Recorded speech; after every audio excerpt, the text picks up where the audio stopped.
Check, check. Yeah, I'll turn it over Okay. for you. Well, let me get myself tucked in here.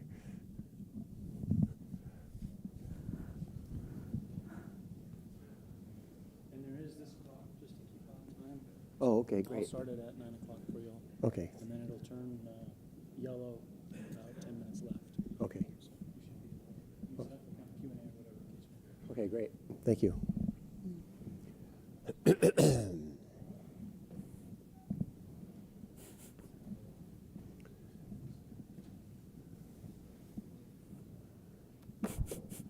We have a double time.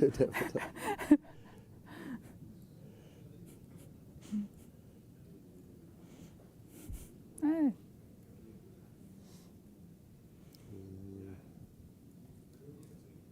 Let's just go clock.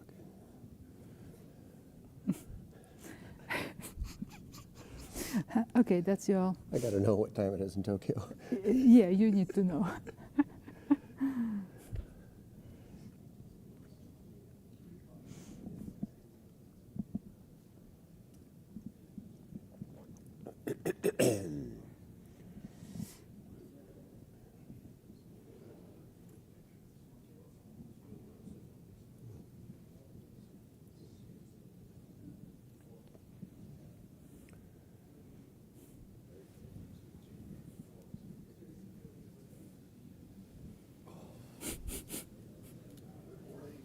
Good morning. Hi.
I've checked this morning for the last RC. It hasn't changed. It's still RC4. Yeah, no, it only changes on Sundays. Yeah, but we are okay. You know, it could be last minute surprise. That's right. That would be worth talking about. Yeah.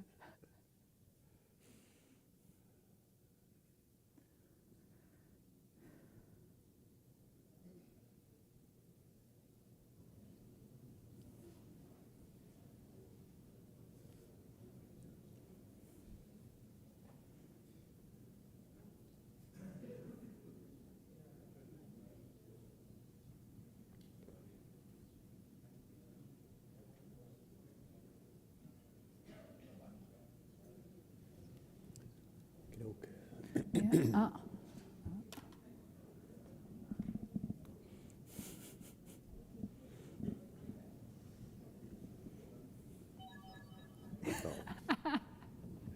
I turn off my volume, so that's okay. This will take a minute.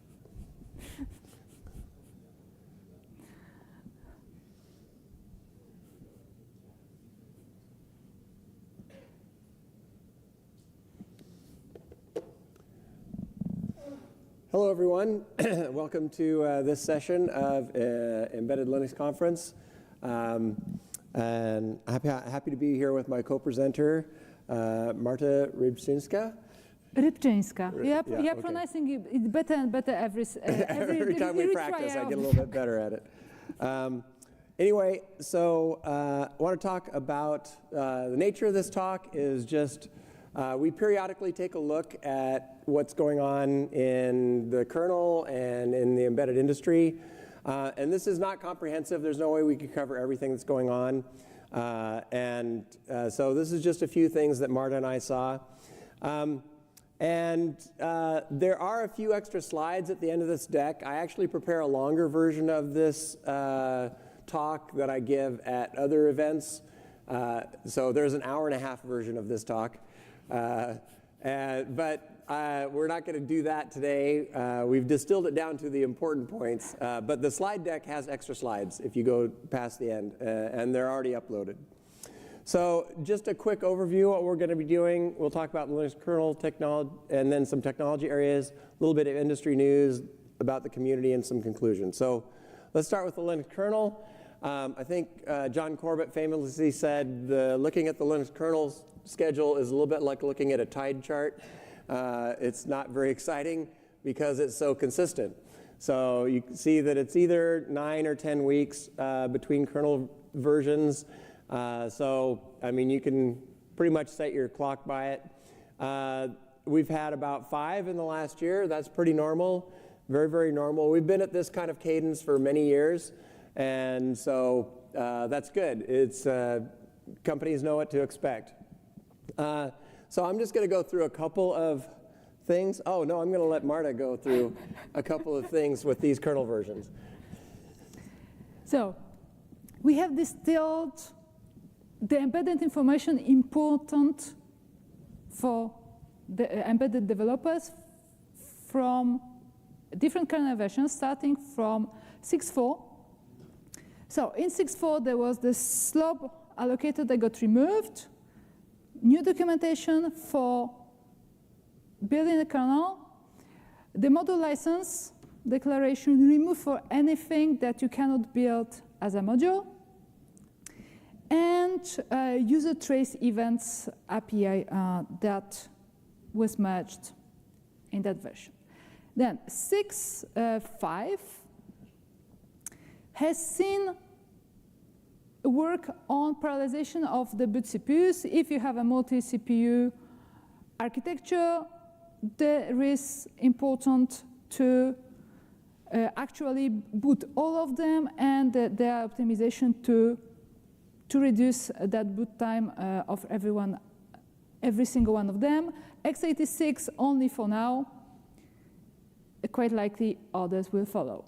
A big organization of 32-bit device tree files to match other, like ARM64 MIPS and so on. And ftrace and perf updates. Of course, all links that we are seeing in the slides, they are clickable in the PDF version of the slides, so you can download and read everything up. 6.6. Is it possible with 6.6 to build a kernel without buffer head support? It has been in the works to replace it with different mechanisms. And yeah, this work is happening. We have new event-fs subsystem in this version 2. For improved memory efficiency and tracing. And we have shadow stacks on Intel platforms only for now. And let's get a little bit into this. You have probably all heard about attacks through overwriting the stack pointer and then going somewhere nasty. So there are hardware mechanisms that allow to prevent that, and there have been long discussions in the kernel about how to handle. That has actually landed in 6.6. There are patches for ARM64, and work on Muscle also has been started. Then 6.7. You can enable, disable 32-bit emulation on x86 on the command line, also to reduce attack surface.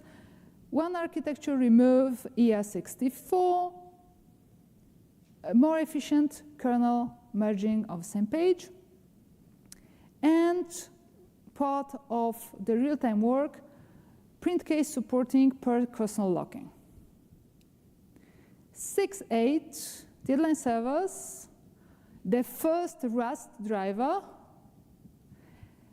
refactoring of network core data structures, in some use cases up to 40% improvement. Yet another memory allocator removed, the slab one. So the slab is the only one that is remaining. Probably reducing confusion also because all those abbreviations with one letter difference, that was complicated for years. And there's a new perf data type profiling. And deadline servers will pass. Okay. So one of the things that was added in 6.8 is known as deadline servers. So this is actually a replacement for real-time throttling.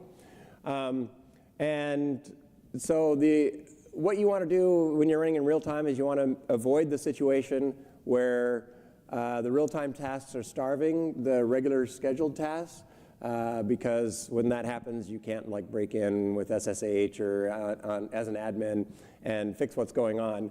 So we've always had something called the real-time throttling that was in the kernel, but it required a fixed amount of overhead. And we don't like to kind of waste CPU cycles, and so they now have a new mechanism. So there's a new thread. It turns out that there's another scheduling category, the deadline scheduling category, and it's actually got a higher priority than real time. So they've got the way this works is a deadline server is set up to be started, and it's running all the time, but it only activates when it detects that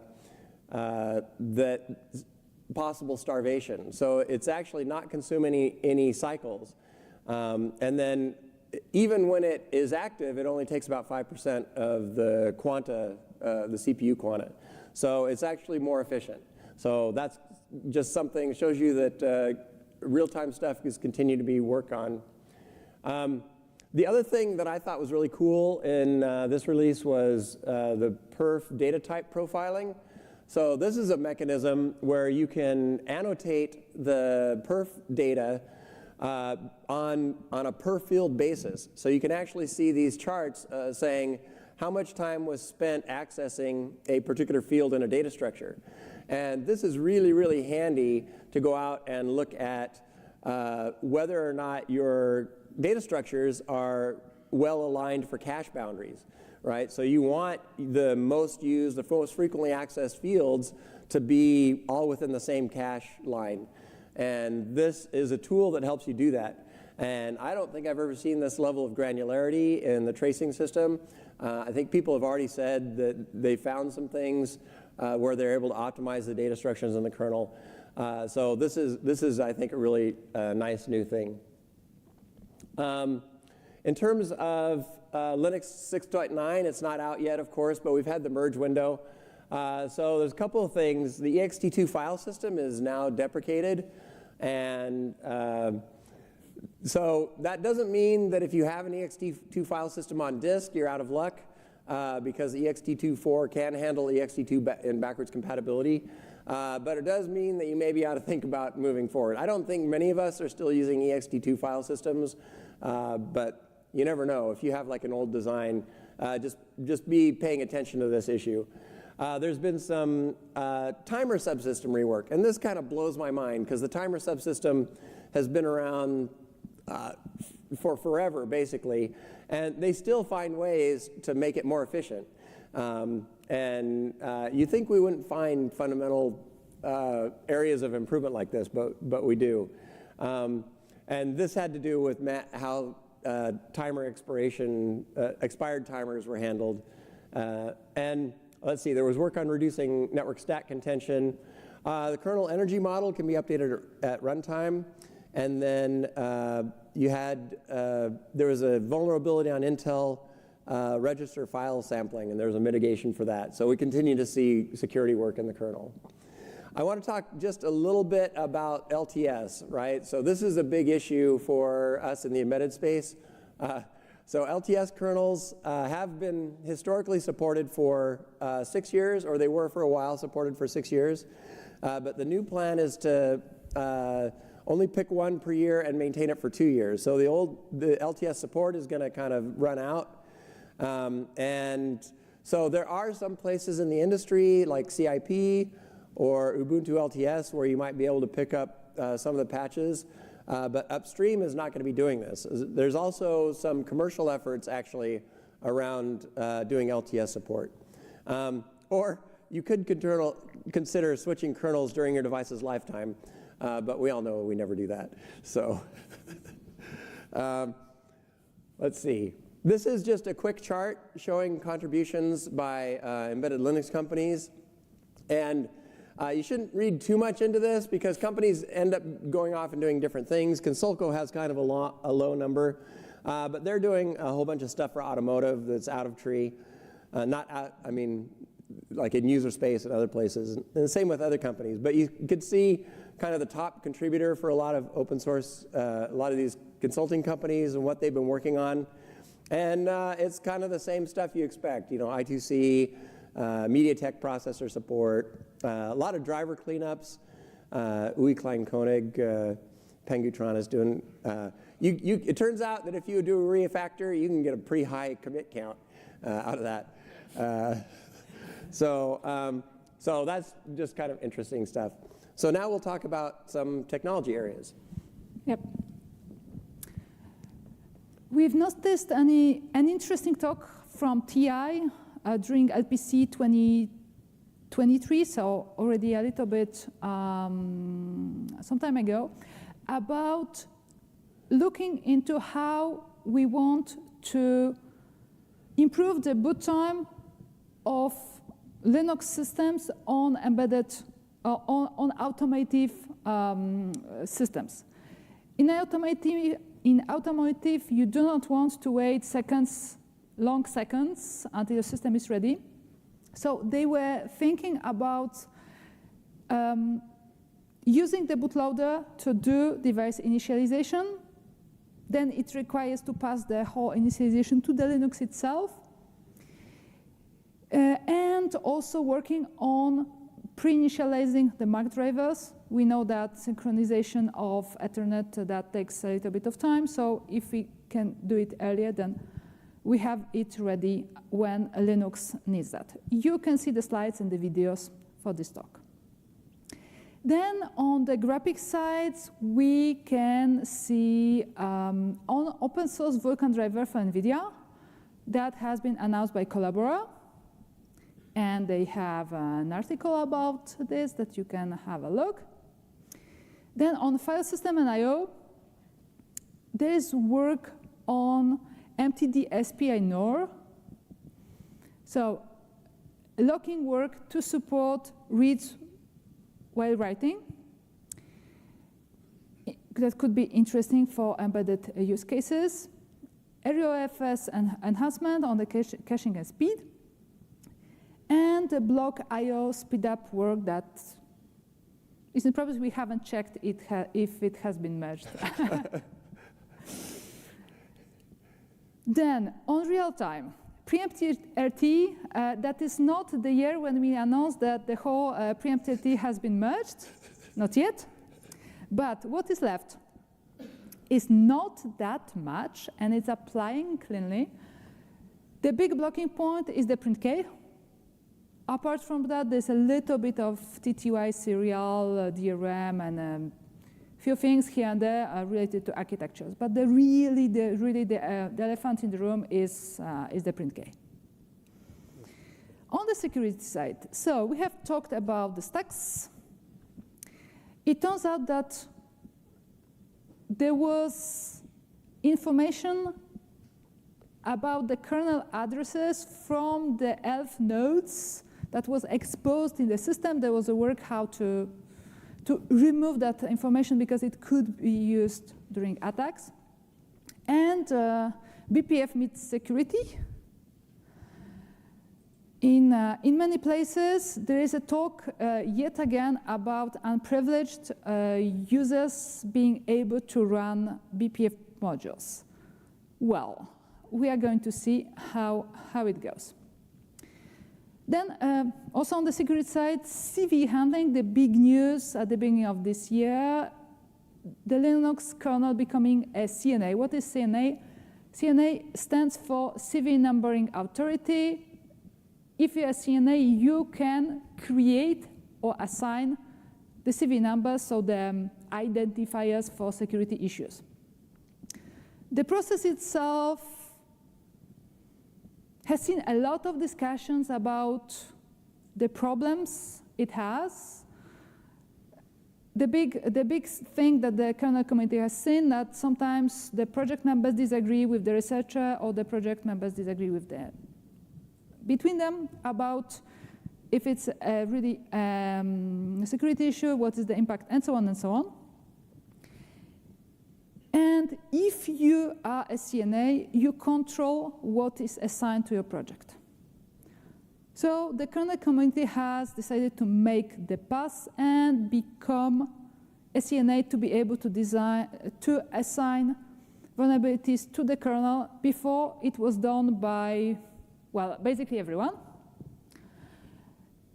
So they have decided to have a policy that is a little bit different than other CNA policies. So they are assigning CVs only to fixed issues. They have a plan to invalidate entries that were assigned by someone else. That is a pretty complicated thing to do, talking from experience. And the kernel community is not the only one that became a CNA. In the recent months, there's also glibc, there's curl, Python, and the list is growing kind of every week. If your project is not a CNA, the paperwork is not complicated. The cost is zero in money. So you may consider doing that to control what is assigned to your project. And now we will pass to the system size.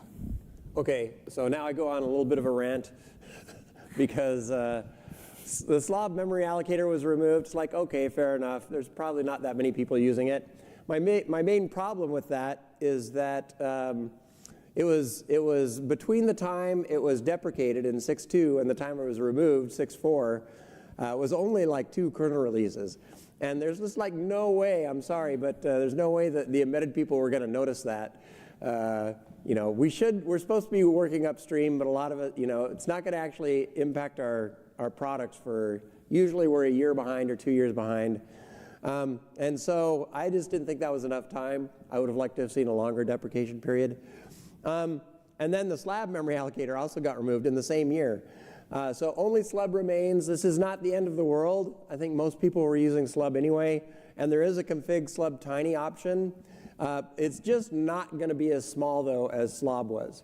And so I am not doing MMU-less stuff, but I worry that some of the people who are trying to get Linux to run on the deep embedded, you know, lost a facility here that was beneficial to them. You know, I understand kernel maintainers don't want to maintain multiple memory allocators, and so I understand the direction. But I thought it was unfortunate. Really interesting thing in terms of testing that showed up. This has not been mainlined yet, but Collabora did this thing where they're submitting the CI pipelines upstream to put into the kernel source tree. And Linus initially kind of rejected this. Didn't want it at top of tree, but there was some discussion. It looks like it could go in not at the top of tree in a directory where he doesn't really have to pay attention to it. This is interesting because this is just one CI system that people use, GitLab CI, but the way they structured it was they actually had they put it in its own directory, and you could envision other CI systems also putting materials parallel to this upstream. So if you're using GitLab, when this goes upstream, or if it manages to get upstream, you'll be able to just run CI right out of the box on the kernel source tree without having to add additional stuff. And I think this is actually a really good thing. I think other CI systems may add their materials. We may find ways to share CI materials. And so, I mean, we have case self-test, but we don't have like kind of framework integration that's upstream. And there's no reason not to be sharing that. In terms of tool chains, GCC was released 13.2, which is the current one, was released in July. I didn't check in the last week. 14.0 is supposed to come out this month sometime. It may have already come out, but if not, it hasn't come out yet. Okay. It's supposed to have more improvements for the static analyzer, some actually really cool stuff where it'll find problems before you even run the code. So you can look at GCC actually as a test program. It finds more bugs than probably any other test program out there. But luckily, it finds them before they make it into your code. And then the other tool chain that's used a lot is LLVM. And there's kind of they're improving their support for architectures, RISC-V, new ARM processors. Interestingly, LLVM is not just used on the kernel. It's increasingly people are using it to do whole distributions. There are some resources. I'm not going to stay on this one, but Bernard did a great talk at ELC last year talking about a bunch of alternative tool chain elements. Highly recommend that talk. And then also, you may not know this, but Bootlin has this area where you can download tool chains, pre-built tool chains that they've gotten from Buildroot. So they're just all available out there. This saved my life. The reason I'm mentioning it because I had a board that it's a long story, but I needed an old compiler, and these guys had a pre-built one that was lying around. Anyway, and they're available in multiple flavors, for different C libraries and stuff. And then on the tracing front, I talked about perf data type tracing. We did, and then eBPF increasingly is used for tracing and other things, including on itself. So there's now a tool called BPF Top, which does pretty much what you would think. It can monitor BPF programs and tell you how much they're using the system and their overhead and stuff like that. So that's a nice bit of introspection there. And then I'll turn the time over to Marta for more stuff. On the Yocto project, the 5.0 is coming any day or any hour right now. Officially expected in April. That will be the new LTS, and what it has is the support of the generic ARM 64 for system-ready setups. So the first time you can build a generic ARM image and boot it on different platforms. The default kernel is 6.6, and there are hundreds of package updates as you would expect. The previous latest for Yocto is the 4.3 non-build, released in November, this one with kernel 6.5. On the industry side, we have chosen 3 events. The first event, the CRA, that's the first time I'm talking at this conference about CRA. I have been stopping myself from talking about CRA. What is the CRA? For the US audience, you may be less aware. CRA is a mandatory cybersecurity framework for all software and hardware put on the market in the European Union. It has many requirements, some examples of them being that software updates will become mandatory by default 5 years for everything. Every vendor will be obliged to do due diligence of all components that they use, including all open source components. There are requirements on documentation. It will be mostly based on self-assessments, but it's a little bit more complicated than that. It's extending the CE marking. It is nearly done. The final publication is expected in October 24. Then it will be 3 years for up to full application, so we are arriving at 27. But 3 years will not be that long in this case, especially that standards need to be created. The CRA is referencing a lot of standards, and they are not written yet. So during the first part of those 3 years, they will be writing and approving of all those standards. And only then we'll know what the exact requirements actually are. Then, HDMI, when we are back, we are into standards. In some places, we are lacking open standards. In the case of HDMI, the lack of open standards causes the lack of a possibility to write an open source driver for HDMI 2.1. There's a little bit of impact for embedded development. Yep. Some people still haven't understood the open standards. And the nice Mars helicopter, probably you have heard, it had an accident, the blades have been damaged, and it the nice helicopter cannot fly anymore. NASA announced end of the mission, unfortunately, but probably we'll see many other projects, and we are already seeing many other projects with Linux in space happening. And back on the community to Tim. Oops, wrong one. Okay, so I'm just going to talk really quickly about conferences and about the eLinux Wiki.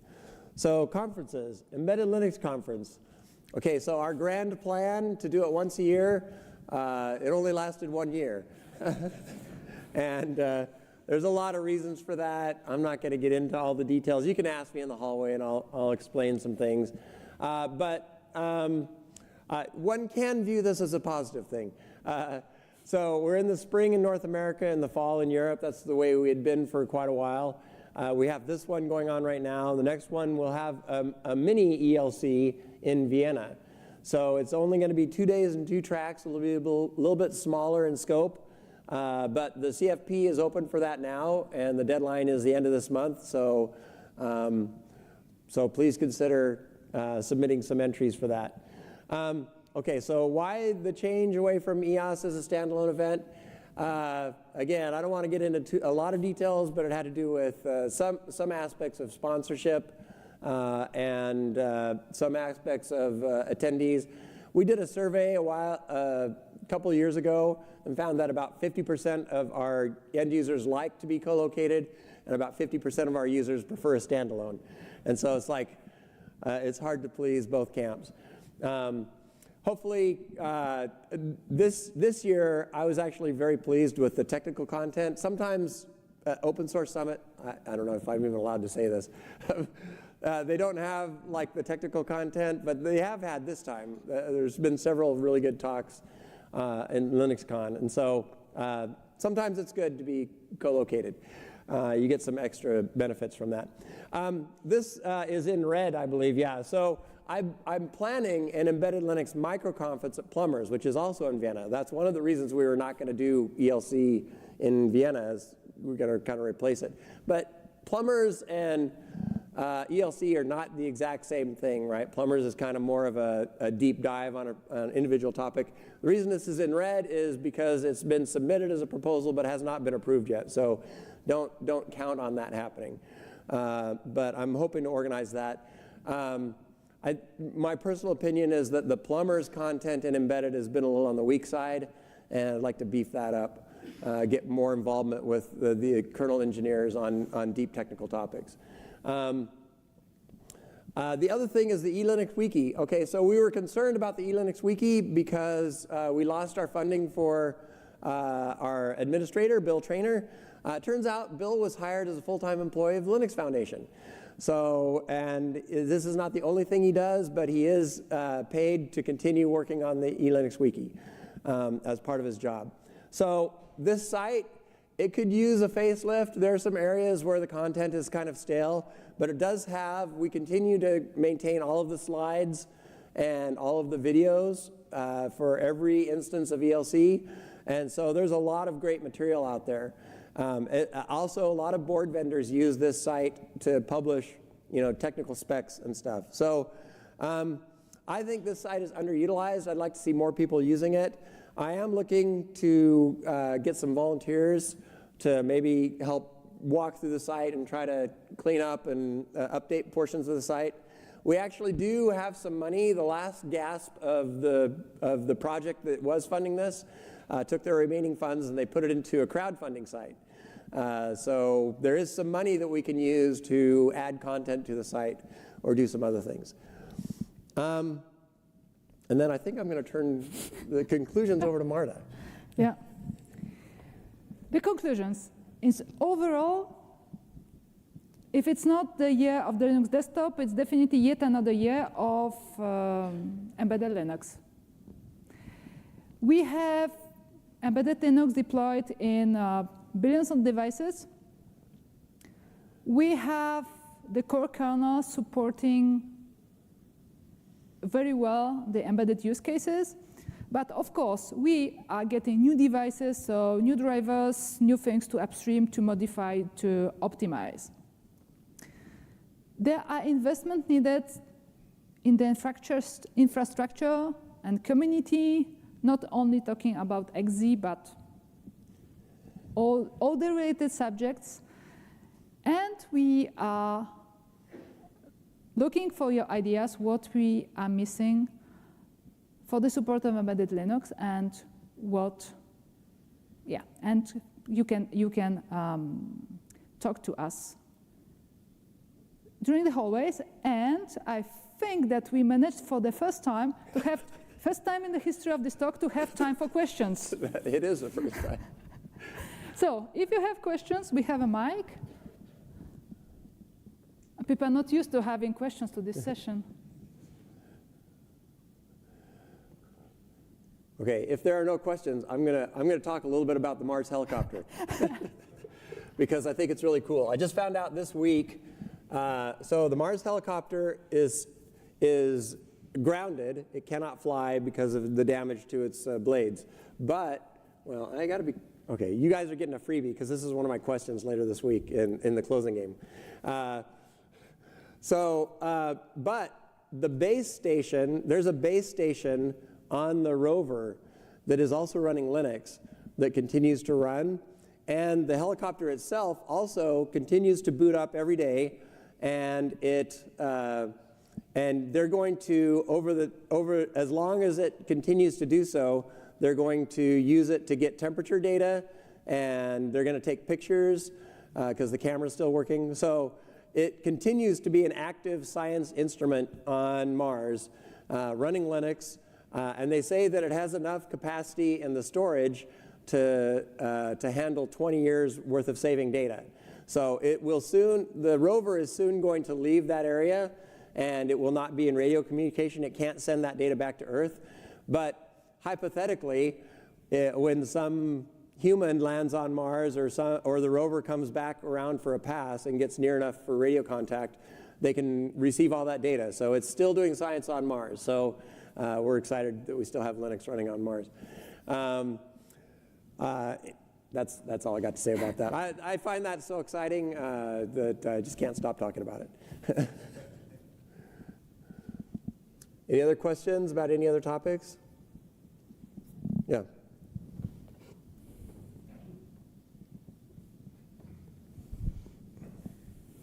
That's dangerous.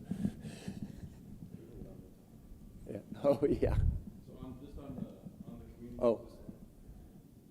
I think it's on now. Try it. Can we get the mic on? Oh, it should. Check. Okay, just repeat. I'll repeat the question. Or Yeah, I was just going to mention in the community events topic, the Embedded Recipes Conference is also happening in Europe every year. Due to the ELC changes back to twice a year, we're going to have to move because we have conflict with the new ELC. But yeah, so the dates aren't announced for the Embedded Recipes in Europe, but that will be coming shortly. okay. So the announcement was that I think we have a new mic back there too. Yeah, that's weird. So the announcement was that kernel recipes will still be in Europe every year, and they're embedded recipes. Yeah, so kernel recipes too. Embedded recipes will be in Europe every year, but they're adjusting their dates to not conflict with Embedded Linux Conference. Okay, that's better. Any other questions? There's also, for those of you in Japan, make sure you go to the Japan Technical Jamborees. We have those about once a quarter, and there's interesting content about embedded on those as well.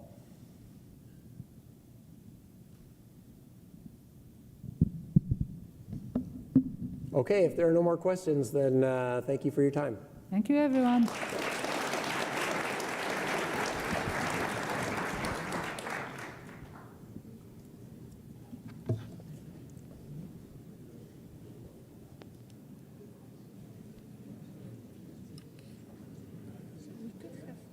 A little bit less.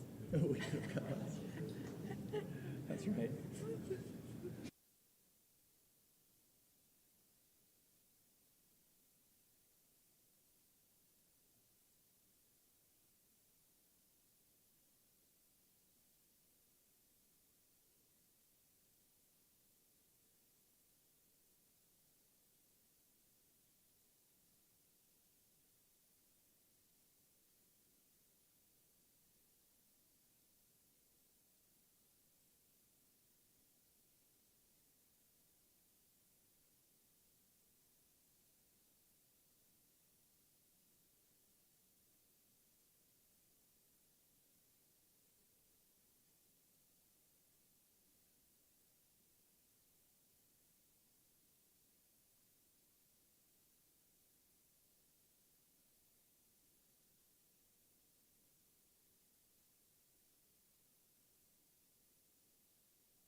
Hello?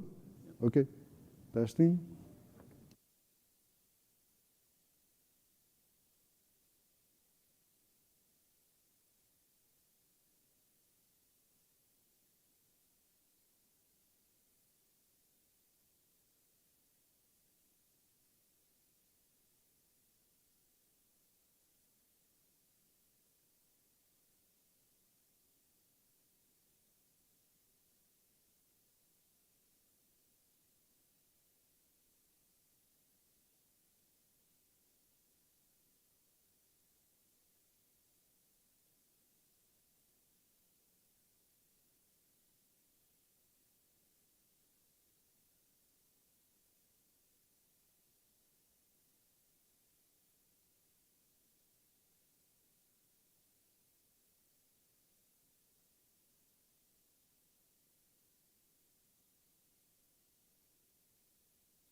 Okay. So, good morning. I think it's time we should be starting the talk. My name is Lauro Moura. I work for Igalia, and today we'll be talking about automated testing of embedded web applications. I'm at Igalia since 2020, working in the WebKit team. Mainly, I was working on QA tasks, and nowadays I'm working mostly on the WebDriver support for WebKit, WebKit GTK. And in the past, I have been always, since the beginning of my career, I've been working on open source tools, like in the old Nokia times of Maemo, in the Python binds, and we had back in Brazil a port of WebKit called Nix. It was kind of similar to WPE, a streamlined port, WebKit port, and also worked on the Enlightenment Foundation libraries, also in the binders for JavaScript and C#. Igalia is an open source consultancy. It's over 20 years old. It's from Spain, but we are fully remote nowadays. We are working on the cooperative, so we have a flex structure. We are mostly known for our work in the web browsers engines as the main contributors to WebKit and Chromium outside Apple and Google respectively. We also have been working on Gecko and Servo recently. And not just browsers, but we are growing our contribution in other kind of projects like different JavaScript engines, compilers, and a lot of projects for JStreamer, and a growing number of contributions to graphics drivers in Mesa and the kernel.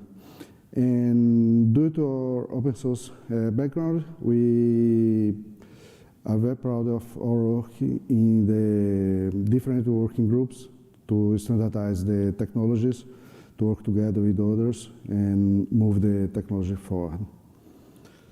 For today, we will be talking a little bit about what do I mean when I talk about embedded web applications, some challenges that we face developing them and testing them, and how browser automation can help dealing with those challenges.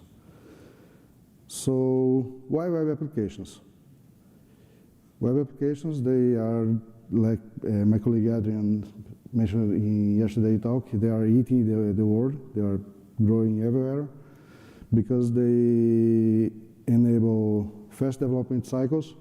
The developer can see what's happening quite fast, even with the added complexity of today's JavaScript tooling, it's still very fast to develop new applications.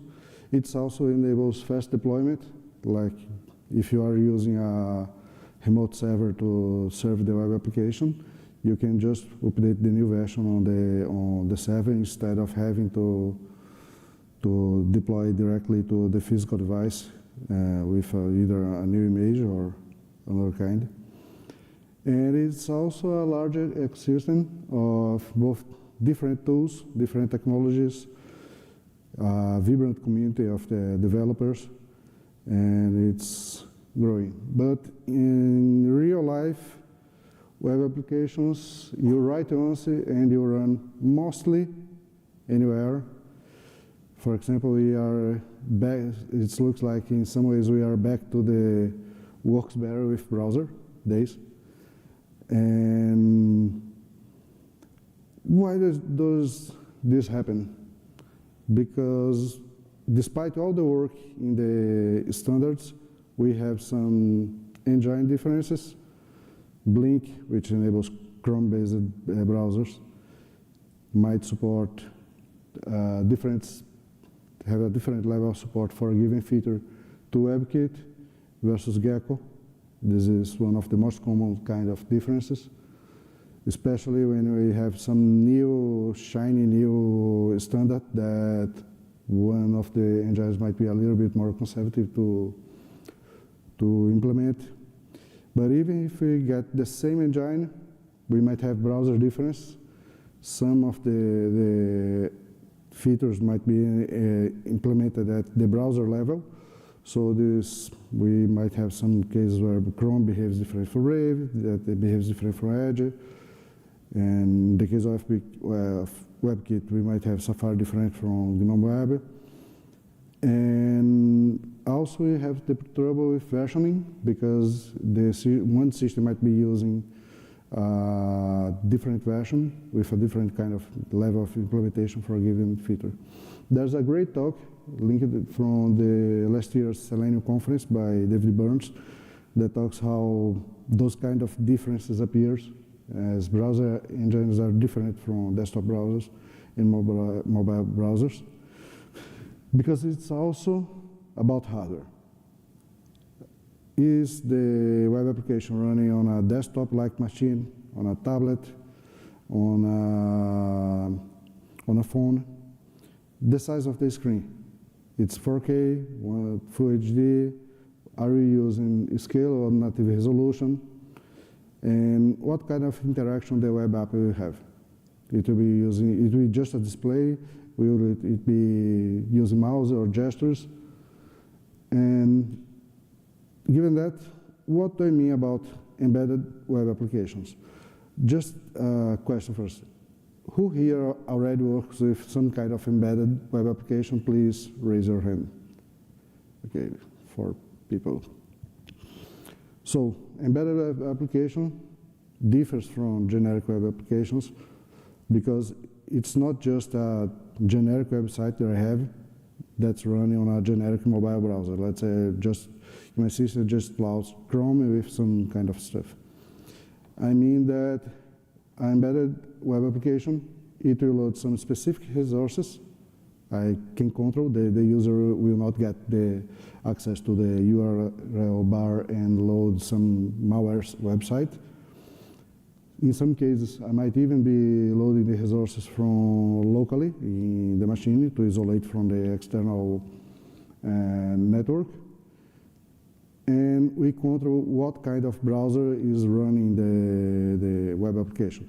So we don't have to deal with some esoteric different browsers and edges. And I think most importantly, the web application can expand the browsers with new APIs to access some services from the system.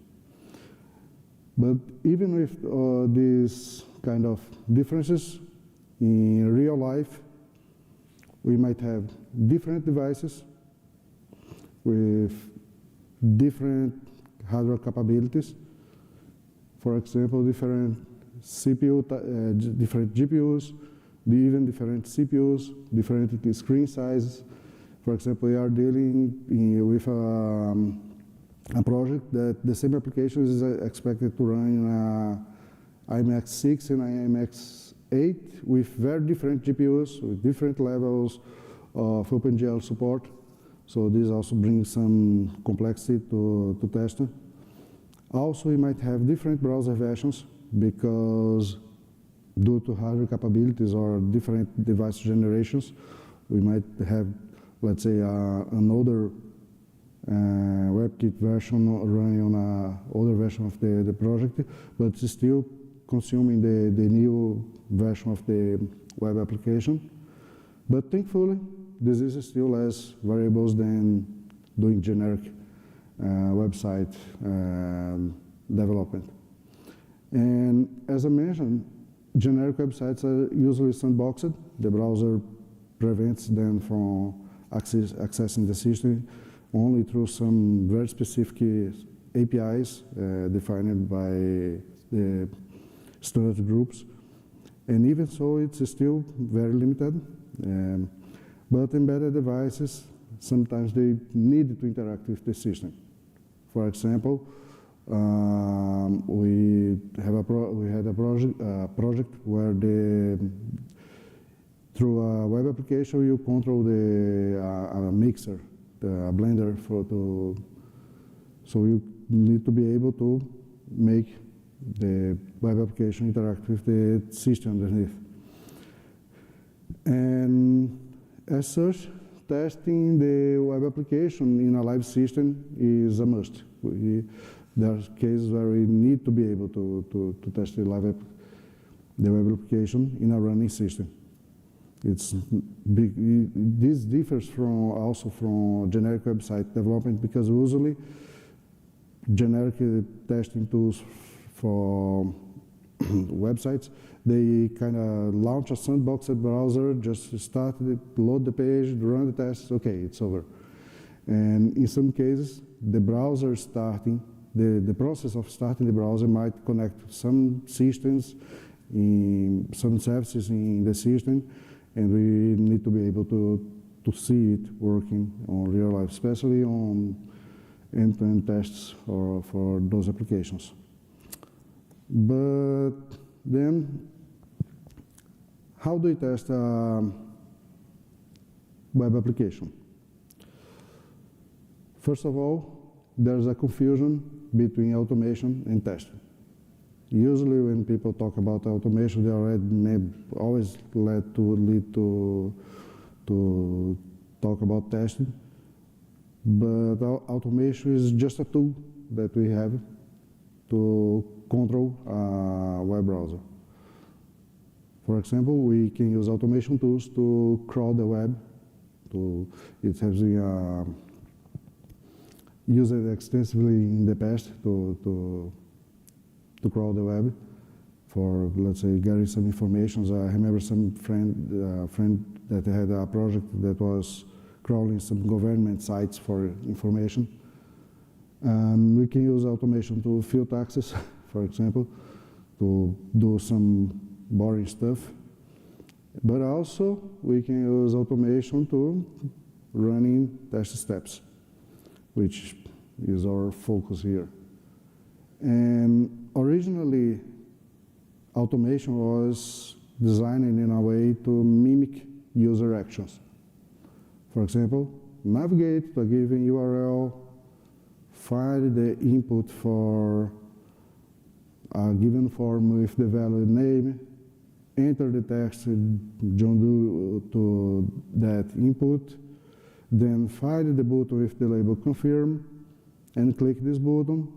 Once you click this button, search for the message the user created. So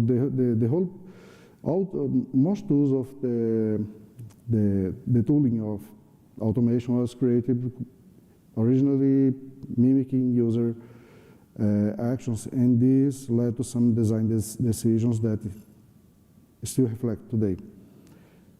So, in the beginning, it was about early 2000s that the first real efforts appeared, namely with the Selenium and the WebDriver projects, that after some time they merged together and became what we call today the Selenium WebDriver, that driven the development of those tools.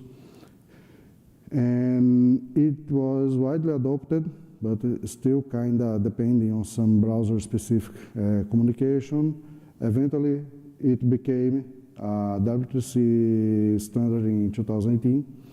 So the browsers only had to implement the standard, and the tooling that sits on the client side could talk to any browser. And these WebDriver standards nowadays, it's supported by all major browsers, engines, Chrome, WebKit, Firefox, and it's what we call today by WebDriver Classic. And it's this protocol that mediates the communication between the client, the automation script or test script, and the browser. It's based on HTTP, and it allows remote connections, which is interesting for the embedded use case. For example, the developer can be writing his automation scripts on the desktop, normally launching the scripts, and it will connect it to a browser running on an embedded board like a Raspberry Pi or a IMAX. And as it's based on HTTP, under the hood, the user sends commands to the browser, which sends the response, the HTTP response back to the user with the result of the action. This worked well for some time, but just mimicking the user nowadays, it's not enough. Why? Because for web applications, logic has been steadily moving to the front end. We have huge applications nowadays running on the browser instead of just thin layers. And given the nature of JavaScript, a lot of asynchronous tasks, and asynchronous tasks doesn't mix very well with the command and response scheme of the original WebDriver protocol. And polling is tricky in those cases because, for example, you send a command to do something in the web app, and doing this will trigger some task on the browser that will take an incremental time to finish. The automation script is waiting for some kind of signal, but the browser can push back. So the WebDriver classic script will be polling, checking, is this happening, is this happening? So this introduces some kind of sampling error that, for example, you might be waiting for a specific value that might be in the past. You might kind of lose some exception that might have happened in the browser. So the WebDriver Classic has this kind of limitation. In the meantime, also, we have been developing new tools like the Chrome developer tools, the Remote Inspector in WebKit, and those tools are very, very powerful. They enable true two-way communication with the browser. Because you open the, for example, in WebKit with the Remote Inspector, you can open the inspector in a different browser, targeting a given browser that you want to inspect, and it will react to things that happen in the browser. So, given those capabilities, we end up developing automation tools based on those protocols. And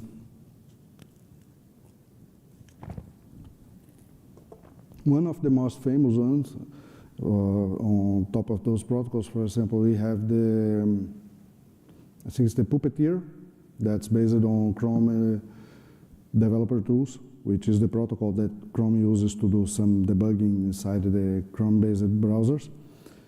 And those kind of tools enabled new capabilities that helped address those limitations of WebDriver Classic, but back again, they were some kind of browser-specific solutions.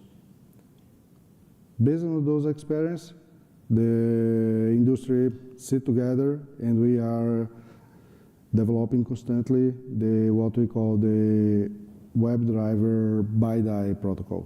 BiDi for bidirectional. And it's already pretty well supported in Chrome and in the Chromium engine. And for Firefox and WebKit, we at Igalia have been working to add support for it. And it's progressing very well, should be implemented in the coming months. Under the hood, WebDriver BiDi, as I mentioned, it enables true two-way communications between the user and the browser.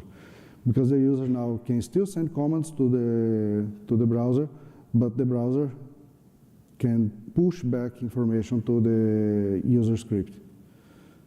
And WebDriver BiDi implement this by using WebSockets instead of HTTP.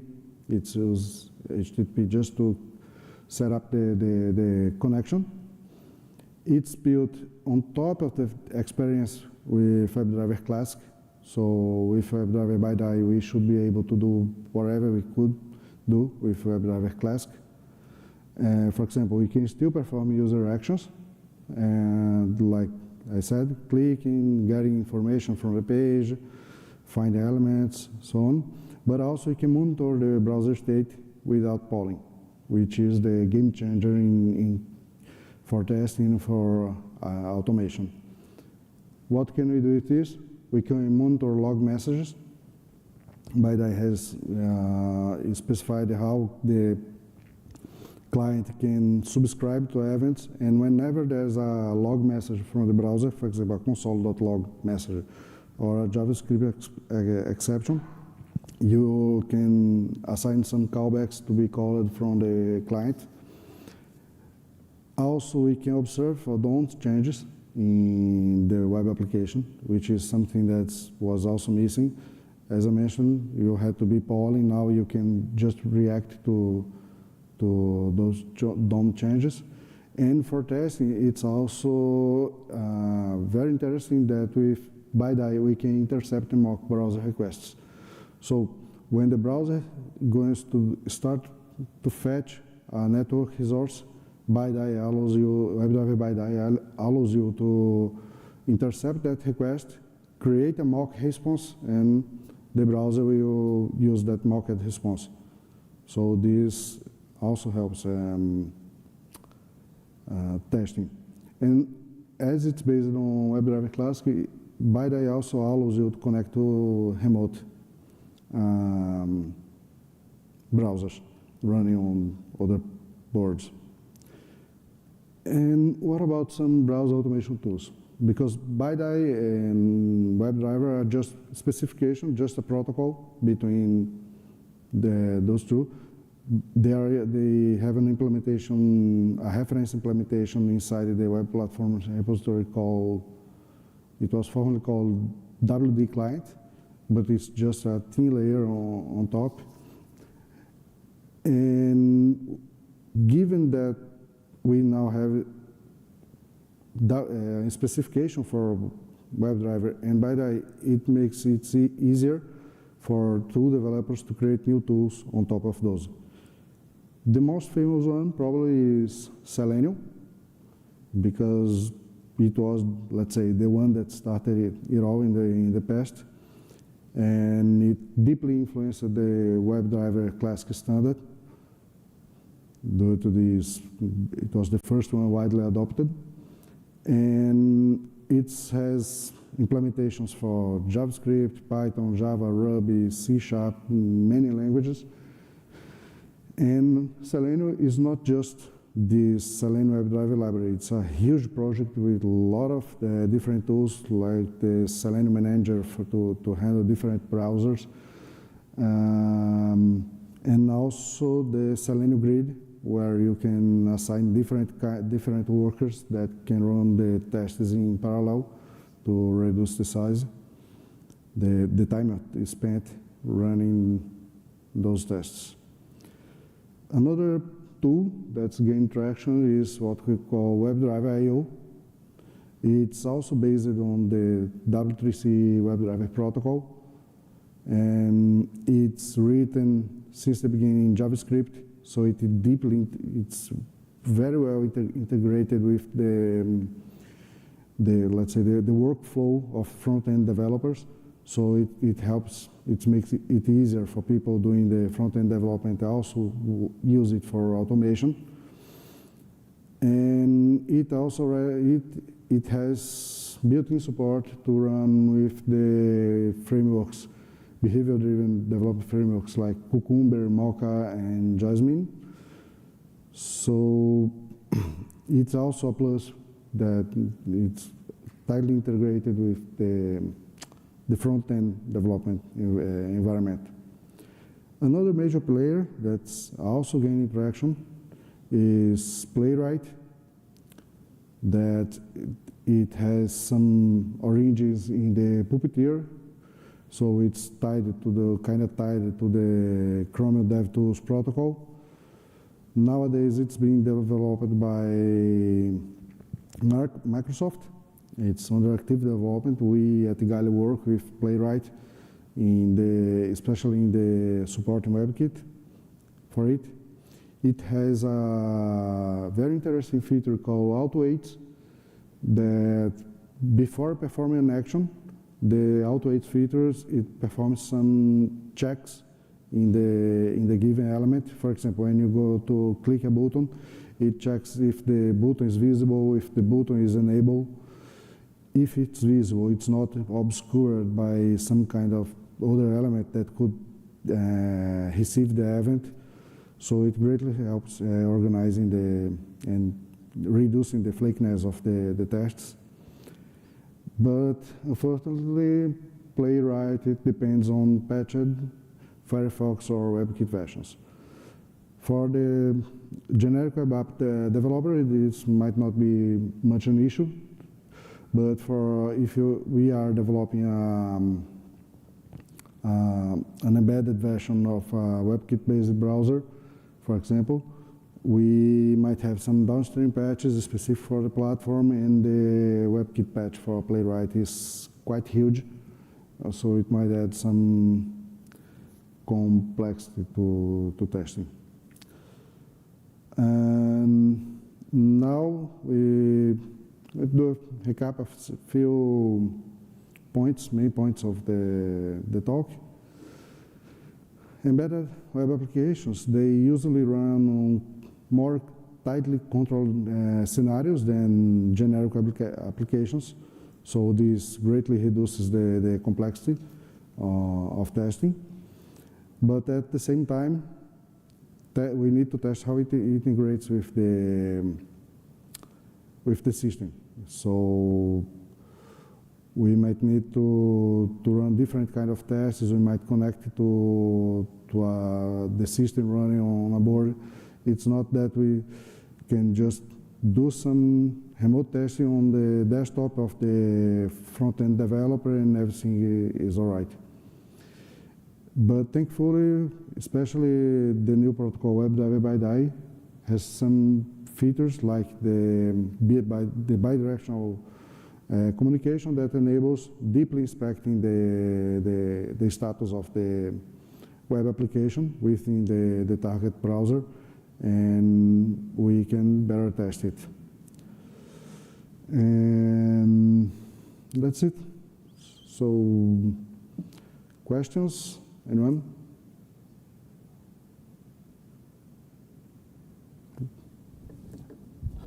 Yeah?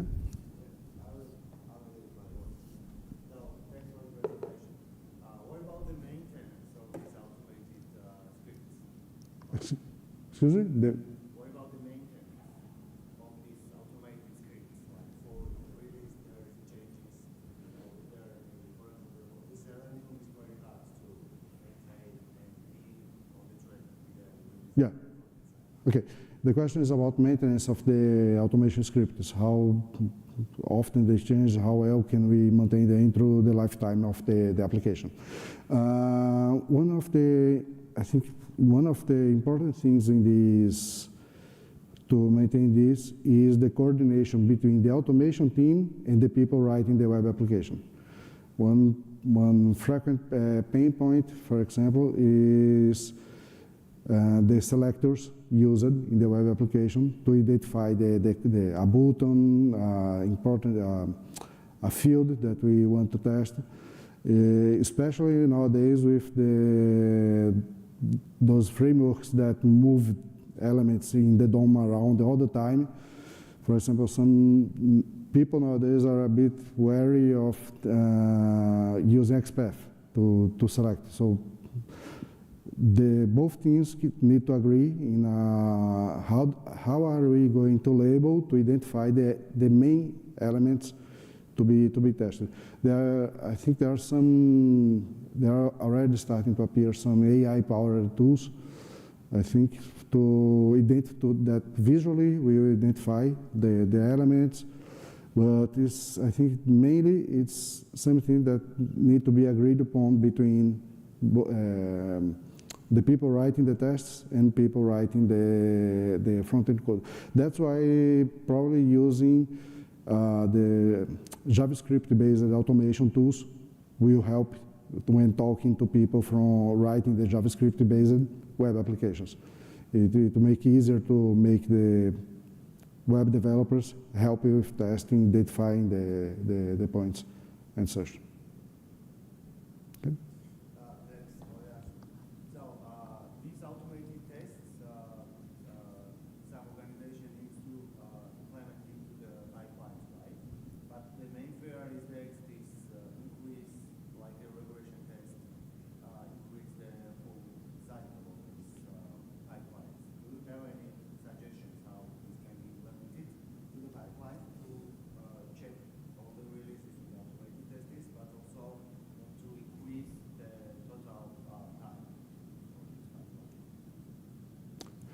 Okay, the question was about integrating those kind of automation-based tests into the pipeline to make sure that taking account the duration of the test is to make sure it integrates well with the pipeline. For this kind of tests, the automation tools, I think they are, let's say, very agnostic in the sense of they can be integrated in various kinds of pipeline. For example, we are working a project that will be using Cucumber to run the tests. So to describe the tests, I mean. So they'll be written in that language, and the test steps will be used. We are still defining the kind of library that we be using, either Selenium or WebDrive.io or other. And in turn, those tests, those Cucumber tests, they can be integrated in other kind of testing frameworks that the company will use. I think the main point is that the way that WebDriver is designed, allowing to connect to a running browser, to a remote browser, etc., it allows great flexibility to choosing to using it with the tool that's already being used inside the organization. I think the next talk in this building will be exactly about some testing tools to integrate to be running on embedded system. So probably the automation tools could be also be running on there.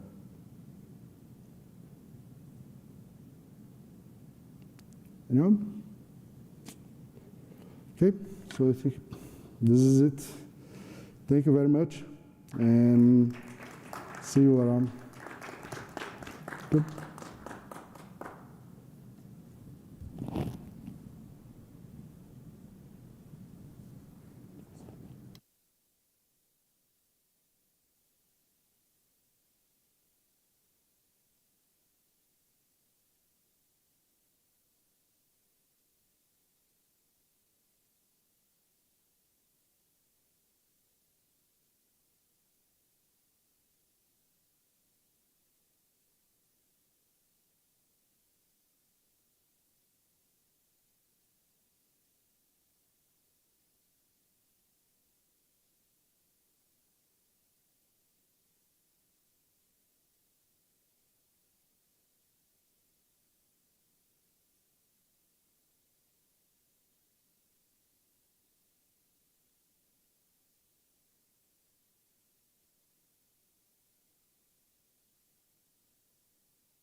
Hello everyone.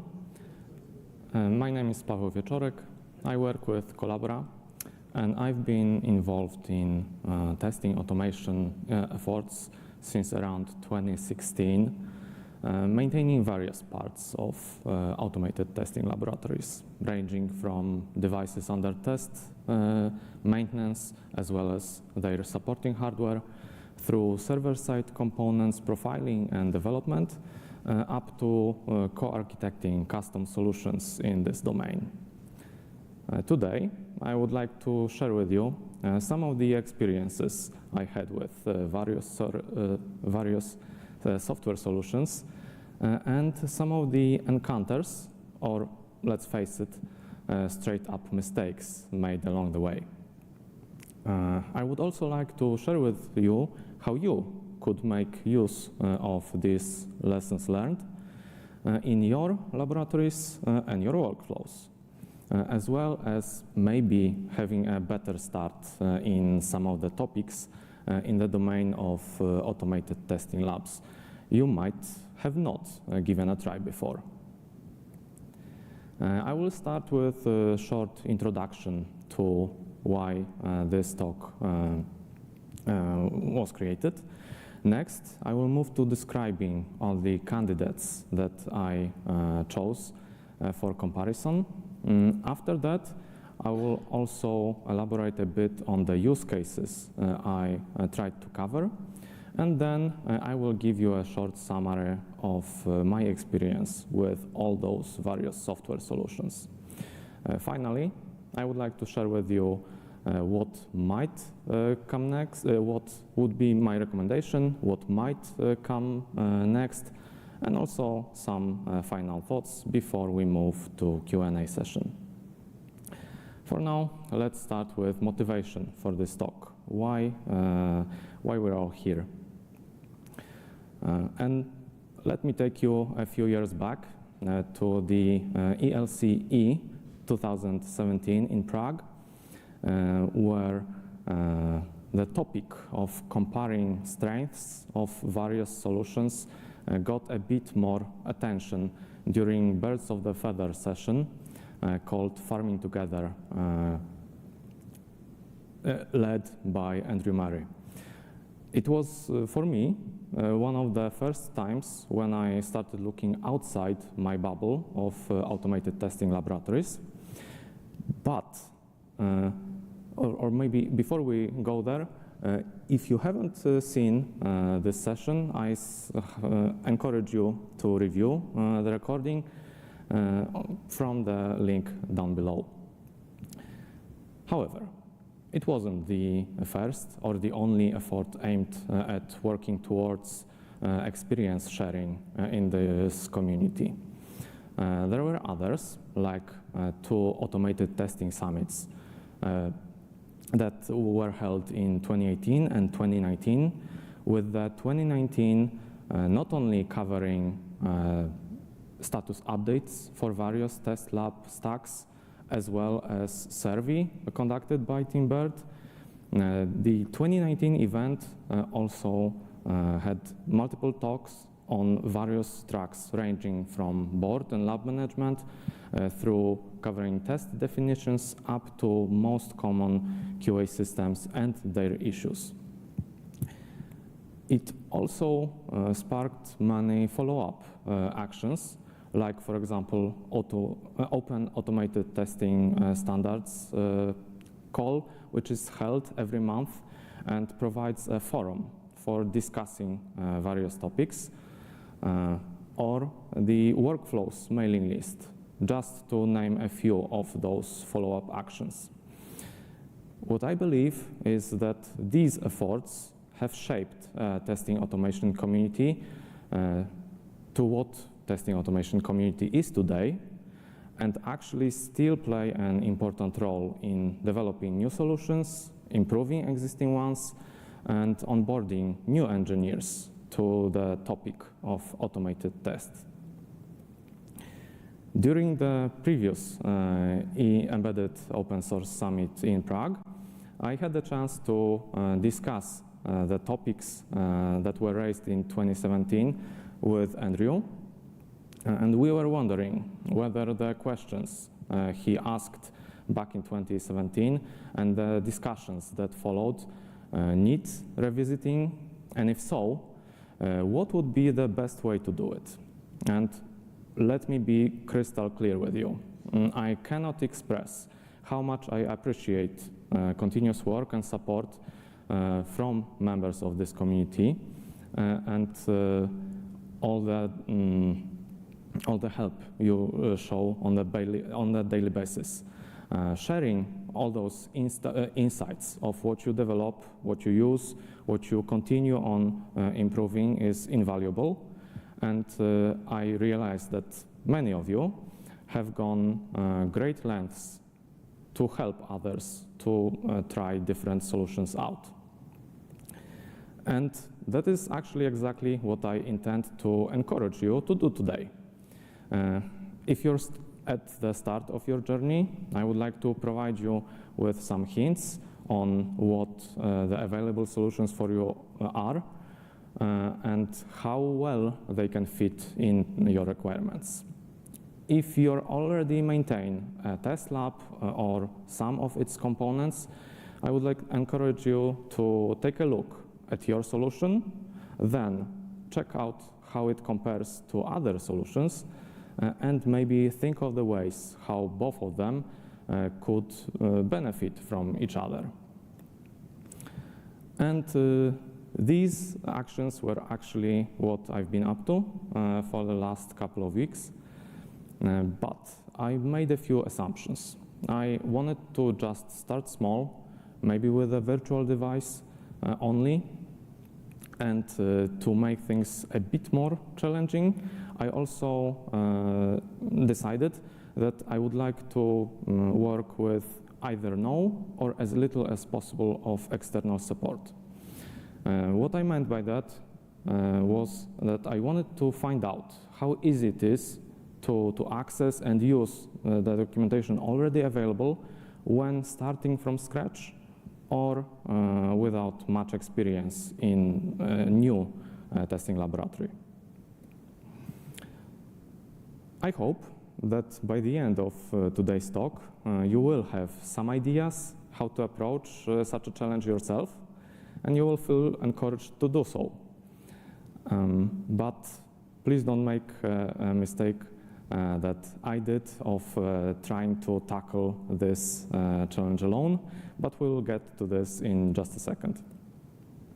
First, let me introduce you to the champions we'll be taking a closer look at today. And I would like to make a quick note that I chose those only as an examples of various paradigms you can go with when creating or maintaining your own setup.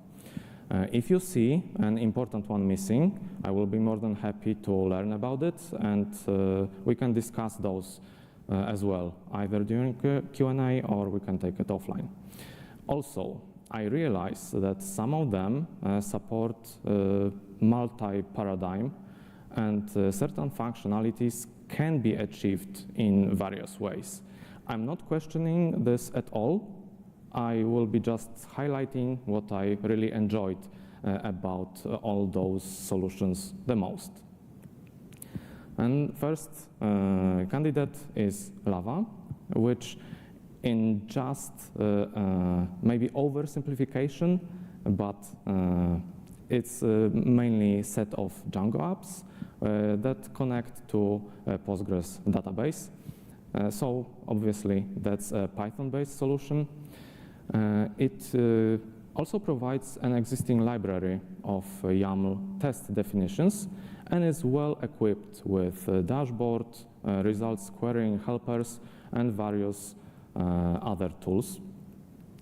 Its performance is continuously profiled and pushed, and by that I mean that the performance limits of these solutions are continuously pushed forward.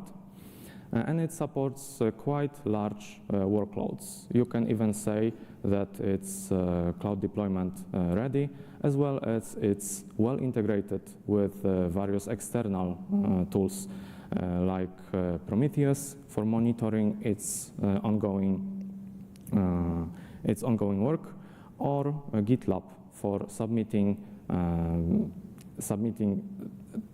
tests to be executed in Lava.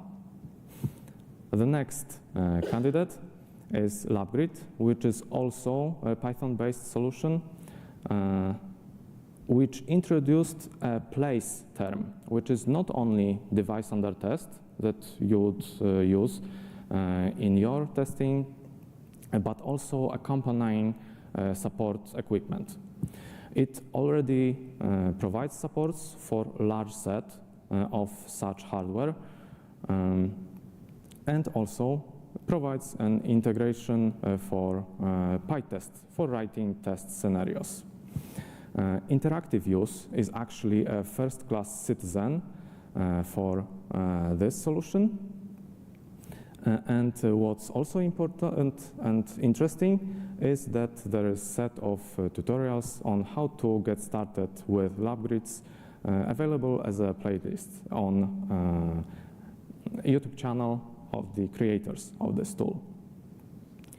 Next one I had a chance to play with is BoardSwarm, which is relatively new solution, and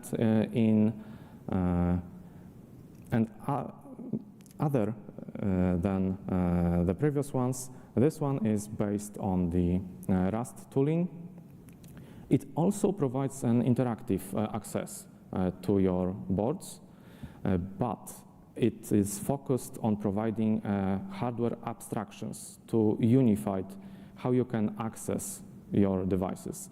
For example, from storage point of view or serial console that you would like to access. So the test definitions might not necessarily be useful in this context. Instead, it is meant to be a building block for more complex solutions, or maybe just a unified base layer replacement for existing ones. It also follows the Unix philosophy and Unix principle of doing one thing, but doing it well. I also wanted to take a look at a solution that is aimed at more enterprisey, let's call it that way, environments. And for that, I chose Beaker, which again is a Python tool. It's not necessarily meant for embedded environments, but a similar set of functionality and requirements on its side are also present. So power state toggle, some additional supporting hardware, and so on. This is also a fully fledged solution with various dashboards and UIs available, but there is no obligation whatsoever to use all of those components if that's not your thing. You can still benefit from its subsystems, like, for example, Cobbler, just for having a bare metal provisioning layer, if that is your requirement. I also gave a try to custom hardware-assisted solutions, and I realized there are various solutions available for that, ranging from USB maxes, microSD card maxes, to more complete solutions. And one of those, which is testing in a box by CodeThing, was the one that I chose to give a try. I could try to also specify what language it actually uses for its supporting software, but that's not the feature I would like to highlight here. What is actually really interesting is that the designs for this custom hardware and its software integration layer, although tailored to specific system requirements, were kept generic enough and modular enough that you should be able to reuse those tools in your setups as well. But before we even think of trying to do so, let's make an important note that it's much harder, obviously, to do iterations using someone else's solution unless it ticks all the boxes for you. There will also be some investment needed in both costs, labor, know-how, before you could even try to incorporate those in your setup, but it probably can bring nice returns in long run. Also, this is one exception to the rule I made that I would like to try all those solutions in virtual environment, because it's simply not applicable to such an approach. Another remark I would like to make is that I did not manage to get my hands on testing in a box hardware, so I made use of what I had available, which is a simple microSD demultiplexer and custom PDU. To sum it up, we've got the 5 contestants that started at various points in time. As you can see, most of them are Python-based, but not all of them. And the test definitions or task definitions are described in various ways. I would also like to make another reminder that I do realize that, for example, Lava provides hacking sessions or multi-node tests, and also LabGrid works with custom hardware for assisting its test runs, but I chose those candidates as the just representation of the use cases we will be covering. And now let's move to those use cases. The first one, which I believe many of you might be interested, is interactive access to your devices under test. Most often it's just to get an access to device that is not available in your physical location, but instead it's somewhere in a server room on the other side of the globe possibly, or just downstairs for cooling purposes. If more than one user wants to access such a device, it's also important to remember that there will be a need for some reservation mechanism. For example, to time out sessions or just kick users that no longer make use of device they reserved. Also, just access to serial console is a good start, but for embedded purposes, some additional control would really be useful. For example, to GPIOs, to massive storage, or to additional measurement equipment like Acme boards. Next use case I covered was batch processing of submissions, and I just tried to throw a bunch of test submissions and see how well it would be handled by scheduler that was either built-in or external to those solutions. Of course, some of the candidates I showed you earlier do not have a built-in scheduler, but instead only provide a reservation mechanism. And for those, I cannot recommend you with how well this scheduler works, because it's just an external tool. Other than that, it would be very useful to have some notification mechanism, or preferably even a callback one. And this is probably mostly used as acceptance tests on a wide range of device types, when a single result does not really matter before the whole test suite is completed up to the last device you would like to check. Next, I also wanted to cover version control systems, because while many embedded projects and developers work using complex dependency structures, some of the projects use just a single repository and actually need a per patch verification. In such cases, it might be a deal breaker if the test lab system integrates with your VCS or not.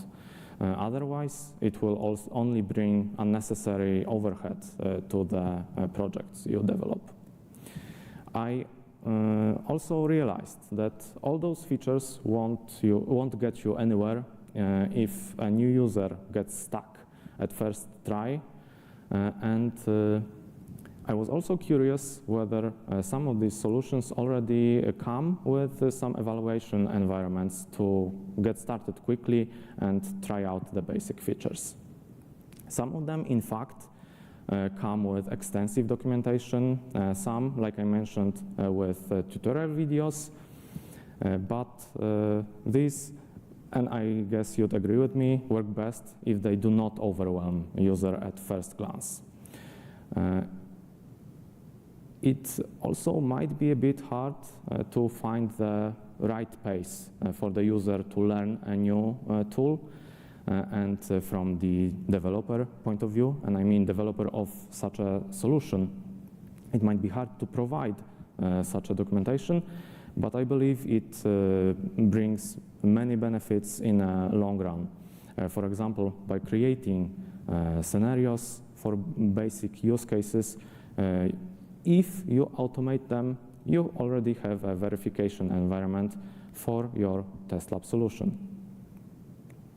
So just to recap quickly, the aspects that I analyzed was interactive access, batch processing, version control systems and integration with them, as well as documentation and first steps that you would take with such a solution. Now, let me share some of the experiences I had with those test lab software. For interactive access, LabGrid and BoardSwarm performed really well for me. I enjoyed using both of these solutions. And although LabGrid provided much more feature-rich experience, BoardSwarm allowed me to keep things simple. I realize I still have to evaluate, for example, new approach to hacking session in Lava, which now is teammate based, but that's still to be evaluated. Also, LabGrid ticks all the boxes I mentioned earlier when I described what I would like a solution that provides interactive access to be equipped with. As for the batch processing, Lava was the solution that ticked all the boxes for me. So it provided me with a scheduler, with right priorities, with callback mechanism, and even a queue cleanup in case the test submissions that I made were waiting in a queue so long that they became no longer relevant.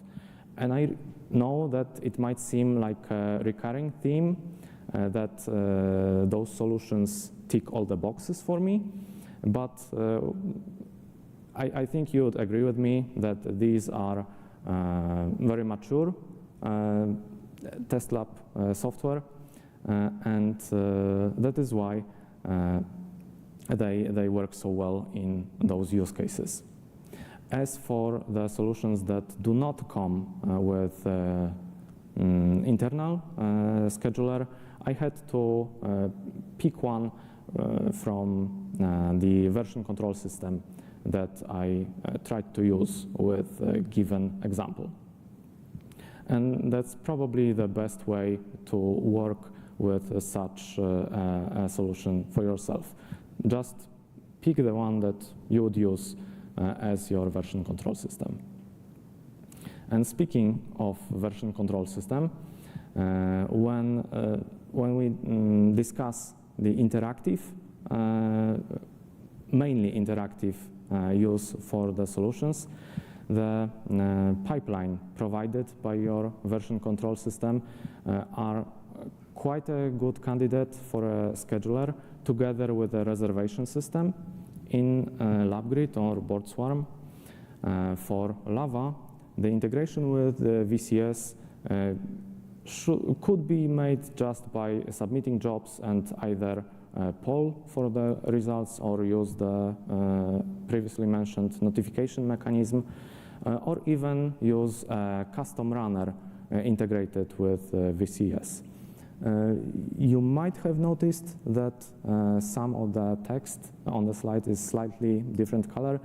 I linked all the relevant additional software, and if you'd like to know more about these solutions, go ahead to slides on the schedule and try those links out. As for the tools that were built around version control system, like for example testing in a box, the key benefit for me was having the whole config of such a solution kept in a single place, so that I did not have to actually care where do I get test definitions from, how is my laboratory configured, and so on. On the documentation front, I have to admit that the Beaker documentation was the most extensive one I came across, ranging from setup documentation through administration one up to user guides. Not far behind was Lava documentation with both classic one and the new one hosted on Read the Docs. And I think I already mentioned it once or twice that I really enjoyed the tutorials provided by LabGrid development team. Going to examples that you could reuse as a basis for your own setup, the Testing in a Box initiative provides examples in most of their sub-repositories, while LabGrid just holds an examples subdirectory in the main repository, which is also fully equipped. And Lava already provides a library of various test definitions that you could simply reuse. Many of those solutions also came with ready-to-reuse evaluation environments. Beaker with a set of Ansible playbooks to just provision some virtual machine or possibly other system that you would like to try it on. As for the LabGrid, my colleague Chris Obart created also a set of Ansible playbooks to try LabGrid in your own setup. And you could check out his talk from Embedded Linux conference 2 years back, linked on the slides. As for the Lava, you've got multiple choices, ranging from just a simple Docker Compose, which sets up a server for you to try things out, up to more device-centric approach with Lava Docker that generates actually a configuration for Lava based on the description of your testing environment. And what stood out the most for me from all those solutions was that some of the testing automation software makes sure that all the design decisions are well documented, like for example LabGrid and BoardSwarm. I was also really impressed by the amount and specificity of the documentation provided by projects like Beaker and Lava. And what I liked about Testing in a Box is that the hardware designs that were created for the specific use case could possibly be reused and recreated in any other testing laboratory. Now let's move on to what I would like to recommend to you.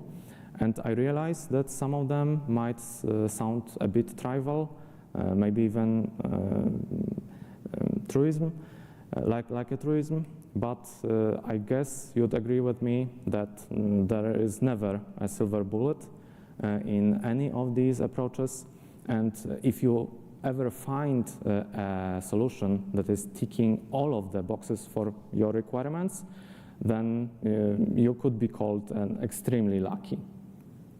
Also, each of the testing champions I showed you might require some adjustments for your specific needs, and that comes with some integration effort as well.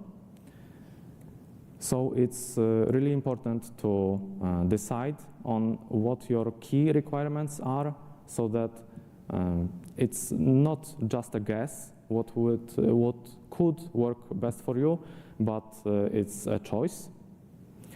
It's important not to overinvest in a solution that could become a dead end for your use cases. Also, if it is a choice, there will probably be fewer integration bumps for the adjustment of the whole setup to your needs.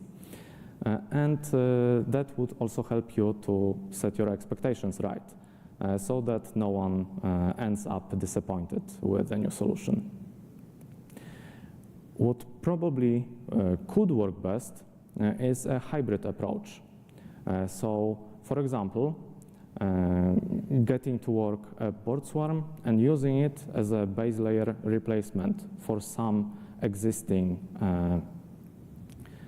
testing automation solution that could make use of hardware abstractions, or, for example, using LabGrid with its dedicated hardware solution, as well as providing some additional integration to an existing test lab, like the GitLab runner I mentioned earlier, or, for example, exporter of various metrics to your Prometheus database. But the most important recommendation I would like to give to you is to not make the same mistake I did on trying to work everything out on my own. The best decision I made was to approach a user that already had some experience with one of those solutions when I really got stuck and almost gave up on trying to make it work, because it could have reduced greatly the time that I spent on trying it out for myself, but also from a viewpoint of a developer of such a solution, it could provide a really important feedback on what works well, what could be further improved, and what use cases are actually covered by a given solution. As for the next steps, I still need to upstream a few changes in my evaluation environments, but only if they are actually applicable according to core developers. Maybe I made some mistakes. Probably that's the reason for that is that I tried to do it without communicating first. But those virtual-only quick starts probably could be beneficial for reusing if you consider trying out a new software solution. Also, maybe it would be useful to create a set of requirements for such a virtual-only quick start environment, but that's actually for you to decide, and that's what I would love to hear from you. Do you think that it would be beneficial? Would you like to use it? And if there is actually a need for that. Related to it, I also wanted to provide you with some setup that is not only bound to virtual hardware, but actually can be reused with a physical one. There were some previous discussions on choosing the right candidate for that, but that's also a slightly more complex solution to provide. Again, what I would love to hear from you is whether there actually is a need for such an environment, or it would never be used by anyone. The last thing I had in mind is to try to scale up all of those solutions. I know there are certain efforts in some of them to keep it testing and check how it behaves with higher and higher workloads.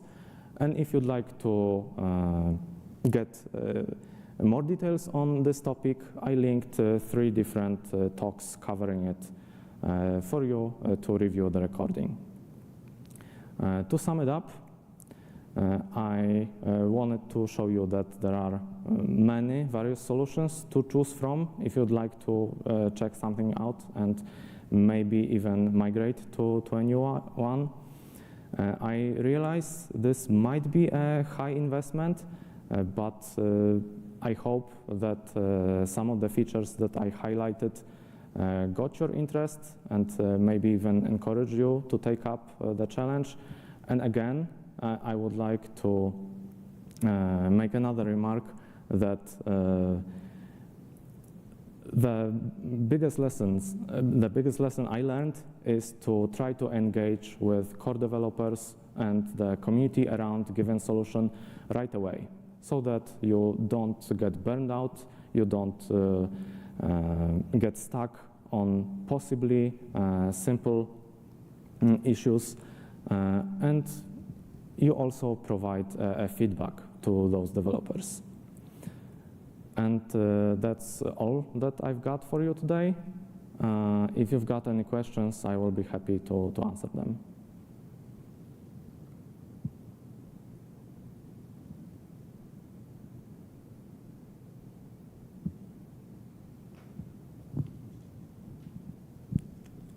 So you mentioned a lot of upfront work to get everything working, and that it is difficult. How much time does it take to, or how many people does it take to administer these types of projects, like a Lava instance? Or so I guess that's hard for me to estimate, and that's because I did this experiment that I didn't want to engage with anyone and try it only on my own. I believe that if you get some maybe mentoring or just some hints from core developers, that time to get your new system ready would be greatly reduced. But for me, that was just a fun experiment. It was about 2 hours per week for a few weeks, and that's what I ended up with. Thank you.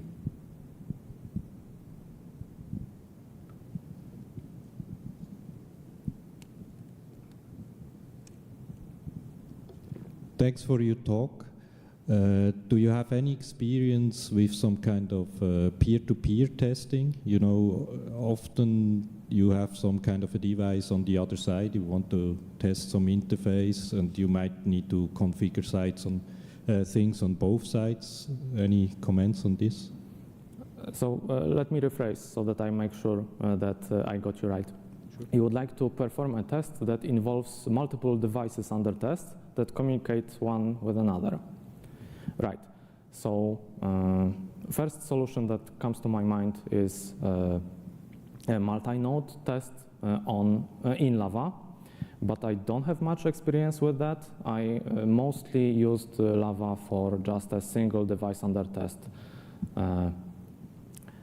As far as I'm concerned, although we would have to try it out, we can do that in just a minute, a place in LabGrid terms could also provide you with multiple devices under test that would be reserved for your test run and possibly communicate with each other And that would be the two solutions that I would try out first. Okay, thank you very much.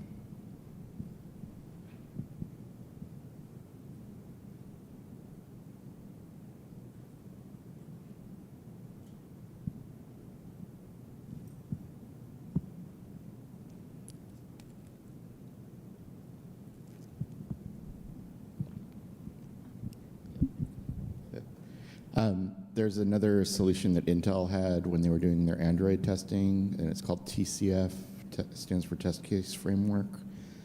That one also has a lot of similarity to LabGrid, and it also had the ability to set up like a virtual network as part of your test framework and everything, and that allowed you to do multiple devices and talk to each other. For a while it was in Python 2, and then it finally got upgraded to Python 3. So it's on GitHub /Intel/TCF. So that one's quite similar to LabGrid, though. Thanks for your comment. I will definitely have a closer look at it.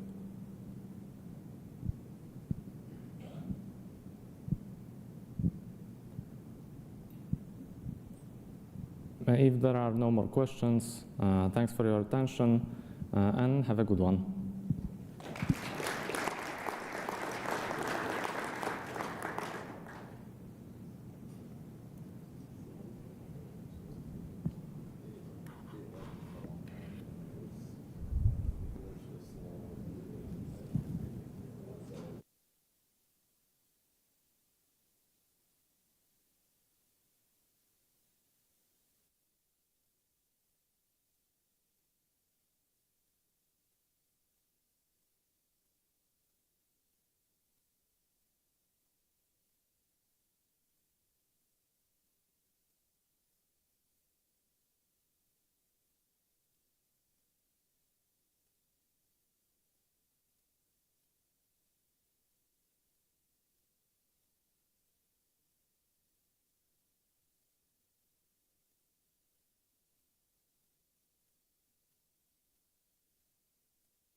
we have a second to go back and forth. Okay. When you're ready to go.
Hey, everybody, getting quiet? I guess that means it's time to start. So, welcome. I'll be talking about some adventures I've been having in the industrial IIO subsystem, and of course, what you all really came for, hopefully something about some Lego robots. So, I'm David Lechner. I'm an embedded software engineer at Bay Libre. Bay Libre is a consulting firm. We're based in Nice, France, but we've got remote people scattered all over the world. As you can tell, I don't have a French accent. We love everything embedded and open source, especially Linux kernel, Android. We're starting to get into Zephyr, and we also recently hired the code sorcery team, so now we've got tool chain services that we can offer. I've only been working at Bay Libre for about 6 months now, so my background in Linux kernel hacking actually comes from playing with Lego robots. The Lego Mindstorms EV3 that came out in 2013 runs Linux, and I spent quite a few years hacking on it. We ported Debian Linux to it, and I started sending kernel patches upstream, and that's how I learned everything I know about being a kernel developer, maintainer. And then more recently, another gentleman and I, Lawrence Volk, started a project called Pybricks, which the more recent Lego robots don't run Linux. They're more constrained microcontrollers, but we're running MicroPython on them. And before that, I actually started my career in industrial automation, automating water and wastewater treatment plants. So I had kind of a bit of a non-traditional career path to get where I am today, but it's all come together in the industrial I/O system now. So I've got 5 little adventures to tell you about today. If you're following along at home, watching the reruns on YouTube or the PDF, you can choose your own adventure. but I've got a captive audience today, so we'll go through them all. The first couple ones are going to be talking about hardware aspects of what we're working on and kind of day-to-day, how we managed to get remote workers working on industrial IO, analog digital converter type hardware. And then the last three ones are a little bit of a report on interesting things that are going on upstream in the IIO subsystem. So for those of you who don't know, industrial IO subsystem is the corner of the kernel where anything that's an analog digital converter or digital to analog converter hangs out. That it's all about measuring and signals and things like that. So our first adventure, the adventure of the remote IIO developers. As we mentioned, we've got developers all over the world at Bay Libra. So our team that's working on this particular project of upstreaming some support for some analog digital converters and also developing other user space tools. We're also doing a little Zephyr, bare metal type stuff for the same analog digital converters. We've got about 6 fully remote people, a couple hybrid that are in the office some days, remote some days, and 1 person in the office full time. So we kind of like to share what we're doing and hopefully in the Q&A compare notes with anybody else who's doing any similar kind of work like this to see what's working, what's not working. So to start with, early on in this project, we decided that we're going to keep all of our hardware in our lab in France. So as a developer, we're connecting remotely to a hardware stack like this. And in the next slide, I'll zoom in on what we're actually looking at. But for now, we'll just appreciate the aesthetics of it. Shout out to Fabian on our team for making this all nice and neat, getting all the cable management done. So here we've got 8 development boards set up that people can remotely connect to develop their drivers, test them out. And it looks pretty cool at night too. So here's what we actually have on each shelf there. We've got, of course, our remote developer wherever you are, connecting in through a VPN. And I forgot my pointer.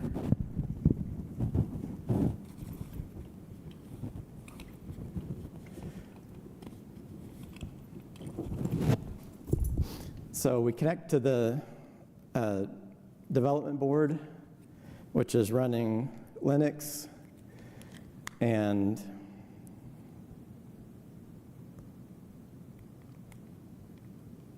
so much for that idea. So that's our Z board. It's a development board that runs Linux, and we've got an analog digital converter evaluation board connected to it.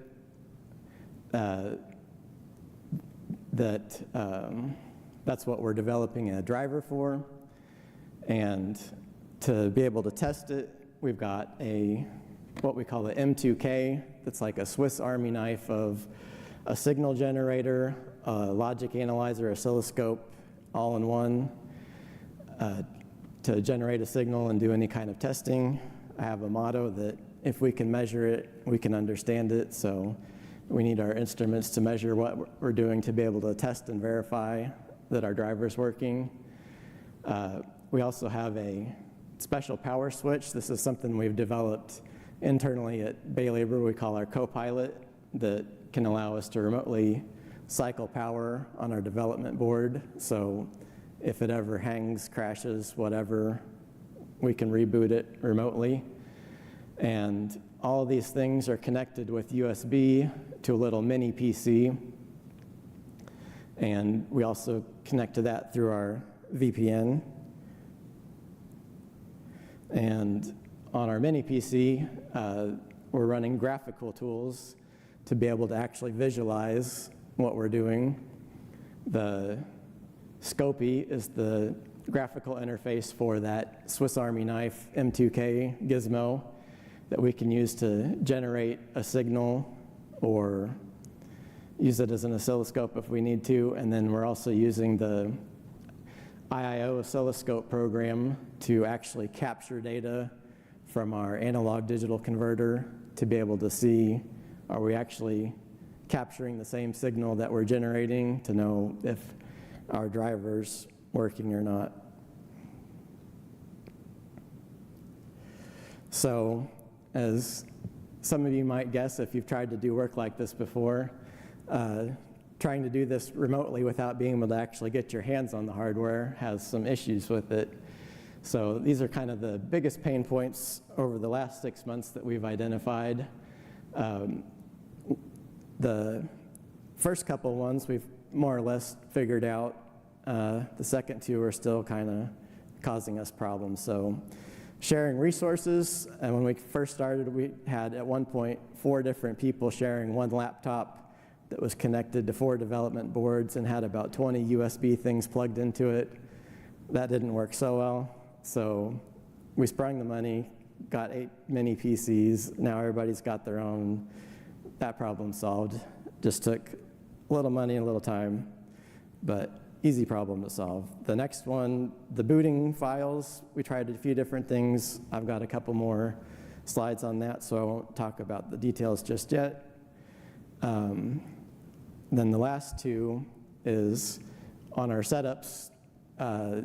We often have to swap out that analog digital converter that we might have 5 or 10 similar ones that we're developing a single driver for X number of chips, and so we have to swap out the board to make sure it's working on all the different chips. And so since we're working remotely, we have to ping somebody in the office and say, hey, can you come switch out the board for us, which is kind of disruptive to them if they're trying to do other work, but that's also at the same time, that's their job, so they do it.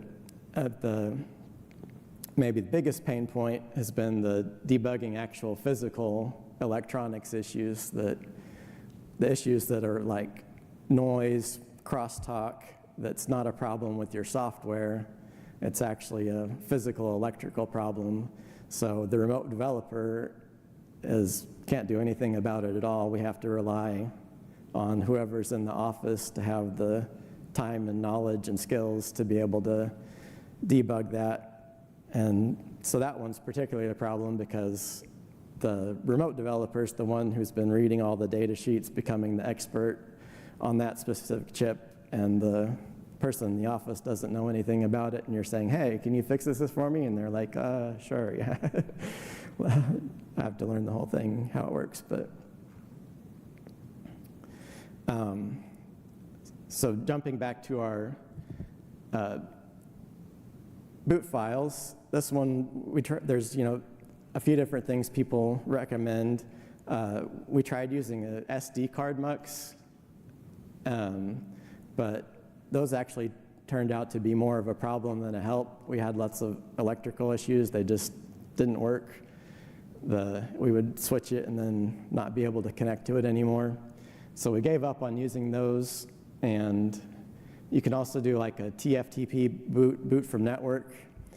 We tried that, but we have 3 boot files that we need to update, and only 2 of those work over TFTP, so it didn't really completely solve the problem for us. So we decided to just keep things simple as possible. Our development board mounts the boot partition automatically at /boot already, so we can just use Secure Shell. As long as we can boot into Linux, we can use Secure Shell to copy files into the boot partition, reboot our board, it comes up. Worst case scenario, you have a bad kernel, it crashes or something. Well, we've got our mini PC connected with a serial console, so we can get into the U-boot prompt and recover if we've got a bad kernel or bad device tree. So that only leaves the one bad case of the boot bin, which has the U-boot in it. If we botch that one, well, we're out of luck. Somebody at the office is going to have to fix it for us, but luckily that one just doesn't happen very often, so that hasn't been a big problem. So kind of wrapping it up, is it possible to actually work like this? Some of the reasons why we decided to work this way of having the hardware remotely is that we need multiple engineers all sharing the same hardware, because we're developing a Linux driver, a bare metal driver, user space stuff, all for the same board. That's not always the same engineer, so there would be a lot of logistics trying to ship around the same board to every engineer, and we wanted to avoid that. Things get lost in the mail, the shipping costs add up, and not all the remote engineers have all of the equipment you need to test those hard problems. So that's our main motivation for having our setups the way they are. But there is a loss of efficiency of not being able to get your hands on the hardware yourself. So we have been making some exceptions for that when one engineer, or there's only one software task for one engineer, then we've shipped them the board. Or if we had a duplicate board, or some of the chips are just so incredibly complex that it makes more sense to ship it off and ship it back. So I don't know if everyone else on my team agrees with this conclusion, but I think overall it's been working well enough for us. We've been managing to get things upstream, so that leads me to my second adventure, which is the first Linux driver I got upstream using this method. So this is the adventure of the resolver to digital converter. So remember these tires, they come into the story later. So I'm guessing most of you don't know what a resolver is. I didn't either when I started this, so here's a 30-second crash course on what's a resolver. So it's this two-piece thing here. This is called a frameless resolver, and it's got a rotor, a little small part rotates. It's connected to an electrical coil that rotates. Then there's a stator, that's the bigger ring. It stays still, and it's connected to two more coils that are at 90 degrees to each other. And the rotor coil we energize with an electric field, and that induces a voltage in the stator coils, and those signals go into a resolver to digital converter chip, and since they're 90 degrees apart, we have a right triangle. The converter chip does some trigonometry, and you can figure out what angle the rotor is compared to the stator. So this is measuring the rotational position, and it also has a clock in it, so we can measure rotational speed of how fast this rotor is spinning. So when I started, this is our first test setup that they had set up at our lab that I would connect to develop the driver. It's got the same board running Linux, connected to the evaluation board with the resolver to digital converter chip. And then we have our hardware store setup of, we added a shaft and some brackets to mount our resolver so we could actually spin that rotor. But there's a few problems with this setup. Number one, it's human powered, that whenever we wanted to test our driver, we had to ping somebody on Slack to say, hey, can you go turn that shaft so we can make sure my driver's working? And also, since this has to measure speed, humans turns out they don't have a constant speed setting. Can you turn this 1 revolution per minute? Or they don't have a high speed setting. Can you turn this 10,000 revolutions per minute? And also, since that came in two pieces that have no connection at all, it's called the floating resolver for a reason. They can't touch, and there's a 0.5 millimeter air gap in between. So our high precision hardware from the hardware store wasn't really up to that task. But do you know what is precision engineered to a fraction of a millimeter That's right, Legos. So I went to the office and got to visit the office in France, and I brought back one of the duplicate boards we had with us. And since I've got that background in Lego robotics, I built our version 2 setup where we can actually test this properly. So remember those tires I told you about from the 1980s space sets? Well, it turns out they're a perfect fit for the bevel in the resolver, because I needed something to grip it, to spin it with the motor.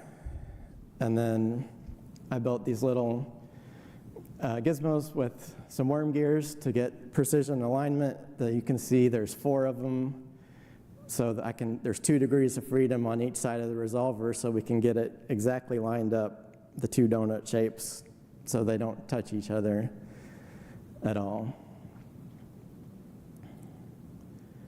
So here's what it looks like in action. This is just doing a rotation test by hand. It's measuring in radians. And then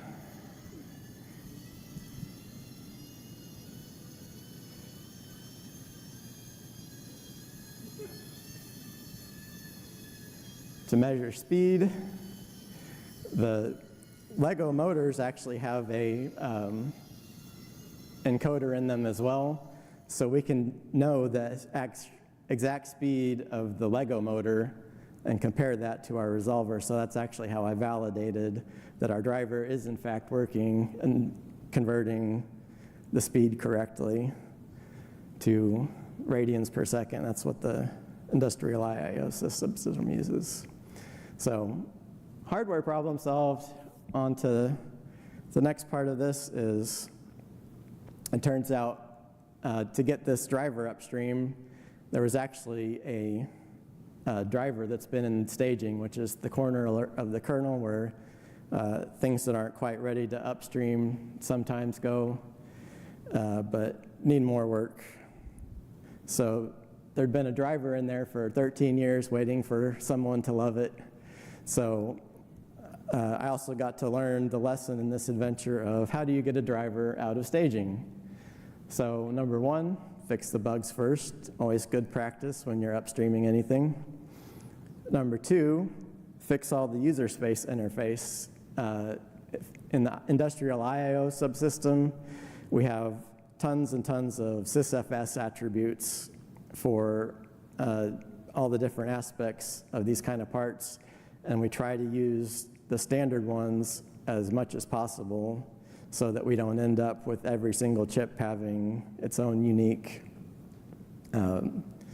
attributes. So the driver in staging was basically reading and writing registers through these attributes, which is something maybe you do in debug FS, but not in industrial IO, so we had to fix all that. Then stuff in staging usually doesn't have device tree bindings, so you have to write that. And one thing to watch out for is don't let using a device tree property in your driver sneak through without documenting it in the bindings YAML. Then you'll have grumpy DT maintainers. And then finally, once you fix all those things, we can actually move it out of staging. I did a git format patch with no renames so that we could see the full driver on the mailing list, give it one final review as it was moving out. And then once you finally get it out of staging, then you can start adding all those shiny new features you wanted. So mission accomplished. Just took a little ingenuity and about 40 patches, and finally got that upstreamed. So speaking of upstream, that brings us to our last quick little adventures of some other things going on upstream in the industrial IO subsystem. So we have the adventure of the SPI offload. What's the SPI offload? Well, the problem we're trying to solve is some of these analog digital converter chips can do 1 million, 2 million samples per second, and we need to get that into the Linux kernel over a SPI bus.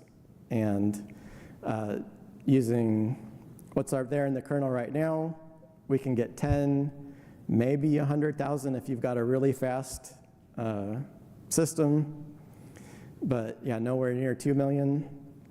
And there's also all sorts of sources of jitter, because when you're dealing with interrupts, they're not always happening at a regular interval. So you end up something like this. What's wrong with this picture? Yeah, we missed almost the entire sine wave, at least in this capture, because the kernel must be busy sending the previous capture over the network or something, I don't know. So our solution to this is SPI offloading. So that's a way to do all of the SPI transfers completely without any CPU intervention, so avoiding all of the interrupts altogether.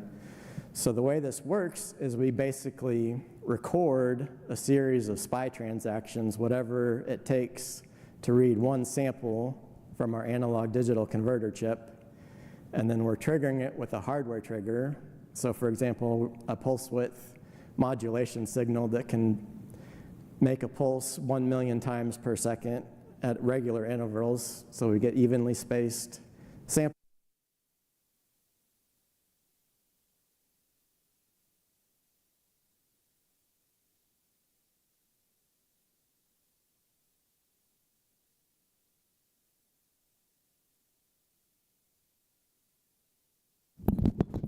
Our receive data gets piped to a DMA buffer.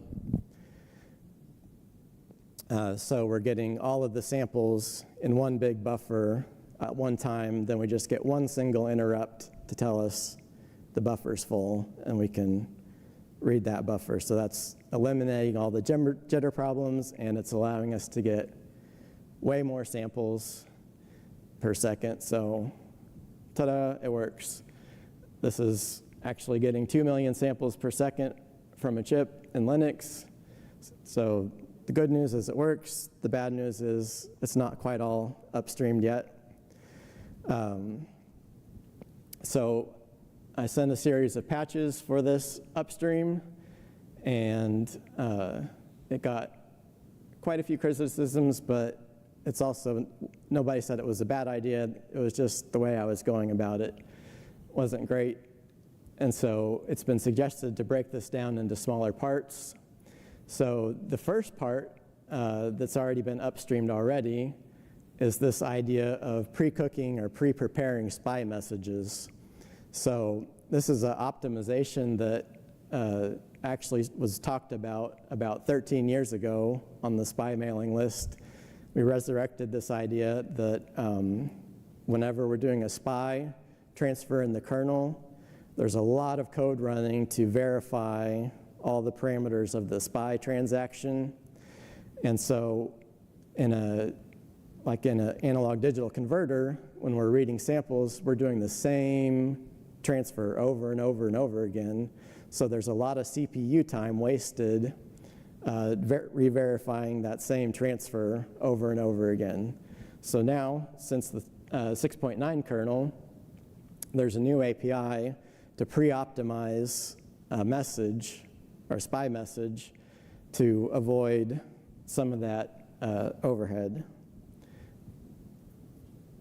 And so the next steps for breaking this down, because remember that the idea is to eventually have a way to record and play back SPI transfers completely from a hardware trigger. So the SPI maintainer wants this to be kind of something even more general purpose that can solve more problems than just ours, because that's how we do things in the Linux kernel. So I'm kind of looking for other people with use cases, feedback hopefully, to figure out how we can make this work the best for everybody. In the IIS subsystem, we can already start using that pre-optimization to make IO drivers more efficient. One of the ideas also thrown around was a lot of SPI drivers can do DMA mapping, that part could be moved to the pre-optimization to optimize that even more. A lot of people interested in this were using CAN controllers. So if you're interested in that, this is probably something you want to look into. There's a couple SPI controllers that are specialized for SPI memory that have a lookup table where you can pre-program SPI commands and play them back by a hardware trigger.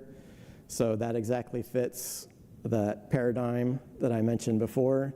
So maybe there's an opportunity to also improve some performance with SPI flash memory using this. And the last idea is from the SPI maintainer of a lot of the embedded systems nowadays have extra microcontroller cores, like maybe the PRU on a BeagleBone, that we could use to also be a SPI offload to improve port performance in any way you want. So that was SPI offload. Next quick adventure is the adventure of the IIO backend framework. This is also something new in the industrial IO subsystem. What was the problem we're solving?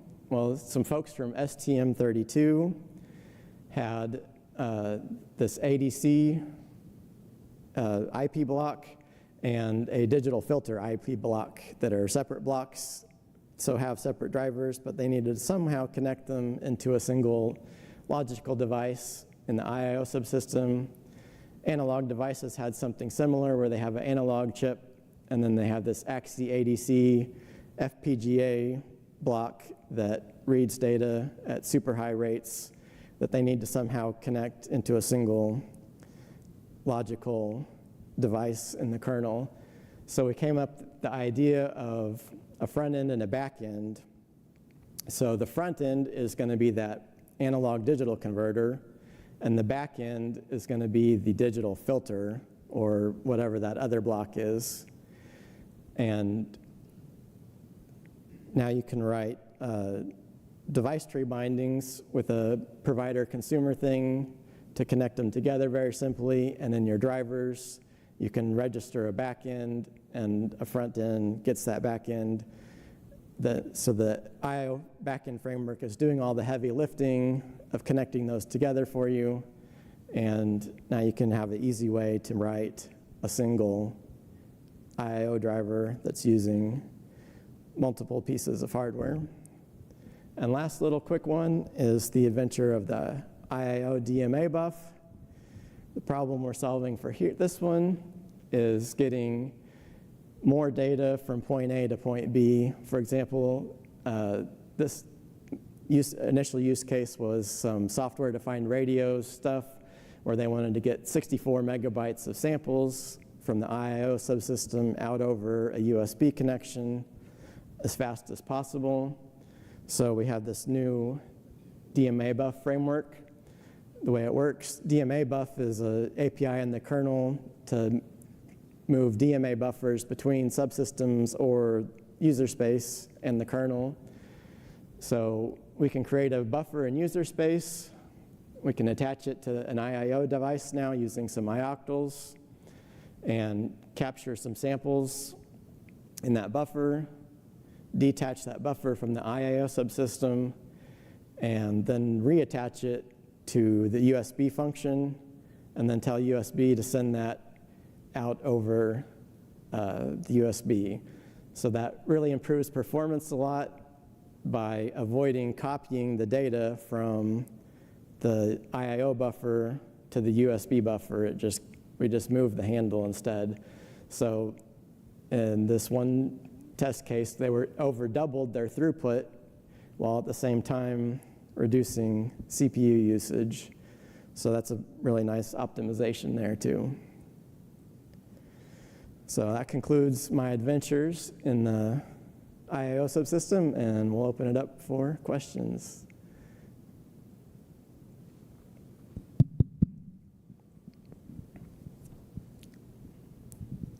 With the SPI offloading, my assumption is that you were starting not with bit banging, but you started with a SPI driver that had hardware support. Is that correct? Yes. Yeah. And then offloading was one level beyond hardware support. That makes sense now. Right, yeah. Anything that's going to do offloading is going to require special hardware that knows about being able to have a hardware trigger or piping the received data somewhere else. Thanks. Yeah. So the peripheral in question is an AXI FPGA peripheral that Analog Devices makes. You can find documentation. It's open source. You can find documentation on wiki.analog.com, and the HDL is also available.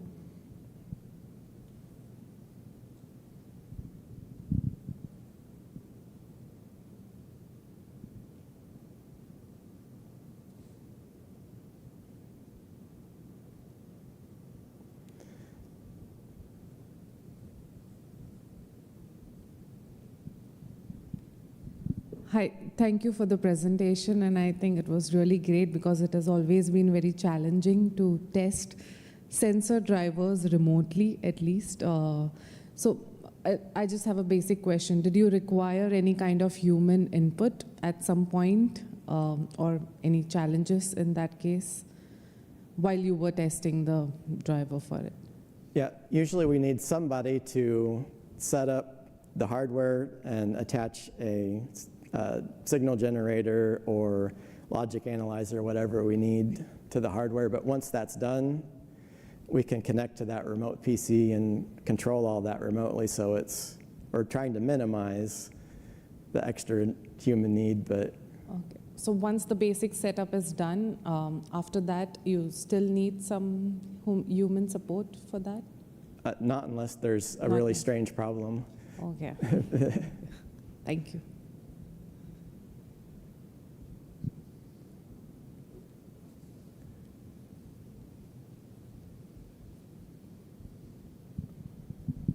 So on your oscilloscope and stuff, are you able to, is the remote user able to see the screens from the oscilloscope app, or are they?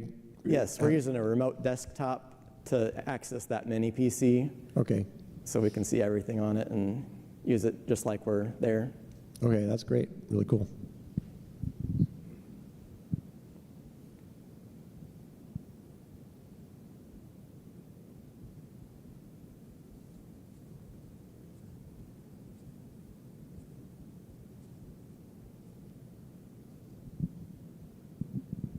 So the M2K that was being used is called Adam 2000, and in fact it's actually a complete Linux system. So it's based on a Sync MP, no, on a Sync 7000. It runs Linux and also runs I/O for all the different blocks inside that unit for signal generator, ADC stacks, and so on. And so you can also remotely connect to that unit, so you don't really need it, kind of the Scopy evaluation software running directly connected to the device. You can also use that across a VPN and run that software on a different PC, maybe in a different location. The latency is a little better though when you're local. Thank you for the talk. I was wondering about, for what I understand, you were mostly using it for development, your setup with the remote computer and stuff, but are you also using it for testing and CI purposes? Yeah, most of this is just manual testing since we have to generate a physical signal.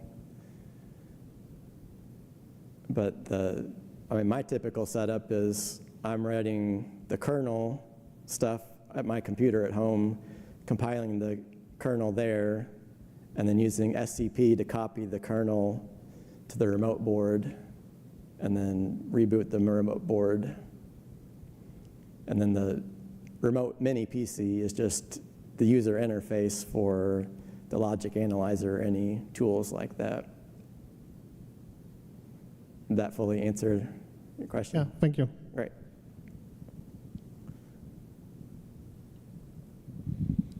If you were to take it the next step and have it be more of a CI type of setup, does that M2K scope and stuff provide the ability to script it and not have it visual, but to maybe capture some logs and do some comparing with automated tooling? Yeah, like Michael said, we can connect to it remotely with anything that talks IIO user space stuff. Okay. It's all using the IIO stack, so any compatible tool works with that, and we've made a Python script so far just to create a simple sine wave, but it could be automated much more.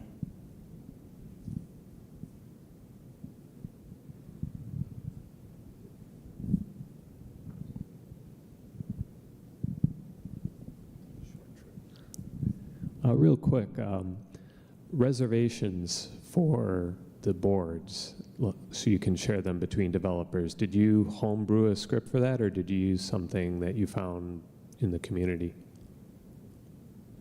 I'm not sure I fully understand the question. So like to prevent, say, two developers from trying to use a board at the same time. Oh, yeah.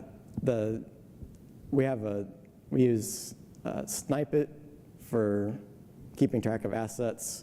So we made a setup asset that people check out one board or two setups, and then we can use that to see who's using them.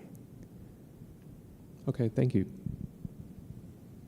But we try not to have two people working on the same thing at the same time, so that it's just not a problem of having to take turns.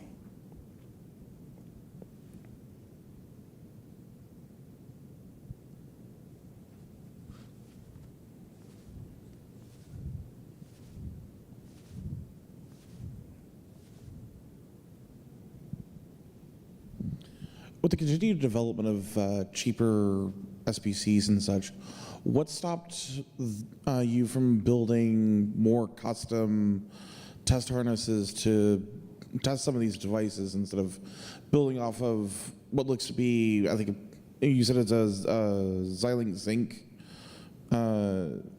development kit? Why not build your own platform?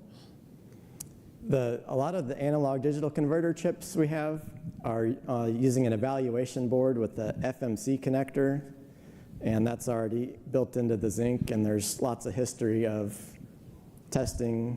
developing and testing these devices with that hardware, so we're just sticking with it.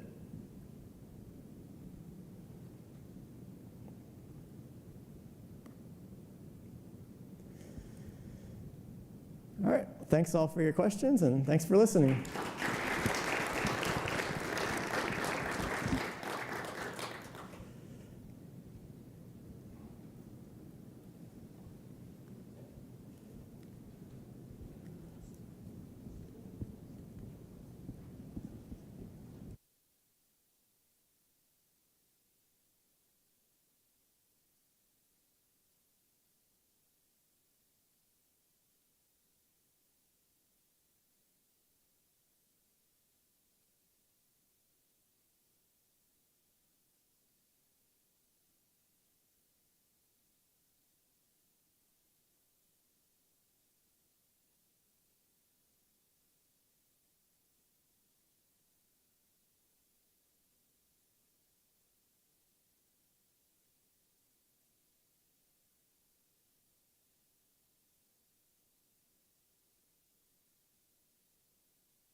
I mean, it's interesting, like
Test.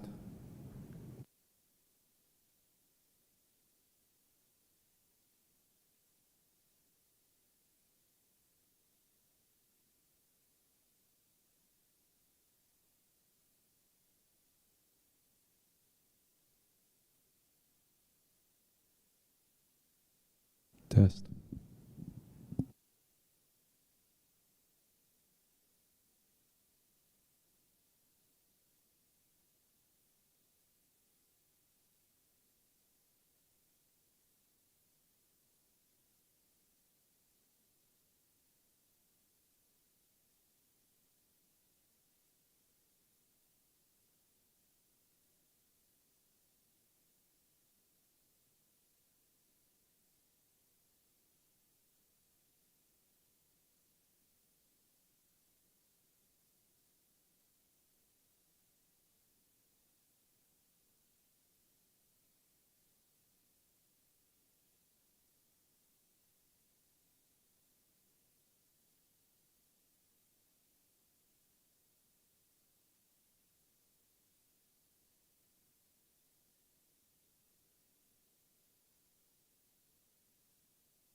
Testing 1, 2, 3.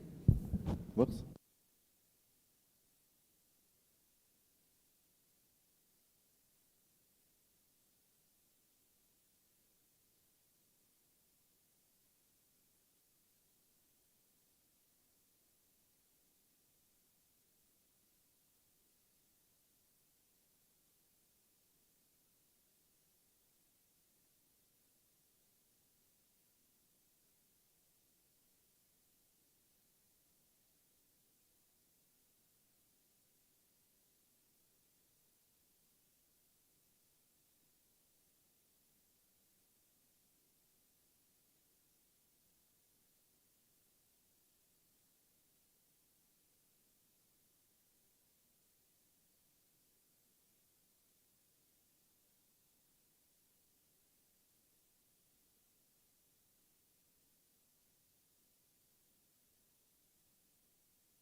Everybody hear me?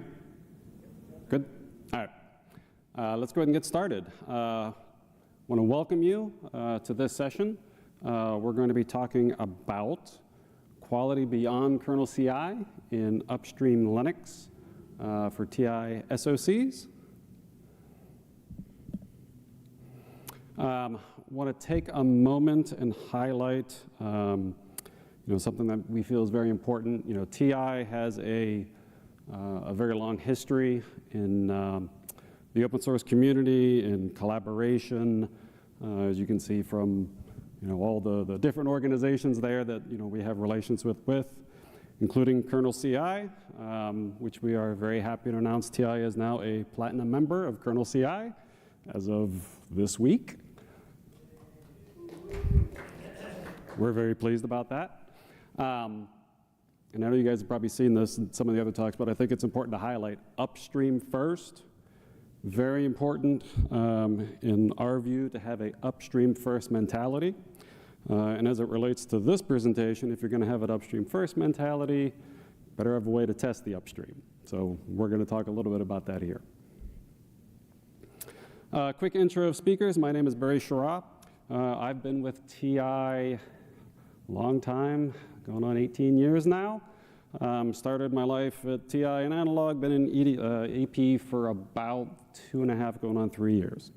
I am the manager of the system integration and test infrastructure team.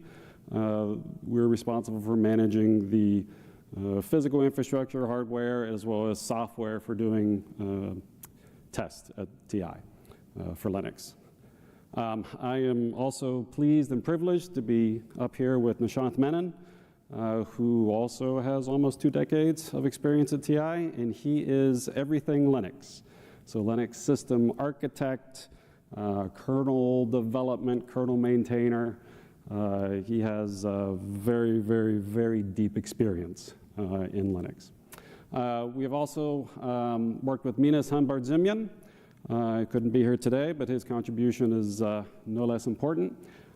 He is the lead developer for the system test team that does a lot of the automation tools, as well as the kernel CI implementation, the kernel CI testing that we do in this presentation. Okay, disclaimers. This is technology presentation. This is not a product readiness or roadmap commitment. And the opinions here are our own, not TI's. So get mad at us, don't get mad at TI. All right, quick overview. Give a little bit of background, a little motivation of why we're doing this as it relates to kernel CI, and then talk about how we're doing upstream testing. And this breaks down into a few buckets here. How are we doing the kernel CI testing? How are we doing CI/CD testing as it relates to upstream?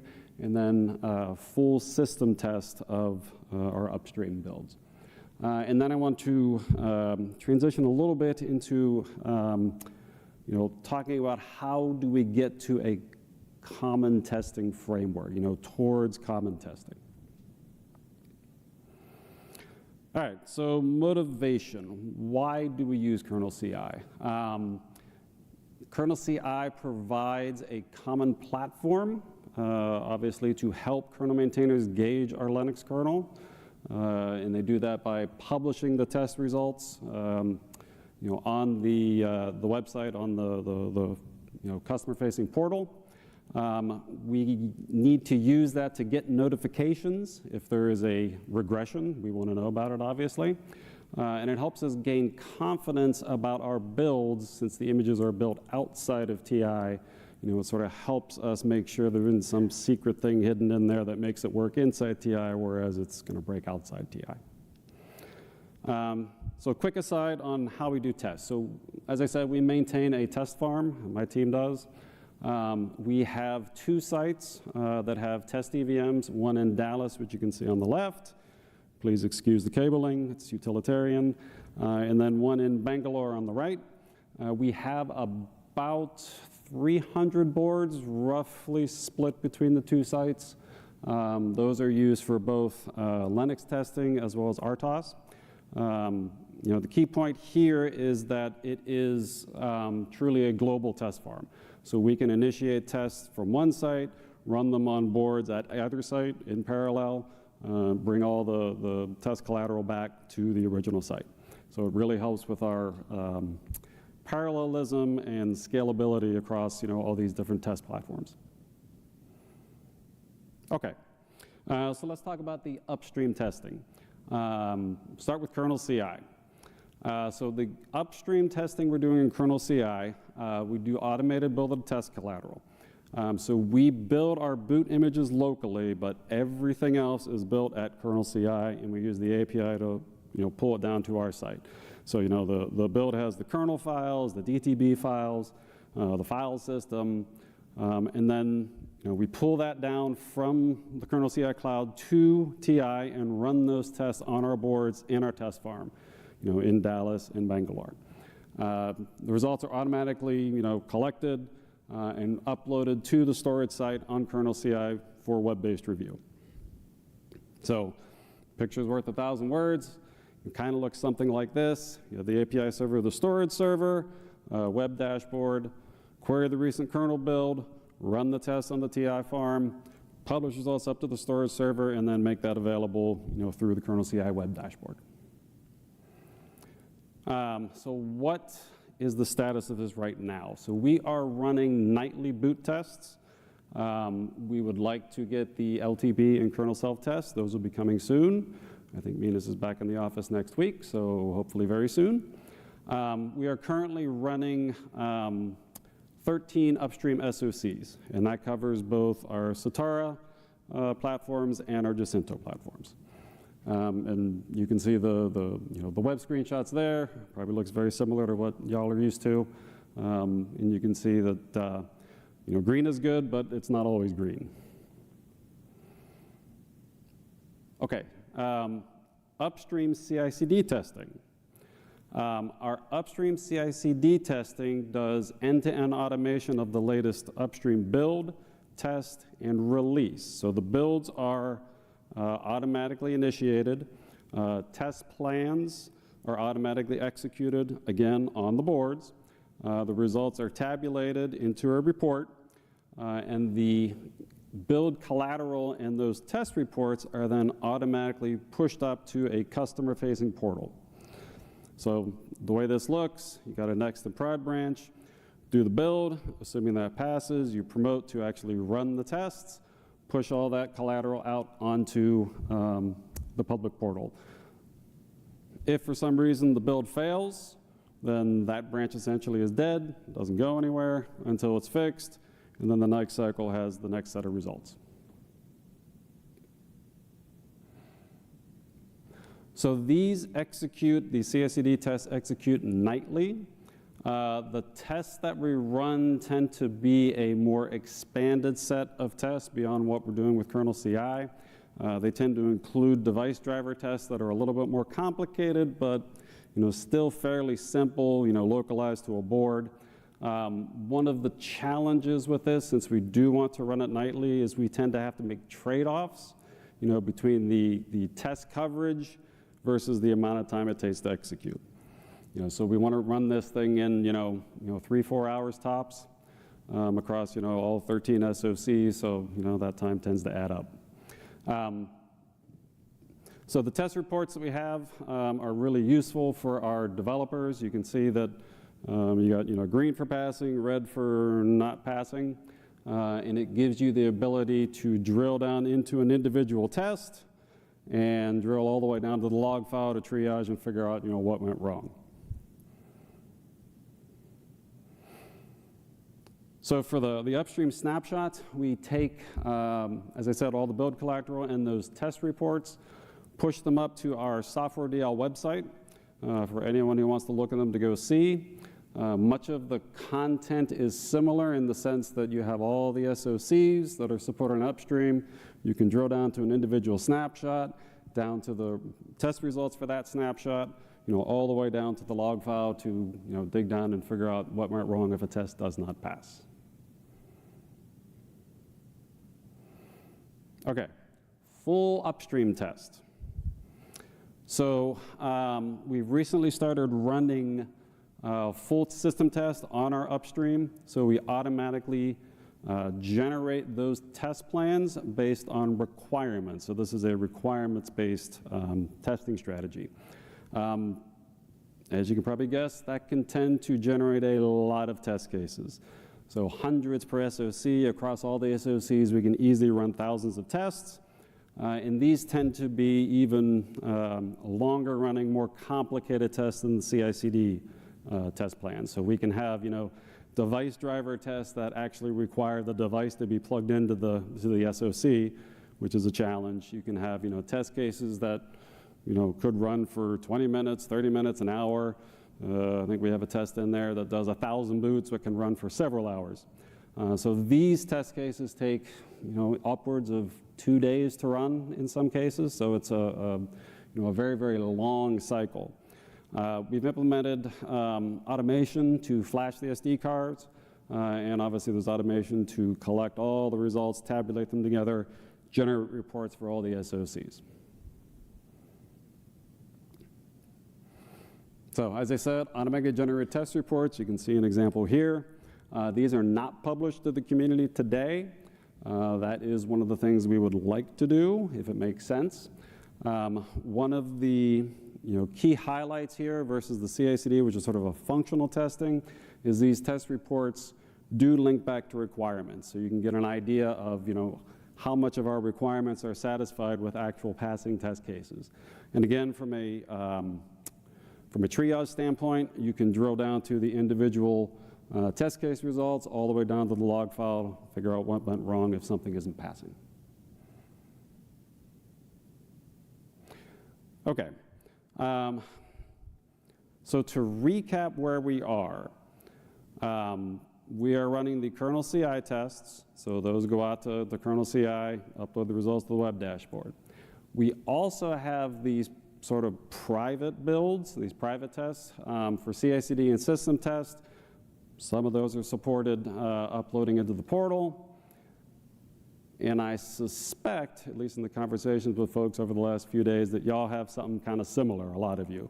Kernel CI tests, maybe some tests running privately, maybe some of those results are uploaded somewhere where they can be viewed. But it's a lot of similar things implemented in different ways. One of the nice things would be, can we get to a place where all of that kind of testing is common? So we're all doing it sort of the same way. And can kernel CI sort of be the umbrella to sort of bring that together as sort of a foundation? And I will pass it off to Nishant to dig into those details a little deeper. Thank you, Barry. That's good. You can hear me. Okay, good. Why? I mean, why would we care about doing this collaboratively? We all talk about doing upstream testing. Why can't people make products from upstream? Simple. They don't trust upstream. It all comes down to this little keyword over here, trust. I don't trust the quality of software. I can't trust that you won't regress in the future. I can't trust the features that you have in there. The solution that we are proposing here involves the standard stuff to manage trust. You standardize stuff so that, hey, if I see it on one vendor, it's the same on other vendors too. You decentralize.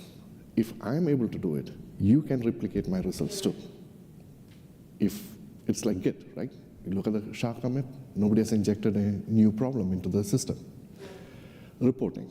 Can we trust the reporting that you're doing? There's no bias in the reporting? What if you're changing the performance number a little bit, skewing the result towards your product? But that's not really true. Transparency is the key. Today, we don't have that transparency. Kernel CI is moving to that transparency. What can we do next stage? So I understand most of the folks who work on Linux are focused on purely on Linux. But the guys who are actually creating products, they look at the product solution. And most of these systems are heterogeneous in nature. You have Linux, you have RTOSs like FreeRTOS, Zephyr, ThreadX. There's so many different OSs coming together. They all have the same problem. How do I test an interface? How do I test a peripheral? And camera sensor, for example, it doesn't change. Whether it's with TI, NXP, ADI, whatever interface you're using. If you're using a serializer, deserializer like FPD link, it's the same thing. Why are we testing it differently? If you dig down, right, I like to use this little thingy on the side. We all use different languages. This is the standard communication, Delta. We all would have sung Kumbaya if we were all talking English together. But it's a diverse world, I get it.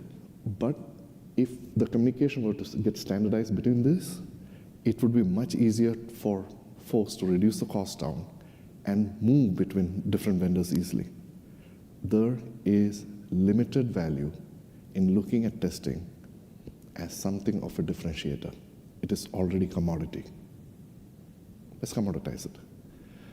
There are a few topics I've kind of put on here, but it's just examples of various problems that we have. Some folks like Lava. I'm a big LabGrid fan. Sorry, Barry. He likes Lava. There are different frameworks that people have created. TI decided to fork LTP, Linux Test Project, and added device driver test framework on top of it, which TI manages year on year. We have to rebase. It's completely out of tree solution. We also, on the host side, created something called a VATF.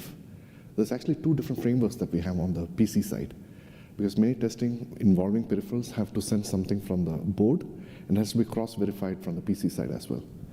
When you look at industrial protocols, for example, yeah, maybe you have a big list of things to do. They're all standard problems. We all repeat the same solution, but in different ways. Decentralizing, and this is key. You saw the farm that TI has, right?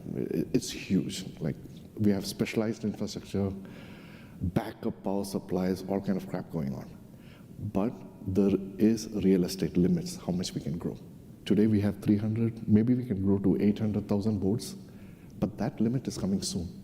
If I look at these products over 10 years, we say in Linux, hey, we love Linux, we support any product that people use for years on the go. Really, do we? Do you do testing for the same product 10 years from now the way that you're testing today? Most of us don't. It's a matter of economics, right? The only way to spread this cost out is to let the guy who's interested, whose stake is high, to give the importance that he wants, instead of doing this centrally. Kernel CI does that today. It's already decentralized. There's a framework, there's a standard for us to do it. We can leverage it to the next level. So many things, if you guys are in corporate world, you know that our business priorities change. TI has a lot of history of doing that often. Our OMAP processors are no longer actively supported. There's a lot of folks who have complaints about it. There are other products that we have slowly scaled back, but there are real products out there that actually use these processors. What do? They have no way to replicate what we have done internally. This gives them an option of doing that. Anyway, long story short, there is so much duplication that is going on here. The other thing, which is very scary to my marketing people at least, and again, I'll claim the disclosure. I'm speaking as an individual right now. Nobody likes to publish performance results out there without marketing team review. Why? Because a DMIPS number change is millions of dollars lost. But guess what? There's nothing hiding it. I can run Drystone as you can. You'll get different numbers. But if you could reproduce the same test results, that's great. We are scared about saying, hey, we failed a test case. It's normal. There are regressions, like for today, for example. U-boot master branch is completely broken. None of the K3 devices boot today morning.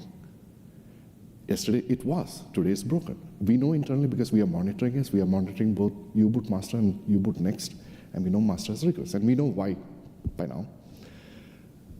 There's nothing wrong in reporting that.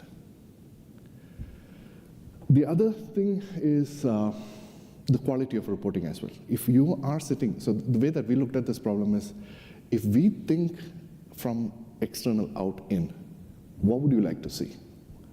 How would you trust the data to be able to create a product based on mainline kernel, mainline U-boot, mainline TFA, everything mainline? Call it Yocto master directly. You need to be able to reproduce the data. You need to be able to trust the test reports that are coming out. But there's no standardization. You're entirely dependent on TI's translation of the test report. If we say that I2C is functional, you can't replicate that. You have to trust us. Long story short, kernel CI today is solving a humongous problem already. The infrastructure for that, a distributed reporting system, the amount of platforms that they're trying to solve is already a complex problem. But that's just the tip of the iceberg. The real thing that we as embedded developers have is the platforms themselves, the products themselves. Here's a scope for us to grow further down. Barry? So, call for action. Common testing framework beyond Linux kernel, as Nishan said, leverage the shared solutions. Kernel CI can be that umbrella. It's partway there. It would be a good place to congregate to do that. So, our challenge is how do we work together to make that a reality? And that's kind of what we're asking with this call to action. Okay, quick thank yous. Obviously, Texas Instruments, Linux Foundation, Kernel CI, Lenaro, Pengatronics, Collabra. None of this would be possible without their help. So big thank you. And contact information, myself, Nishant, Minas, emails and IRCs, et cetera. And we will open it up for questions. We really wanted this to be like a conversation where what stops us from doing this? Brian? Okay, so I can tell you what's stopping me from using kernel CI right now, and that's that I'm waiting for V2 to drop. It's in its next generation phase, and I'm a little bit worried that they're in a mode, well, I talked to you about this in the hallway. I'm a little bit worried that they're in a mode where the next version of it is going to be like a kitchen sink version. They kind of have second system syndrome. Anyone want to comment on that? Am I wrong? I could be wrong. I think we gave that impression, and I think we were right in that direction. We've been fixing the strategy for the past 3 months there. And we have a system that's working. It's supporting build results, supporting boot results. There is much better testing for device probe, for example, enabled. And we are scaling up that slowly, involving a few maintainers, reporting a lot of this stuff manually at the moment, because we want a data that we can trust. And we want to not make the mistakes of the past system that was just, if you start looking into all the test results, it's a big mess in the legacy system, because we can't really understand the bulkiness of the data there. So we are spending a lot of time on that process, and more communication is coming up. We had some blog posts last week. There's a bunch of other things on the way. There is a community engagement working group that has been set up, and Shua Khan is going to join us to lead that group. So that's kind of the new states of things. I think that that kitchen sink is no more there.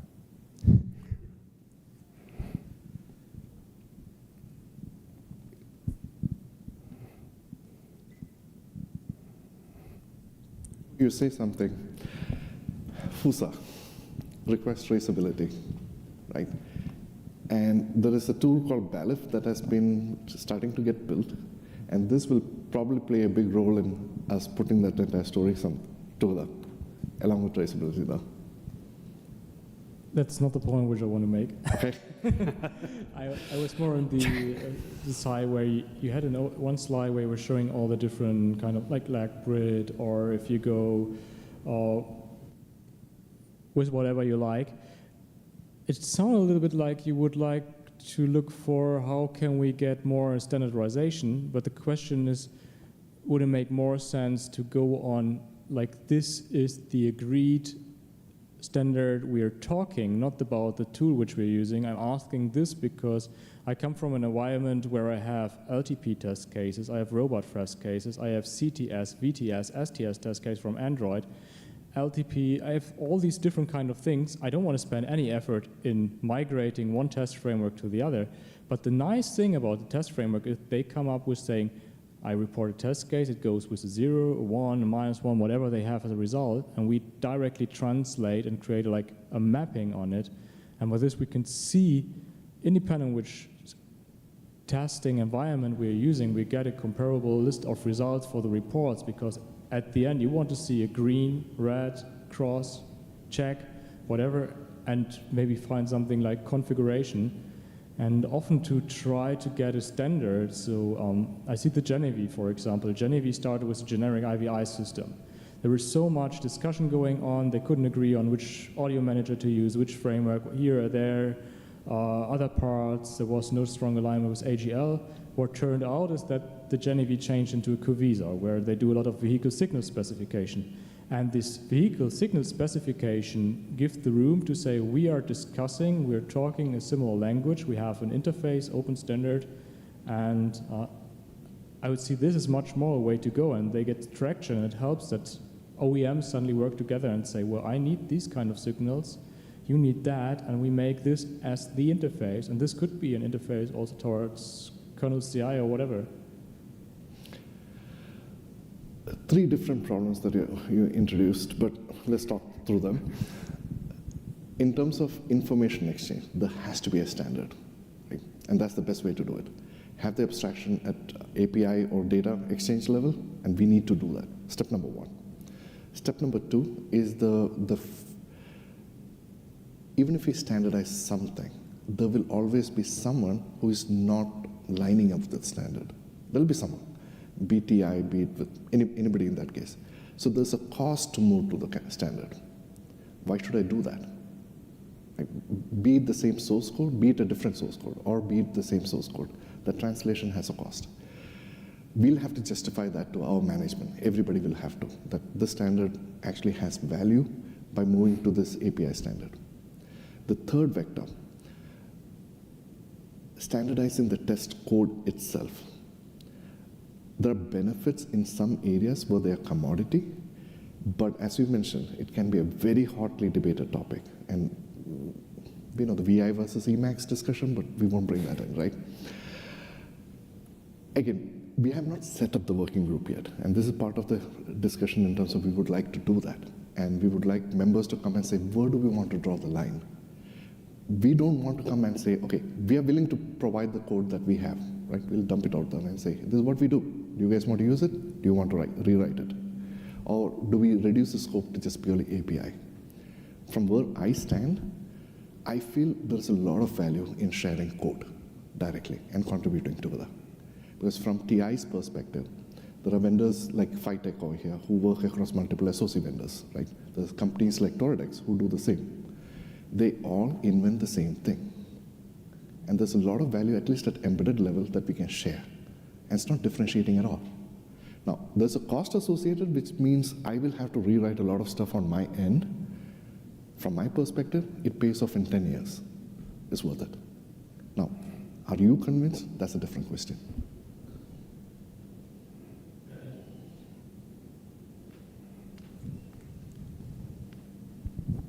Okay, as you know, I've been, you're preaching to the choir, or maybe singing to the preacher here. So about 6 years ago, I had Fuego adopt the kernel CI format as its native output format, well, at least translated into JSON. And then kernel CI changed. So that was a bummer because it was a lot of work. And so if we adopt something, it would be good if we kept it. The only way I think you can deal with this is you're not going to go back to things like LTP, these massive suites that already exist, and have them change their output format. That's true. And so I think you have to have a parser per test, or at least a parser per test output category. So that's one of the reasons we pushed KTAP into the kernel. KTAP is not the greatest output format, but it's good enough, particularly for the types of tests that the kernel was running at the time we adopted it. And it's uniform, right? So, and I really appreciate the efforts, by the way, to go into the existing kernel tests and make them compliant with that output format. Because now you can at least run KTAP on, you can run a tap parser on the kernel and put it into whatever you want the lingua franca to be for test output. You can do the same thing with LTP. With, you make a single parser for LTP, you get a huge amount of win off of all that.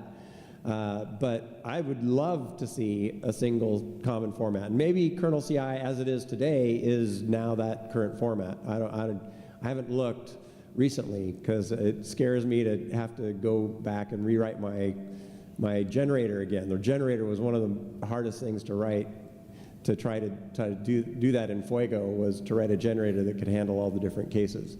And I have all these parsing modules, but I would love to have them land somewhere that other people could reuse them. Right, so IOZone results I can put out into old kernel CI. I can take Bonnie results. I can take stress test results, and we just need to find a place to put that stuff. But right, all my parsers are Fuego parsers. All right, they're in Python. They just take output and convert it into a Python module. But we need to have the discussion. We just need to pick one and actually start doing it. But the harder part is not the coding. It's finding someone who's going to host that, and you have to have a place where this code can live. This has been a big topic on the kernel CI community in the past a few weeks, and yesterday we spent a few hours on this topic. Not only the test specifications per se, but the whole architecture of what kernel CI will be from now on. And we feel that all the different CIs, they have their own test specifications, their own they store in their data that, and we want to move that out of the different CI systems and maybe move a lot of that inside the kernel tree. That's part of the effort that they're pushing, with GitLab CI, improving the test quality of things, and there is a test catalog proposal from Nikolai Kondrashov as well. That all those things I think are taking us towards a more common place to store not only the tests, the specification for the tests, the kernel configs, which boards you should be running which things. So I think that's where kernel CI is building a lot of grounds for people to come and share that.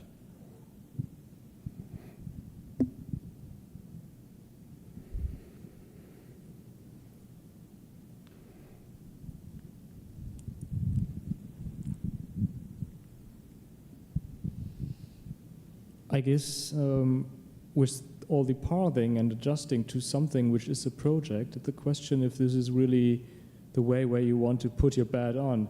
If I think, for example, on container framework, there's a large set of container frameworks available, different kind of containers, but there's also the OCI compliant container, the Open Container Initiative, and what I hear in the industries I'm talking to, that they say, okay, we may have, there is the LXC, which is not compatible, where they have certain use cases where they accept it, and because I say that's for a performance reason or so, we need to go with it. But I know a lot of other places where they say we will only accept new technology which is in accordance to an open standard interface, and then it may be better to have an open testing infrastructure, testing interface, whatever, which could be hooked under existing environment like kernel CI or so, but having more open. And of course, you will also find then even in OCI compliance stacks, extensions. So where you just say, okay, the OCI is not fulfilling all my needs. I need extra features, I need extra things, but they are not for all cases, which allows you also differentiating parts. Maybe for testing, it's less on the differentiating elements, but you can have all extra fields. You see this also with SPDX, where you have mandatory things, extension things, you're more compatible, less compatible. And I guess this is, for me, the perspective where you leave a lot of openness and you bring it to the standard framework, and then you have maybe parsers, adapters, and say, here, this is how I can have the Fuego to the intermediate pathing being compatible with kernel CI and so on. So to just have this as an interface and not changing all the things again and again, because one project decide that we change it to a different format because we like it better and don't see the full ecosystem of all our users. I mean, that's the thing which you have in a traditional way also. When you do open source or you fork open source projects, you utilize them, but you don't give back your requirements, you don't give back your modifications. There is a strong risk of breaking with the upstream, and this would be something similar like we have all these different kind of test types, all these different kind of things. They all need to be then aware to the kernel CI environment, and kernel CI need to know how they are used in order not by mistake breaking something and getting then all the feedback of the community. And maybe this works more if we say, here we have a standard, you comply to it, you change it, and then we have like a governing board on a standard, which is not like a collecting pool of, that's where we have the result or test execution.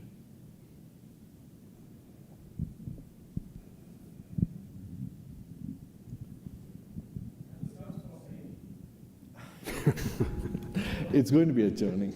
The first thing is to say that, we can, if there's one message we were to take from this presentation, right, we can go and attack the easy problems, right, of saying that a kernel CI is, let's solve this problem of reporting and reporting of boot systems for the maintainers. Yes, we kernel maintainers appreciate that quite a bit, thank you.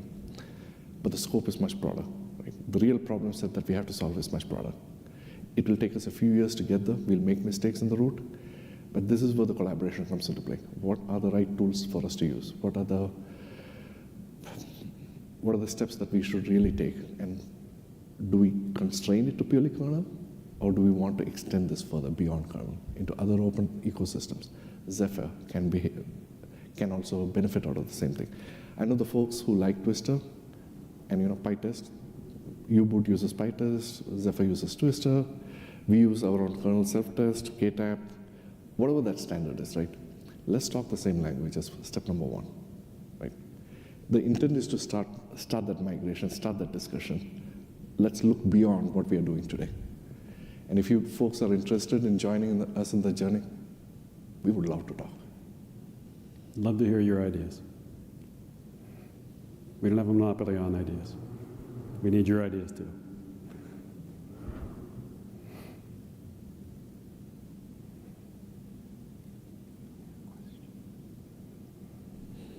Okay. Any other questions? Comments? Thoughts? So Gustavo and the kernel CI team is here. You have our contacts as well. We are on IRC2, so you guys can just, if you are wondering how do you propose this to your management and you need help, come talk to us. We can work informally. We'll try and figure this out. Thank you. Thank you.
Now, before we start, I would like for everyone to be on the same page so that we have a good understanding.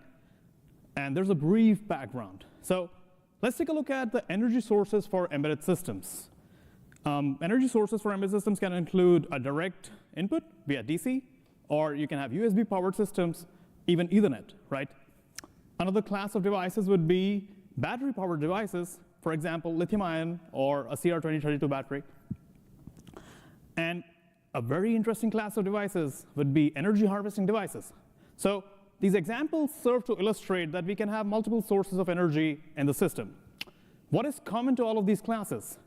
What is common is that we want to use the minimum amount of energy to do our task. Why is that? Why do we care about using the minimum amount of energy? Because energy capacity, or also known as battery capacity, is a fundamental constraint in the design of any system. For example, microcontrollers or cell phones are constrained by the applications that they can run because of the amount of energy that is needed to accomplish the task. With that in mind, we have come to an understanding that we have a finite resource. How do we manage it? Let's take a look at the problem statement. First, to introduce the concept, I would like to bring to your attention a very similar concept of performance optimization. If I ask you to optimize the performance of your program, what would you do? You would say that, OK, I'm going to measure the latency of the application using a mature tool, for example, perf, and I will obtain a metric, for example, seconds or CPU clock cycles, and then I will try to figure out a way to reduce this metric, right? Now, let me ask you the question that is the focus for today. What tool would you use to measure the application's energy? Any ideas?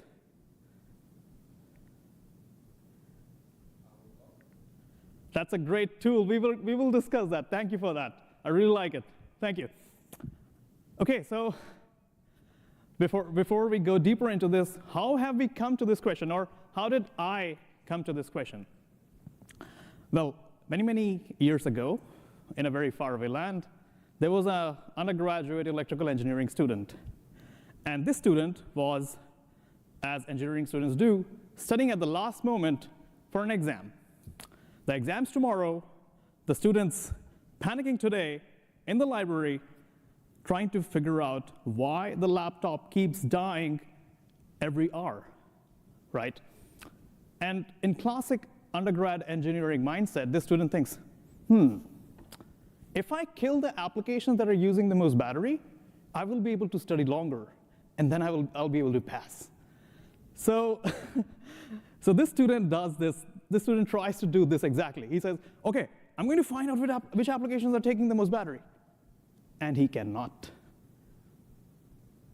He cannot, because this data does not exist. And that is why I'm here talking to you today. So towards the end of this presentation, I would like to, I hope that we are one step closer, all of us are one step closer to answering this question. We will not get to the answer, but we'll be one step closer. And that's my hope. Now, let's try to keep thinking how undergrads think. The undergrad said, OK, energy can be calculated using these two simple inputs, power and latency. The power can be obtained from the CPU. For example, the RAPL interface in Intel tells you how much power the CPU is using exactly at that point of time. You can also refer to the datasheet for specific systems. Let's assume that the CPU reports you're using 15 watts of power. The latency, as you saw before, can be measured using a tool such as time or perf. And for the sake of this calculation, let's say that your task takes 5 milliseconds of latency. And great, we have solved it. We have done what we set out to do. Energy is equal to 75 millijoules. Unfortunately, this is not the truth. This is very far away from what is actually going on. Let's try to peel the layers and see what is going on here in the system. The first oversight in our calculation model is that this calculation assumes a linear power draw. I took the value of 15 watts, and I assumed that the CPU is running at 15 watts for the entire 5 milliseconds of time. That is not the case. Here's a slightly realistic CPU power curve. We can see here that we have a lot of valleys and peaks in this curve. And if you happen to measure the power at a valley, you would not even get the full picture. You would run with a much smaller number than what is actually being used. So the first limitation is that power is not constant over time. And there can be a number of reasons for this, right? You can have power gating, you can have different types of instructions, you can have different type of workloads, right? So we need to be very conscious of the power draw at every step, at every time in the workload. Second, our calculation model assumes that we can get the number from the CPU.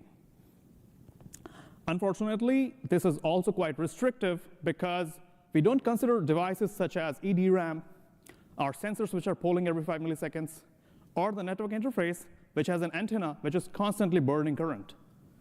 So we have experimental data which demonstrates that these devices can often dominate your entire energy consumption because the CPU peaks, but these devices run all the time. And our data is also corroborated by other research sources in a number of research papers and books. So that is the second limitation, that we need to break out of the CPU-dominant mindset. Third, the interface that we use to get the power value, the datasheet or RAPL, is available only on specific classes of processors. So it might often turn out that you don't even have access to this data in the first place. Sometimes data sheets have conflicting values. I'm sure some of us might have experience with that. And that brings me to the third limitation. We do not have a uniform interface or a reporting mechanism to make sense of this data, right? Now, I would like to summarize all of these problems into this nice, crisp summary, which would be, we are inaccurately calculating only a fraction of a highly specific system's actual energy consumption. And I think that should be improved. This is a complex statement, right? And I would like to, so I don't want you to focus on the complex. We would like to simplify. I want you to take away this nice summary of this statement. We cannot improve what we cannot measure. So my work strives to measure better. My work strives to improve our measurement infrastructure. How are we going to do this? What is the goal of this project? The goal of my work is to develop a framework to accurately and reliably measure the energy consumption of a process on Linux, right? Now, once we have this with this infrastructure, what is the use of this? What is the value that we provide to our users? Well, once we have this data, I want to report it to the end users so that our undergrads can study for their exam more nicely, so that they can make sense of it in an easy to understand and useful format. We want to expose this data to programmers via command line APIs that improve their actionability. Now, actionability is a loaded word here. We're going to get back to that and see what exactly I mean by actionability. And finally, to system designers. We want to give tools to system designers to enable them to iterate and explore the design space and pick a point in a design space intelligently. Now, this sounds very lofty. Let's try to break this down into exactly what we're going to do. For that, I would like you to focus on this term, framework. In the context of my work, framework means a set of models and tools. What is a model? A power model is essentially how we reason about a device's power consumption. So when we picked that number of 15 watts, in our mind, we had a model that the CPU is burning 15 watts for 5 milliseconds, right? All of us use models for everything in life. I want to build better models for things that are poorly understood. Some examples can be DRAM or network interfaces. It is hard to reason how a device uses power if I don't understand what is actually going on. Once we have this power model, what we want to do is we want to build tools which can accurately calculate the power based on these models. One example of such a tool would be NVIDIA SMI utility that is provided by NVIDIA for its GPUs. The tools come after the models. So in summary, we need accurate models and reliable tools to calculate the energy consumption in a sane manner. With that said and done, let's take a look at how people have tried to solve this problem so far. In the embedded world, a lot of people probe the hardware.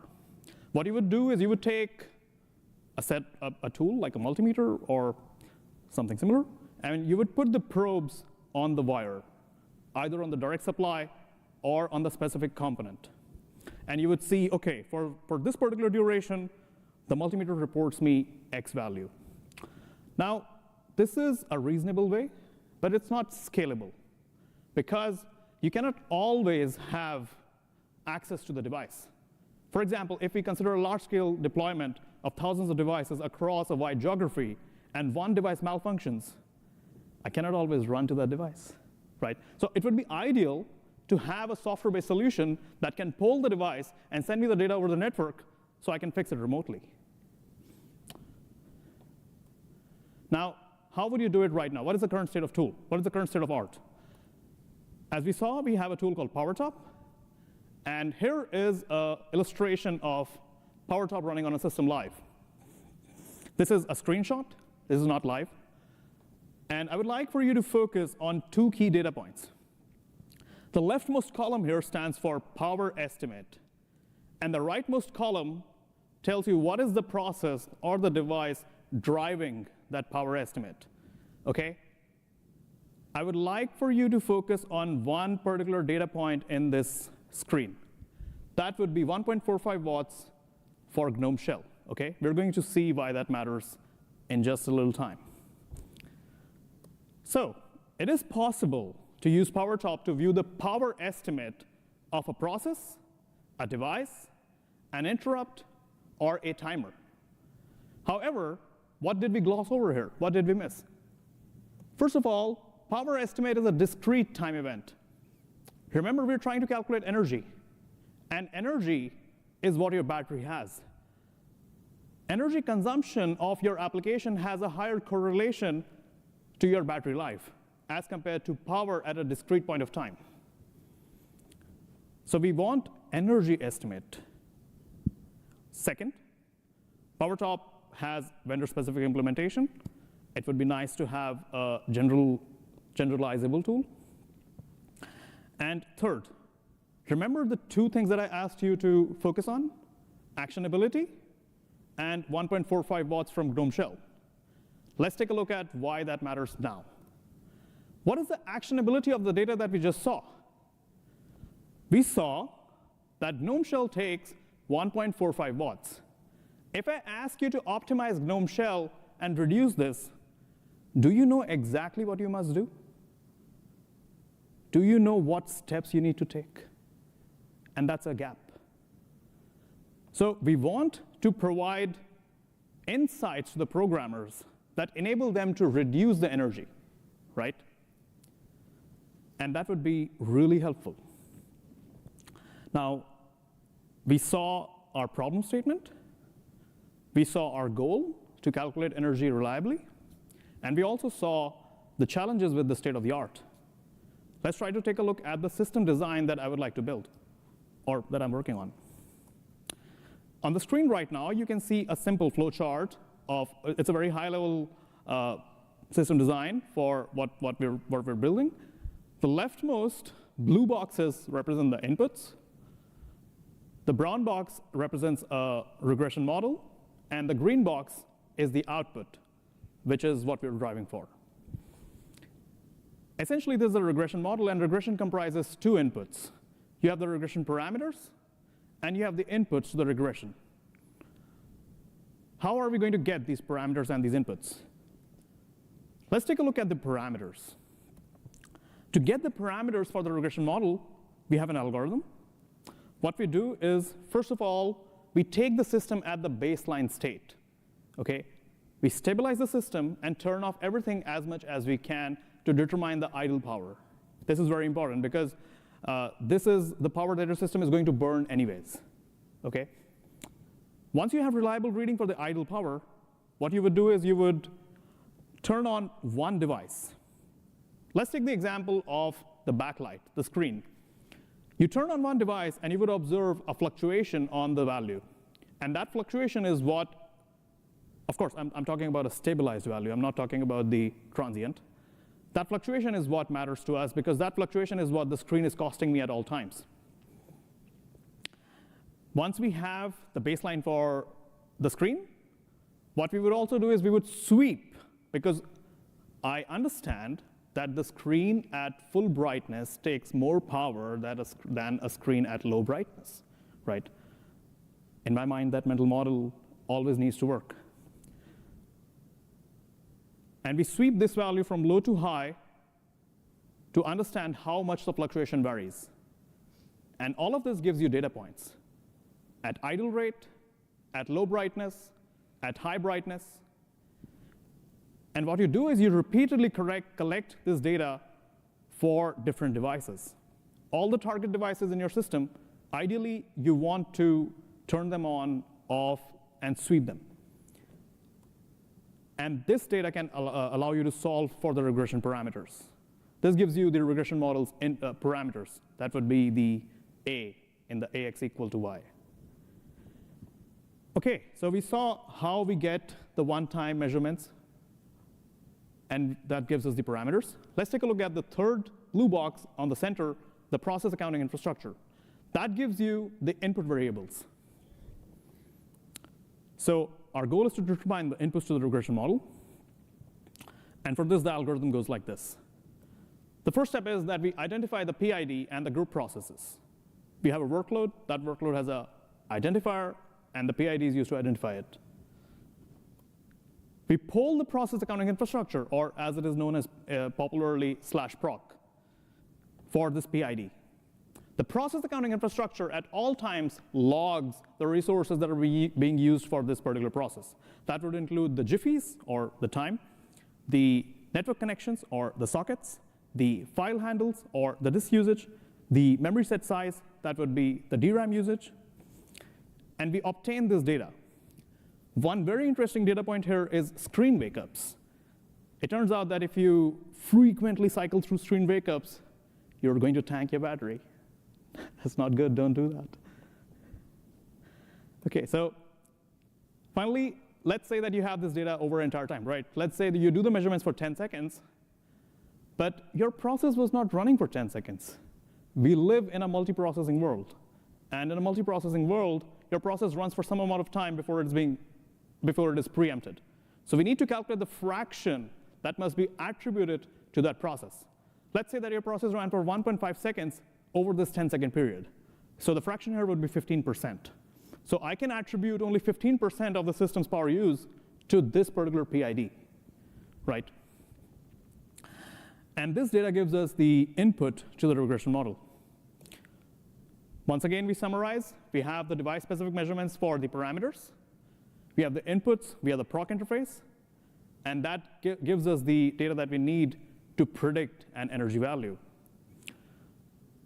Now, are we done yet? I still have a little bit of time, so we're not done. We're not done, OK? What we just saw is the system design.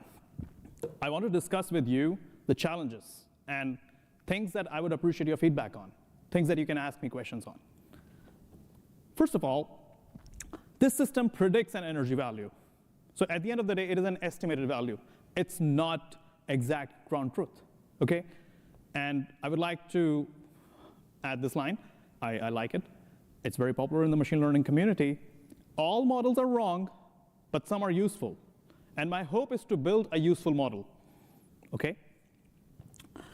Second challenge, there's a bias and accuracy trade-off.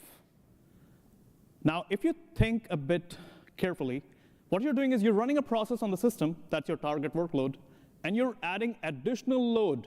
Your measurement infrastructure is also doing some work on the system now. So you have less resources available to do your original task. And if you have a very complex model, which is super accurate, which takes in a huge amount of parameters, that's going to create a huge amount of load. So essentially, the readings that you get from that super accurate model would be biased. So we have a Pareto frontier here between accuracy, which would be a model with a large number of parameters, and bias. And what we want to do is we want to sweep this frontier to identify a sweet spot between the accuracy and bias that the system can get us. Another challenge, data collection. The Linux ecosystem is extremely diverse, especially when it comes to embedded platforms. There are millions of devices, thousands of vendors, billions of ICs. Very often, even data sheets are not available for some of these devices.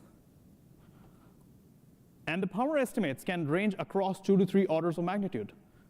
As an example, you can have an edge device which runs within a budget of few milliwatts.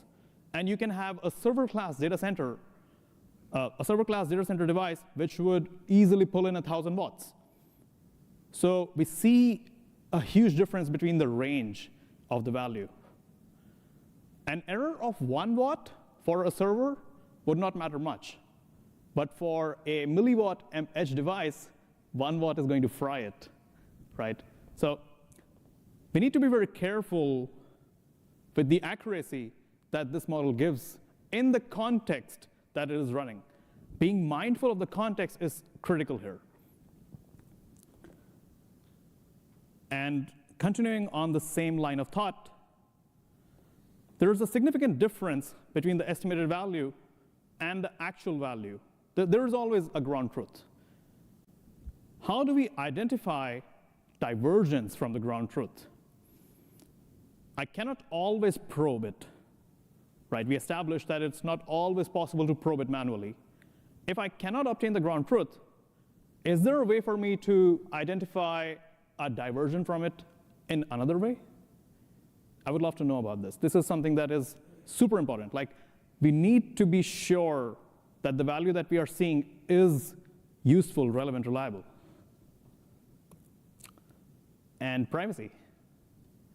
This one is a bit more let's say, philosophical, but I would love to get inputs. Who should share this data? If you're not familiar, there is a significant amount of research which demonstrates that I can identify what exactly you're doing on your device by looking at your energy and power patterns.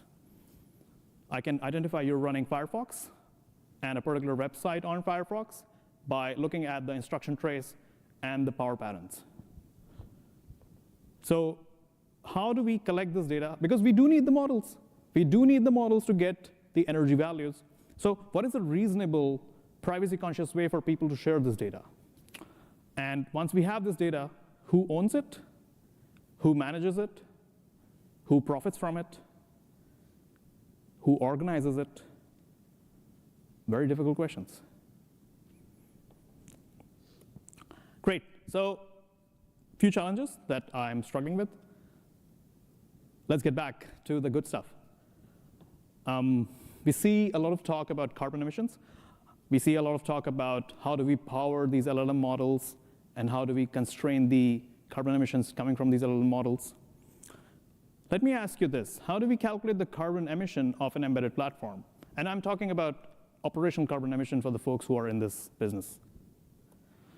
So here's one way.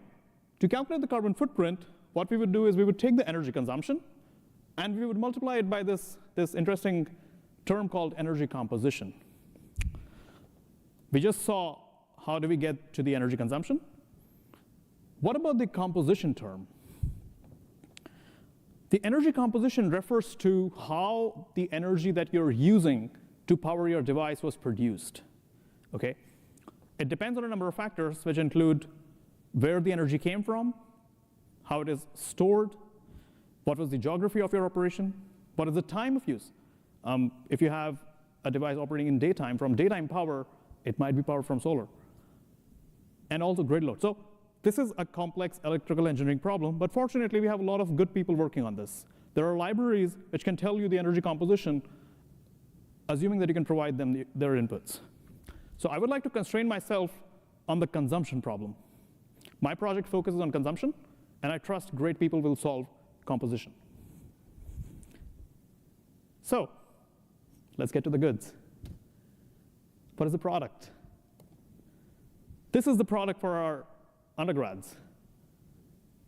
I want our end users to have useful data that enables them to do something in their real life.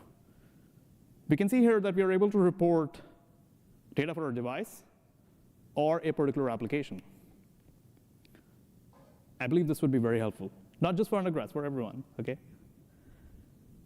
For the programmers, what is the end goal is to have a command line API that indicates what is the energy value for a process. And one really nice, really cool use case would be that, let's say that you're programming in your favorite IDE, and you write a triple nested for loop, and immediately your IDE says, oh man, this is going to take a lot of energy, Maybe consider rewriting it. I think that would be fantastic. It's an ideal end goal, but I'm working towards it. So I want to have energy efficient code optimization suggestions live in the platform to improve programmer actionability. And for our system designers, we want to help them iterate in the design space. The design space comprises performance, energy efficiency, carbon efficiency, cost. People typically have a good view of cost. You also are able to iterate over performance. And I want to open up this axis of energy efficiency, which can also help with the carbon efficiency. So we want to enable system designers to pick devices or to iterate over devices with different energy consumption values based on the power budget that they have, and explore the design space better than how they can do it today. So that is the product, and that brings me to the conclusion of this talk. First of all, I really appreciate you showing up. I understand that this was a bit too much, and I would like to summarize this talk into 2 key distilled takeaways.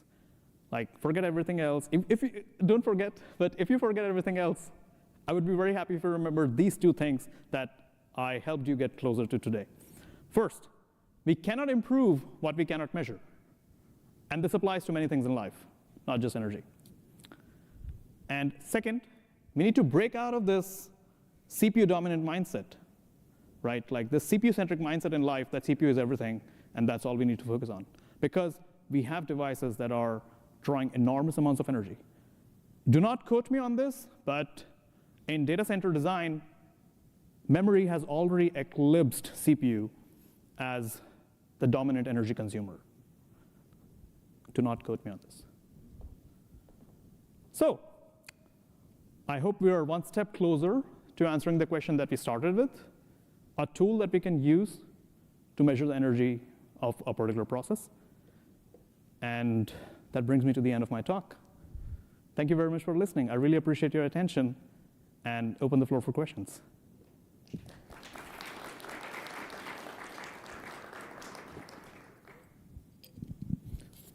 Can you hear me? Yes. Yeah. Since I have the mic, I'll ask the first question, if you don't mind.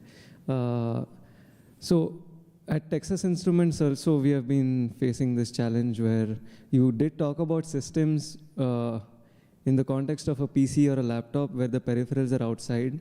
But today, in the complicated ARM SoCs that we have, even inside the SoC, there are many peripherals or many controllers whose power we need to measure.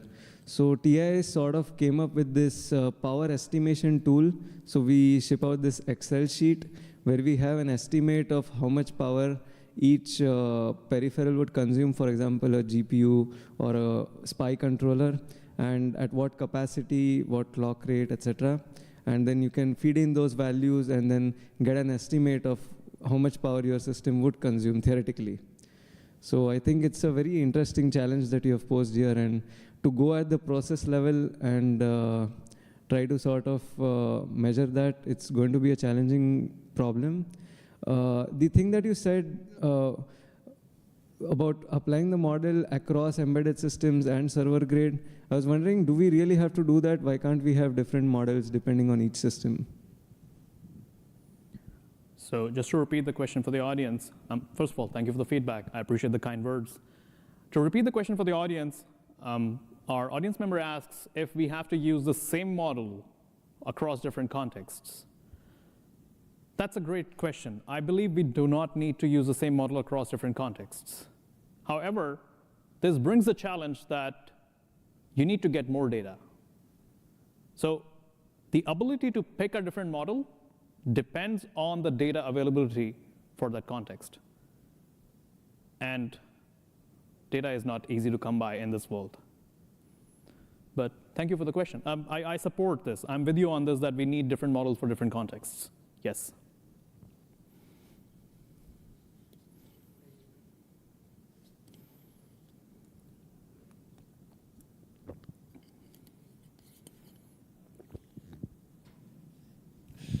Thank you for the talk. I think it's a really nice idea.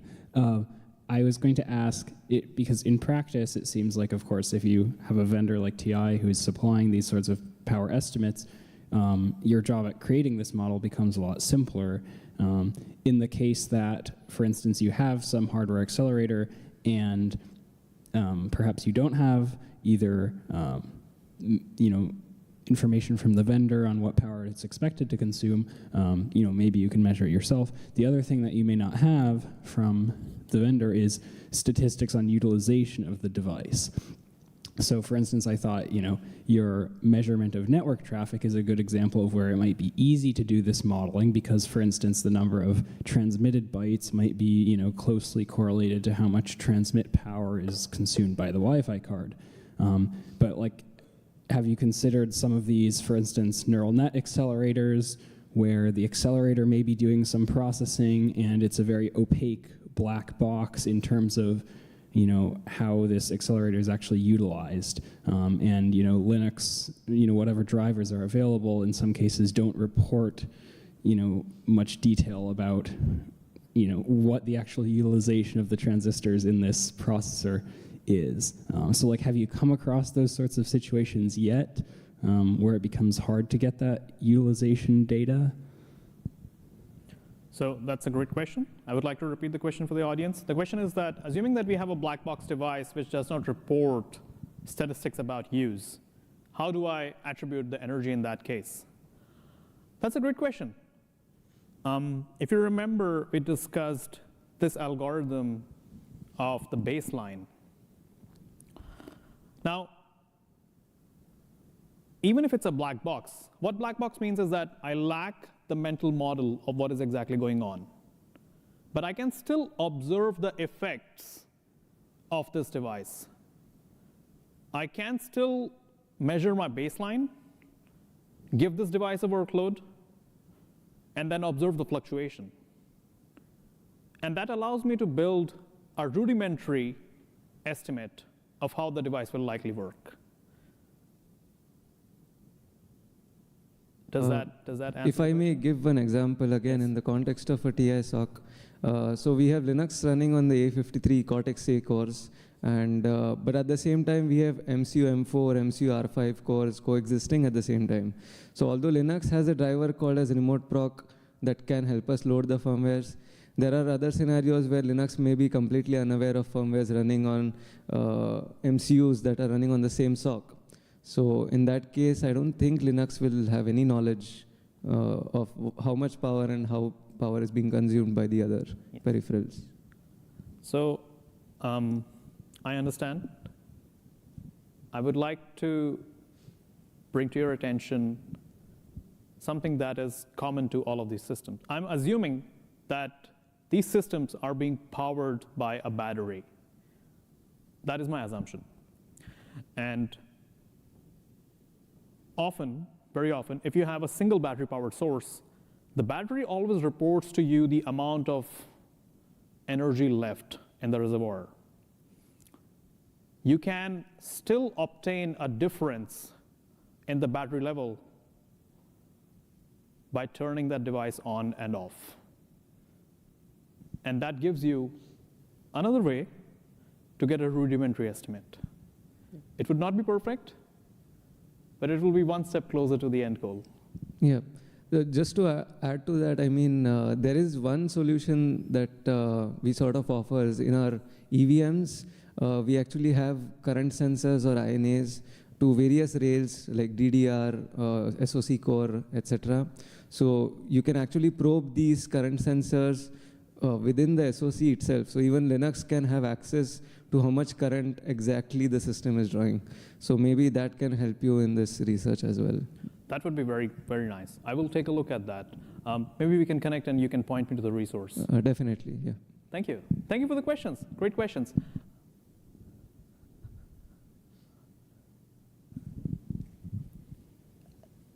So regarding the problem of divergence, does this model expect the power profile, like the power usage behavior of a device to be consistent over the lifetime of the hardware in the device?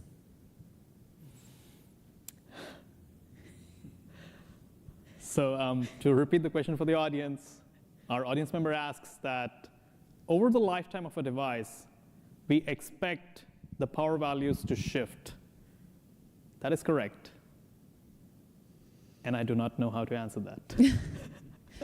I want to, but I don't know. I'm not confident that I understand what you mean by divergence specifically, but a lot of systems have temperature sensors, if not power sensors, and I am wondering if you can use some measurement data to say, like, look, the system is very hot, but our measurement is consistent with like a lower temperature in the past. Is this like a source of drift? Or very cold when it's reading too high or something. Like the waste heat is a signal of energy use. So to repeat, we can correlate the temperature with the readings and try to get more sense. That should be possible. I believe that is one approach, but I have not looked into it. Okay. But thank you for the input. It's really helpful. Yeah, actually, again, we have actually seen a difference in how much power a device consumes just with the delta of 4 degrees Celsius. So if you operate at 26 degrees C versus 30 degrees C, you will see a difference in the currents being consumed by the device. So it is a very important and sensitive thing to factor in temperature. Oh, the temperature also impacts the power draw? Oh, it does, yes. Feedback loop. Wonderful. Yeah. Great point. Thank you. I really appreciate it. How do you attribute power usage of shared peripherals like the screen or the backlight to individual processes? So to repeat the question is, a screen is a unified resource for different applications. And how can we attribute a single resource's power to different processes? At this point, I do not do that. I attribute the power of the screen to each process. However, if we build this model further, it is possible to identify the fraction of the frame buffer that is being used for each process. I believe it should be possible. I think the VLAN subsystem, I'm not sure, but I believe the VLAN subsystem might expose this. And that might allow it, but again, we have background and foreground problems as well. So I do not know how to attribute that. But I would like to very much in the future. Thank you for the question.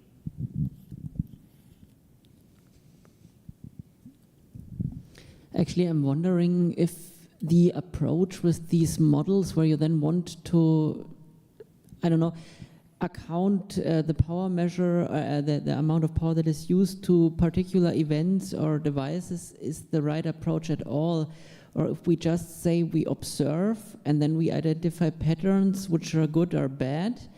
And with these patterns over time, we try to find out via, I don't know, like machine learning models can do that, which devices or which sub-patterns have the biggest influence on either making, requiring more power or requiring less power.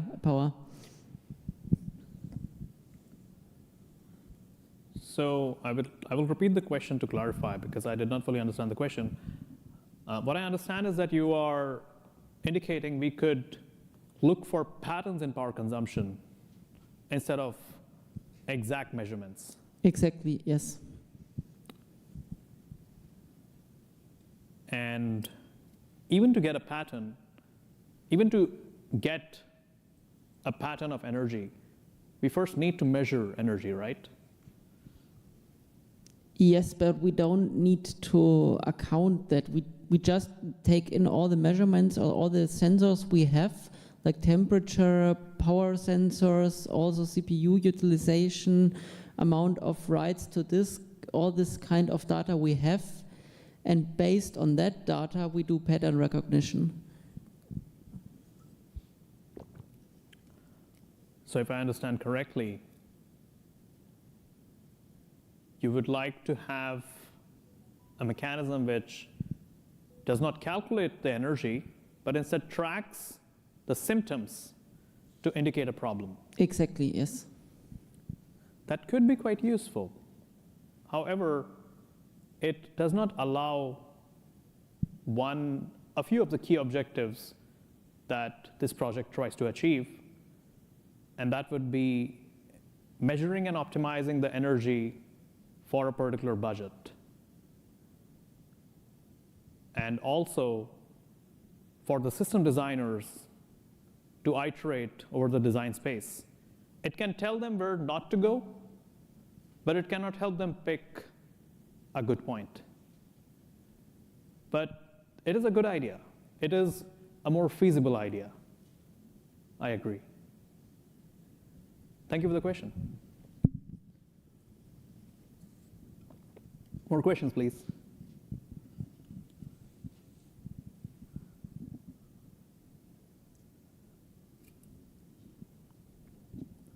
Well, I'm going to run away after this. This is your last chance.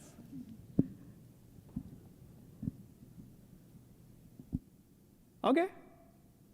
Thank you very much. It was a pleasure to present my work. I appreciate your audience. And have a great day.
for introductions or anything like that? Oh, sorry.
Cody and Shannon, I need you to act right. Stop playing skee ball. Start working. Ooh, it has a delay. It's freaking me out. Not a delay, but that like reverb. Not reverb. Like, I can hear me. I don't know, it's weird. It's fine. I'm never giving this up. Right, Shannon? Can I do something?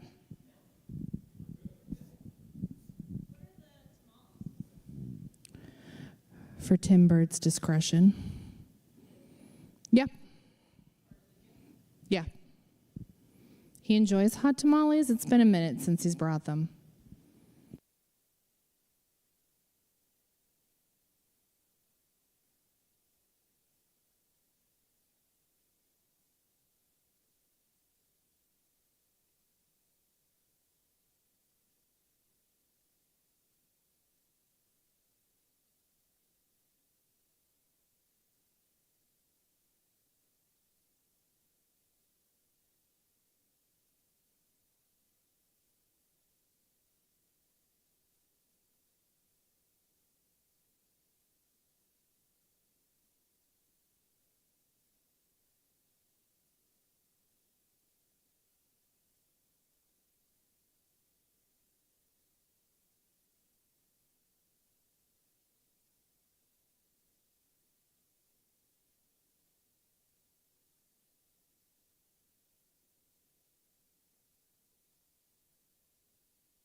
my mic on? Oh, there it goes.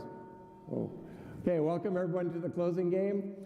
If you've never been to ELC before, you may think, well, this is a strange turn of events.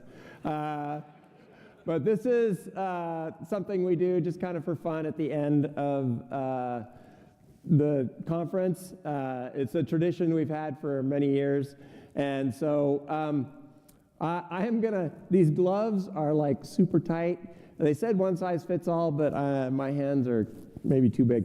Anyway, but thank you for attending ELC. Thank you for coming out. And I hope we have some fun. We have some great prizes. I need to do a little bit of housekeeping before we get to the game portion. But let's go ahead and get started. So, like I said, I'm going to take these gloves off. Otherwise, well, there we go. And then I also need to wear my regular glasses, which is too bad because it ruins the effect, don't you think?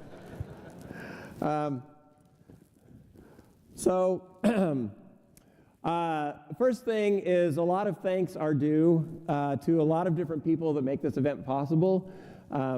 So first we have the sponsors, a big shout out to them. We could not do an event like this with this nice venue and everything except for our sponsors. So we want to thank our diamond sponsors, Intel and TI. And really appreciate them. Also our platinum sponsor, Midokura, and our gold sponsors, Lenaro, NXP, and Yocto Project. And then our silvers, Analog Devices, Canonical, Igalia, and Wolf SSL. So thank you to all of those. So, but the money is important, but so is a lot of the behind-the-scenes work. So we want to thank our program committee, Jeff Ogier-Mixon, Thomas Petazzoni, some of who are sacrificing, those two in particular are sacrificing their opportunity to win prizes by being judges today.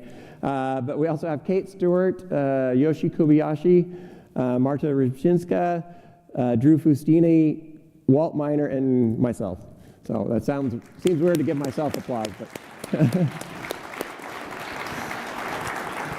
And then, of course, the speakers. The speakers really are the reason we come. The preparation that they made to research technical topics and present things they're working on is one of the more important reasons we come together.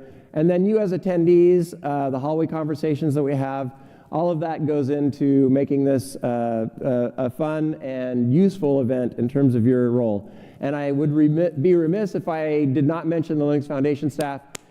They're some of the best in the business, and they really are some of the best in the business. If you've ever tried to run an event, there's so much stuff going on behind the scenes.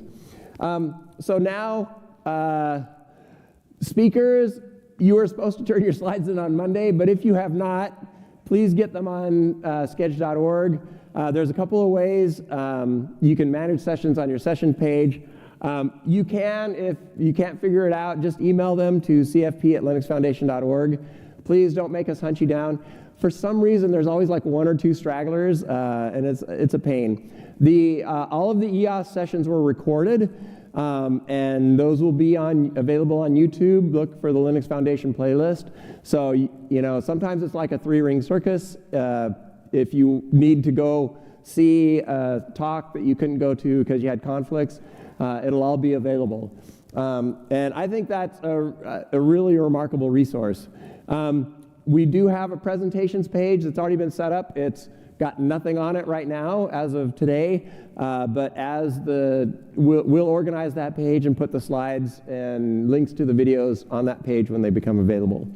So, and then future events. So coming up in Vienna, I know this is a little bit of a change of plans from what we've announced previously, but there will be a mini ELC in Vienna in September. And it's going to be a little bit smaller, only 2 tracks on 2 days, so a little bit smaller than usual. But the CFP is open now, so we encourage you, if you have interest in presenting at that. The deadline is coming up pretty soon, so it's April 30th, so only a couple of weeks. And one of the reasons we went a little bit smaller is we didn't want to overlap with plumbers, and so Plumbers is the end of that week. And so that's that. Okay, so now it's time to play some games. I like games where everyone has a chance to win. I was just talking to some of the members of the LF staff. We used to have games where we would just invite a couple audience members to come up and play. But in this game, everyone in the audience has the potential to win. There are two types of games. We have skill and luck. Skill, so-called. The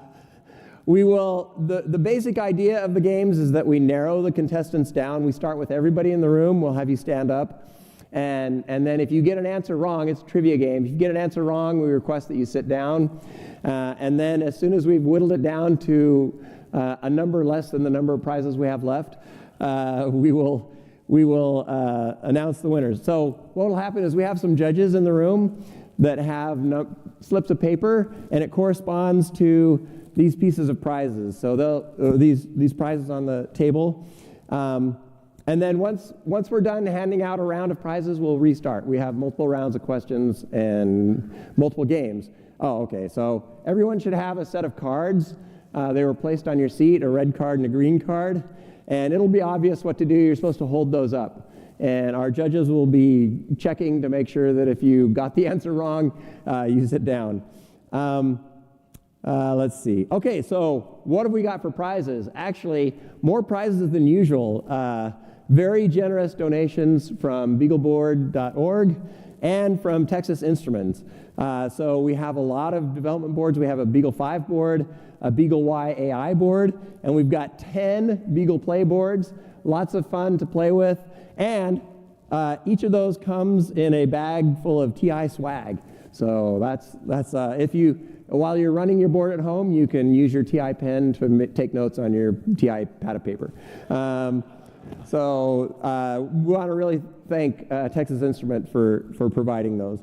And then we also have 4 Mastering Embedded Linux Programming books by Chris Simmons. And so in case you need a refresher, if you're just starting, those are great. And then also we have gift cards. So we have gift cards ranging in value from $25 up to $100.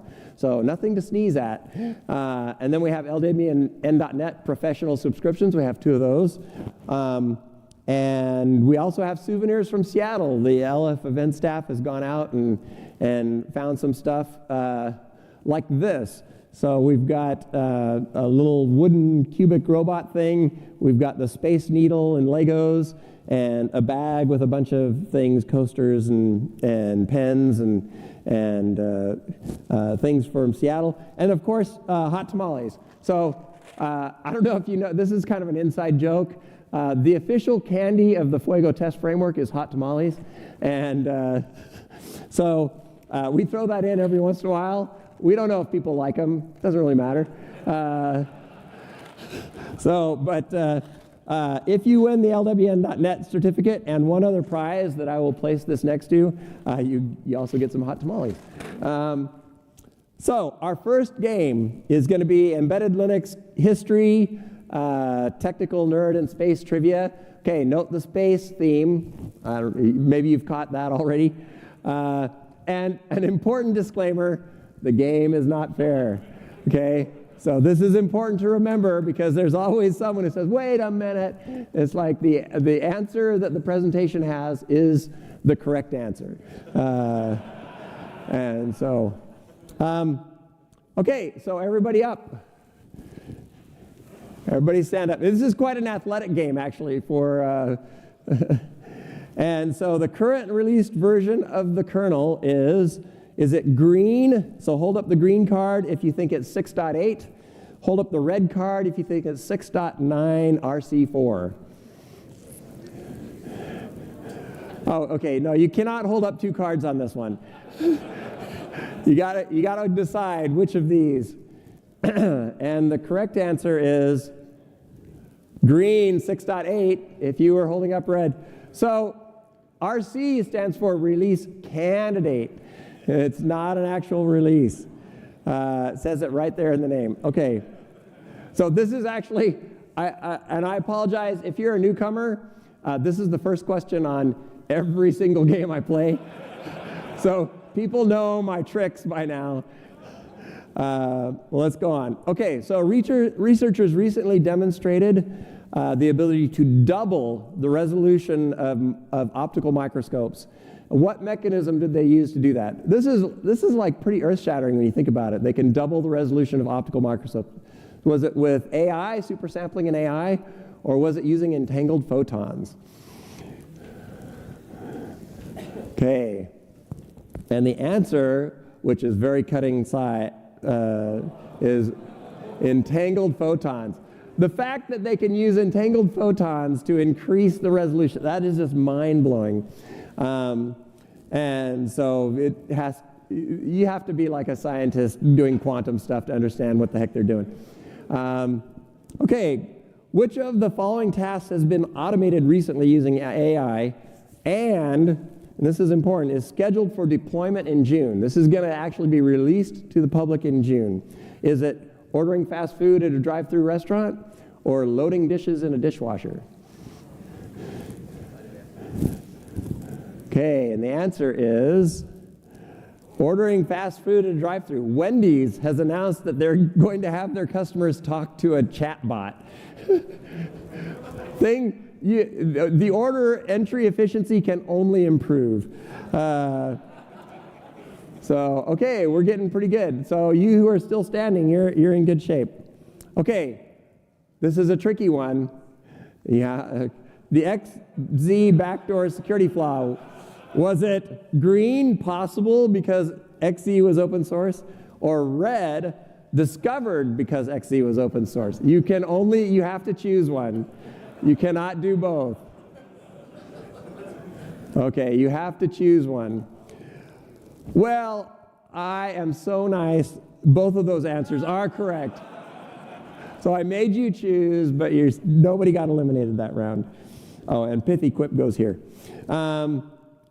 Okay, this is harder. Okay, this is harder. How many instances of Linux are running on Mars right now, right this minute? Is it 0, green, red, 1, or green and red, 2? How many instances of Linux are running on Mars right now? Okay. This was hard to figure out. And I'll explain. It turns out it's 1, so red. So how many do we have left? 7. I think we can call you guys winners. All right. Okay. Stay standing until you get your ticket. So let me explain. So there are 2 copies of Linux running on Mars, but one is in the helicopter. Turns out that there's a Zigbee base station on the Perseverance rover. That one runs continually because it's powered by a nuclear thermal generator. And the other one is solar, and so it goes to sleep every night. And it's currently where the rover is. It's asleep right now. So I'm surprised more of you don't have Mars time figured out. And here's the interesting thing. You could theoretically, if you happen to get some craft near the Perseverance rover, you could hack into that Zigbee signal and send all kinds of crazy data to NASA. This is called high physical security. Okay, everybody up.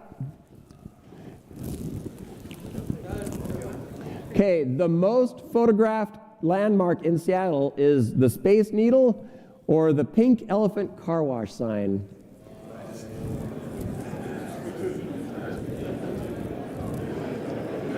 Okay, there's a lot of chatter here. I hope the Seattle people got this one right. It's the pink elephant car wash sign. Oh, that one was brutal.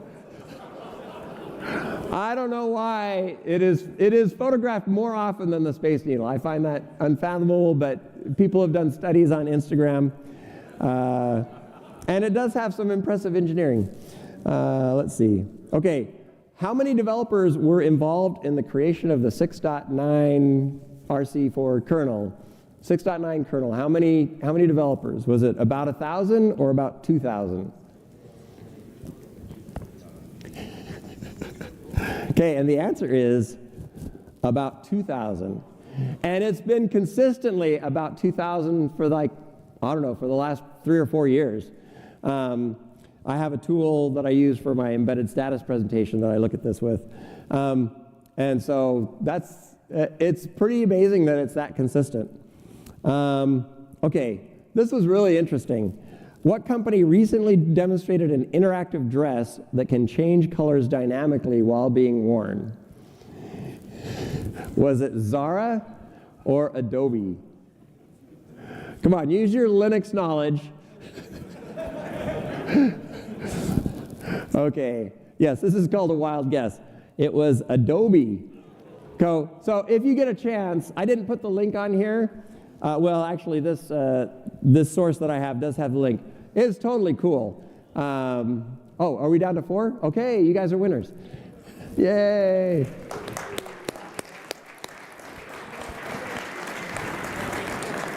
Yeah, this dress is not only with the flick of a button can you change the pattern on the dress, but they made it so that it had sensors, so as you're walking around, that last picture on the right there, the woman demonstrating it, who was actually the software engineer and the seamstress on it, she, as it walked, it was like this wave pattern, so water would bounce and stuff.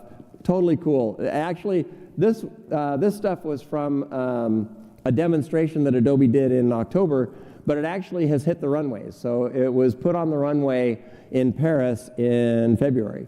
So interactive fashion coming soon to a store near you. Okay, everybody back up. Okay, recently Linux was demonstrated running on a processor that cost 70 cents or 15 cents.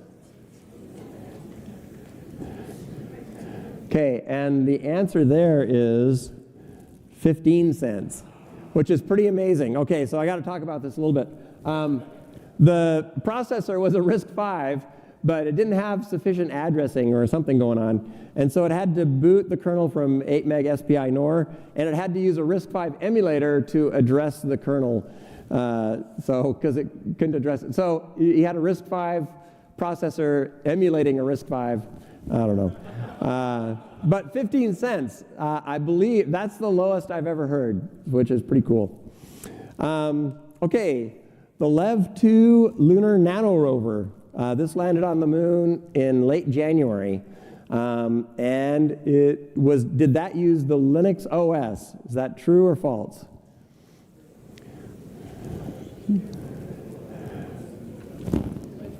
So, okay, it's actually false. I wish. There's a long story behind this because the team that did this board came to me and asked if I could put Linux on it. And I said, 1.5 meg, are you crazy? Anyway, so it's running NutX. So it's not Linux, but it is open source, so it's pretty cool. It actually is the rover that took this picture, which is a pretty famous picture of the Japanese lander. Okay, for the first time this year, Linus has hinted that he may retire soon. Is that true or false?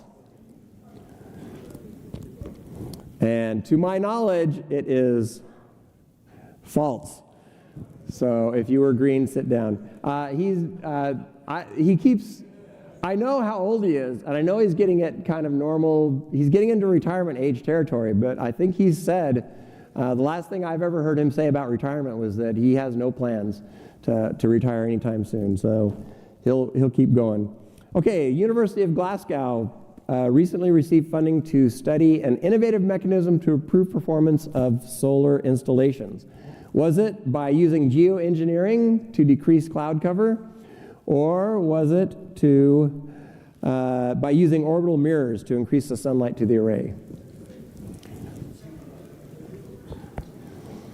Okay, and you'd think in the University of Glasgow that maybe cloud cover was a problem, but it turns out that they're all about orbiting mirrors.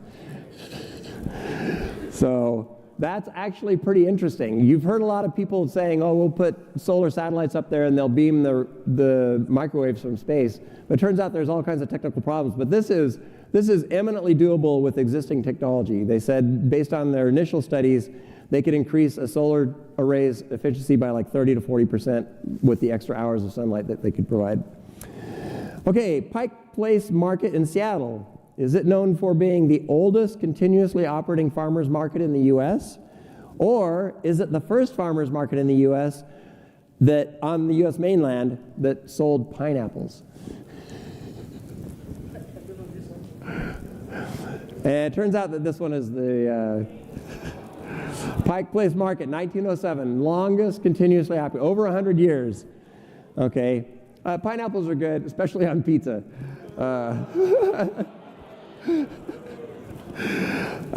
Okay, let's see here.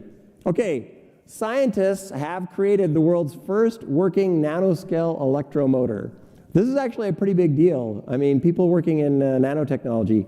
Did they assemble it using an atomic force microscope or by folding DNA molecules? Okay, the answer on this one is folding DNA molecules. All right, how are we doing? So I think we need to go one more round. Okay, when was EOSS last held in Seattle? Was it 3 years ago, 8 years ago, or EOSS has never been held in Seattle? Okay. This is interesting because it's never been held in Seattle.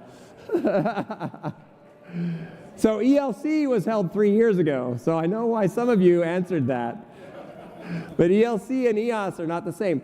The game is not fair. Okay, so let's go ahead and give these people prizes. Yay!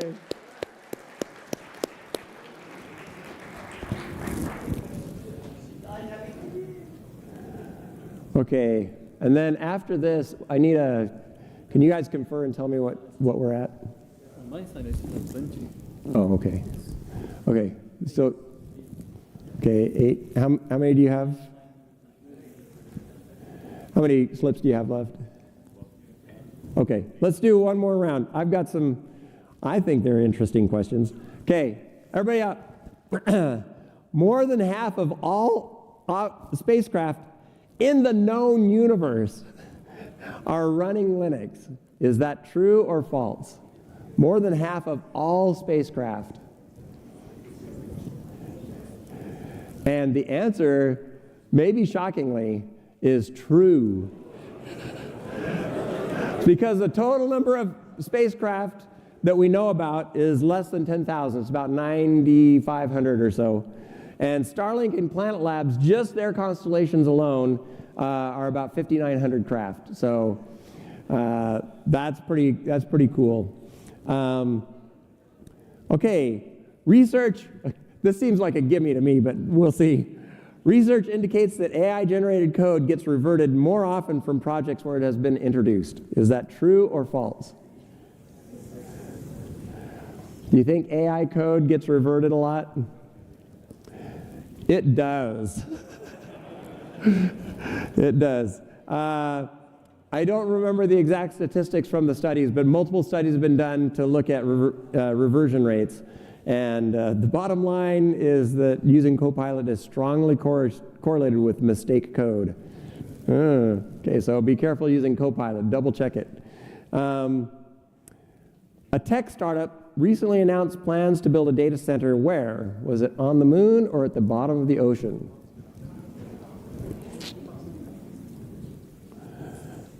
Oh, this is interesting. Okay. On the moon.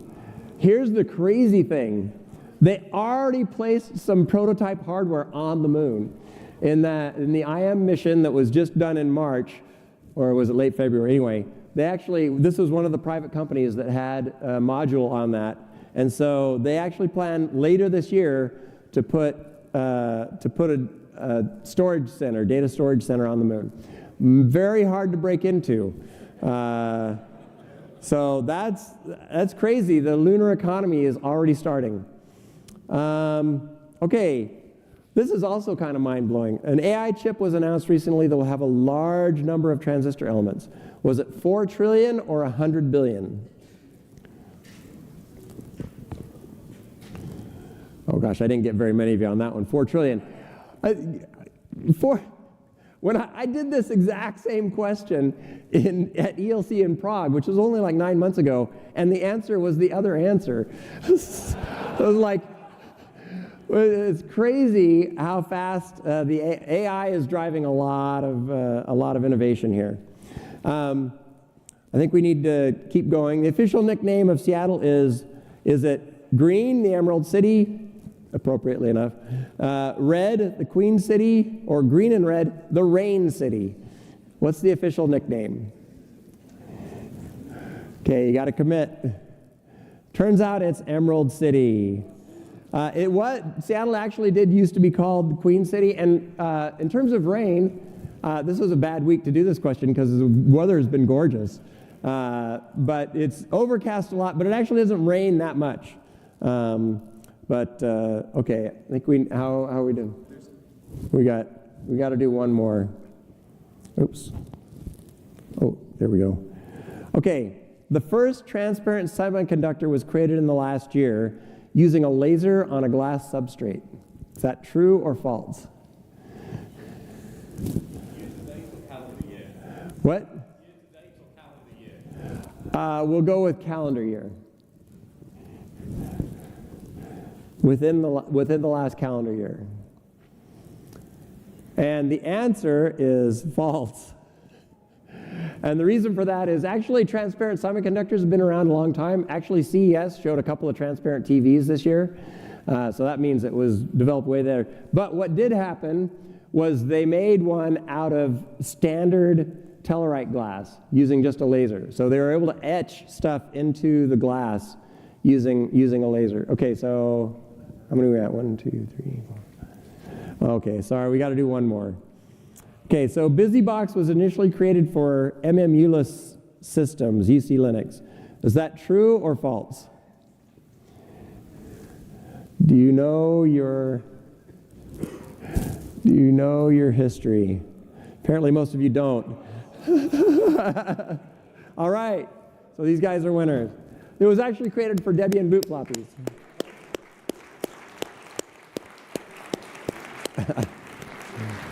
So this was back when floppies were smaller and actually existed.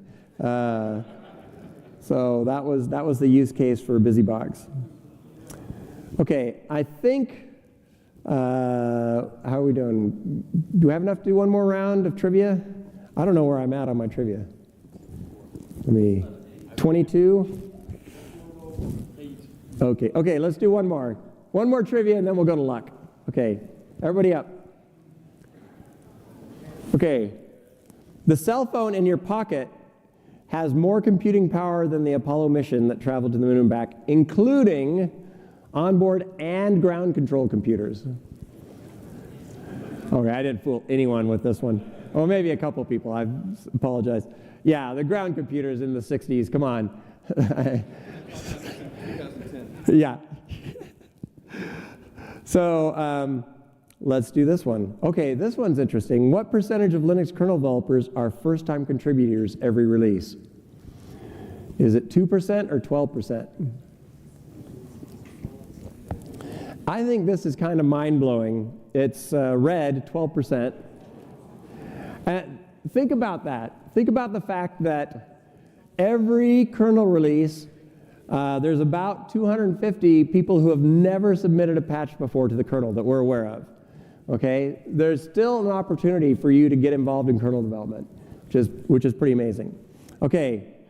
A research group announced a processor that could be produced for less than 1 cent per chip.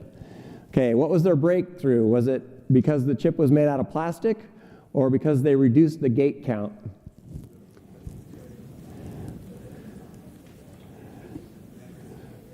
Okay, it was because they reduced the gate count. So if you're red, stay standing. It turns out that people have been doing plastic processors for a while, but the yield has been way, way low. And so the way to overcome the yield problem was just to have less transistors, to keep the gate count down. I think these guys got over 80% yield, which is pretty good for a plastic chip. So 1 cent per chip. That's amazing. Okay. What is the average airspeed velocity of an unladen swallow? Is it 11 meters per second, or is the correct answer African or European? Okay. It turns out I'm going to give it either answer is correct. There's a really funny web page that talks about the exact dynamics where the guy figures out how fast a swallow flies, an unladen swallow. Okay. Okay, according to the Debian popularity contest, what text editor is more popular? Is it Vim, Emacs, or Nano? Oh yeah, and there's the Emacs user at work. Okay, this will blow your mind. It turns out it's Nano. So the interesting thing about this is the first year, I've done this question before, this is the first year it's Nano. It's always been Vim. Sorry, Emacs people. So Linus Torvalds was actually bitten by a penguin. Is that true or false? Okay, not fooling anyone with this one either. This is a long, long time ago, but he was bitten by a penguin in Canberra. So I think we still have, what are we at? Okay, how many are standing? 1, 2, 3, 4, 5, 6, 7, 8, 9. Oh yeah, I'm going to do one more. This is a repeat, so if you come to closing games a lot, how many processors are there right now running Linux in low Earth orbit? Is it about 6,400 or is it about 400,000? You got to decide. It's over 400,000. Wow, okay, all right. It turns out that each Starlink satellite, especially the V2s, the V1s only had 66 Linux processors, the V2s have 85 Linux processors, and there's over 5,000 in orbit. So that's a lot of processors. I think within a couple of years, it'll become self-aware, and it'll be Skynet. Okay, so that's it for that game. Oh, I'm not going to do this as a question because we're going to move on to the rock, paper, scissors, but I thought this one was funny. So does Linus Torvalds prefer to do indentation using tabs, spaces, or a mix? Actually, yeah. It turns out, well, I mean, he talked about this in the keynote, and so just for your reference, I put both a tab and a space on the screen, and that's actually true. There is a tab and a space there. We'll do one more. This was something that Linus mentioned. Linus first got into kernel development because he was trying to impress his future wife, or he likes understanding the working of the computer hardware. He mentioned this in his keynote as well. He likes understanding the working computer. Okay, so that's good enough for that. Let's everybody just turn your head while I go through these real quick. Okay. Anyway, okay. Time for game one is over. We're running out of time, so we're going to run the last one really quick. This is rock paper scissors. I think most of you know how rock paper scissors works. This is against the presentation. The presentation has canned answers. Hey, we're not doing Lizard Spock this time. Or what did I do? Did Penguin Krill one year. So this is what the hand signals look like. Paper, scissors, rock. Okay, so you're going to hold those over your head so you don't need your papers anymore. And let me see. Oh, it's like, so this is, I think everybody knows what the rules are. In this game, if you beat the presenter, you get to stay in the game. If you tie the presenter, I'm sorry, you lose. So that means 2/3 of you, mathematically, are going out every round. It's a brutal game. But so everybody up. I'm going to say 1, 2, 3, go, and then you guys are going to throw, and then I'll reveal the answer. So don't change your answer after we do it. So 1, 2, 3, go. Okay, and the presenter is rock. So if you're paper, you get to stay in the game. Okay. Yeah, this is brutal. It goes fast. Okay, I'm going to say 1, 2, 3, go. Okay, some of you know what I do here. I always do 2 rocks to start with. If you've been, I wondered if this time I should change it up, but remember, I might not next time. Okay, 1, 2, 3, go. Okay, what you probably don't realize is that from here on out, I actually have a Python program that generates the answers, so they're random after this. And random sequences end up doing, okay, so if you're rock, stay in the game. Oh, wow, are we down to 4? Okay, winners.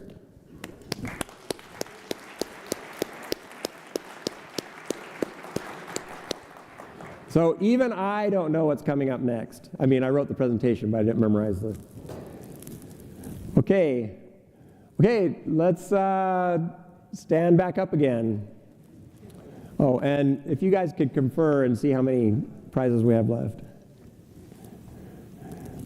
So, you got 4, 3, how many? 2? Okay, so we're at 5, 7, 10. We're at 10 left. Okay. Ready? 1, 2, 3, go. And this time the presenter is paper. So if you're scissors, stay standing. Okay, 1, 2, 3, go. And this time the presenter is scissors. All right, people getting excited out there. Okay, and 1, 2, 3, go. This time the presenter is rock. Okay, how are we doing? Oh, wow. Okay, that was more brutal than mathematically expected. Okay, so we got 4 left. That puts us down to 6. Okay. Oh, yeah, 4 if I count correctly. Okay, I think we have enough for one more round here. We'll wait until we let him get his thing. Yep. Okay, we're getting pretty close to the end here. This will probably be the last round. Well, and then I just have a couple of closing remarks. So, okay, ready, set, go. And if you are scissors, stay standing. Okay. Oops. Ready, set, go. Oh. Well, you guys mostly had it up. Okay, so if your scissors, stay standing. Okay, I'm going to not advance it until I actually say, wait, how are we doing? Yeah, we need to go one more, I think. You have 3? Are you at 0? Luca? Yeah, you're out. Okay, so we have 5? Okay. Sorry, we got to go one more round. But mathematically, that's a bummer. Okay, 1, 2, 3, go. Okay. If you did rock, you're going to be happy. Oops. Yeah. Is that 5? Oh, no, it's 6. Oh. 1, 2, 3, 4, 5, 6. No, it's 7. Okay. Yeah. Okay, we got to go one more time. Oh, you guys are so close. Okay. 1, 2, 3, go. Oh, interesting. It's paper. Wait. All right, that's it. Round of applause. Okay. I used to fast forward through these, but since I randomize it, I don't really need to worry if you see them. I could get out of the presentation. Oh, okay. So just time real quick for a closing thought. So we're all here because we work on open source. We use open source. Hopefully we contribute to open source.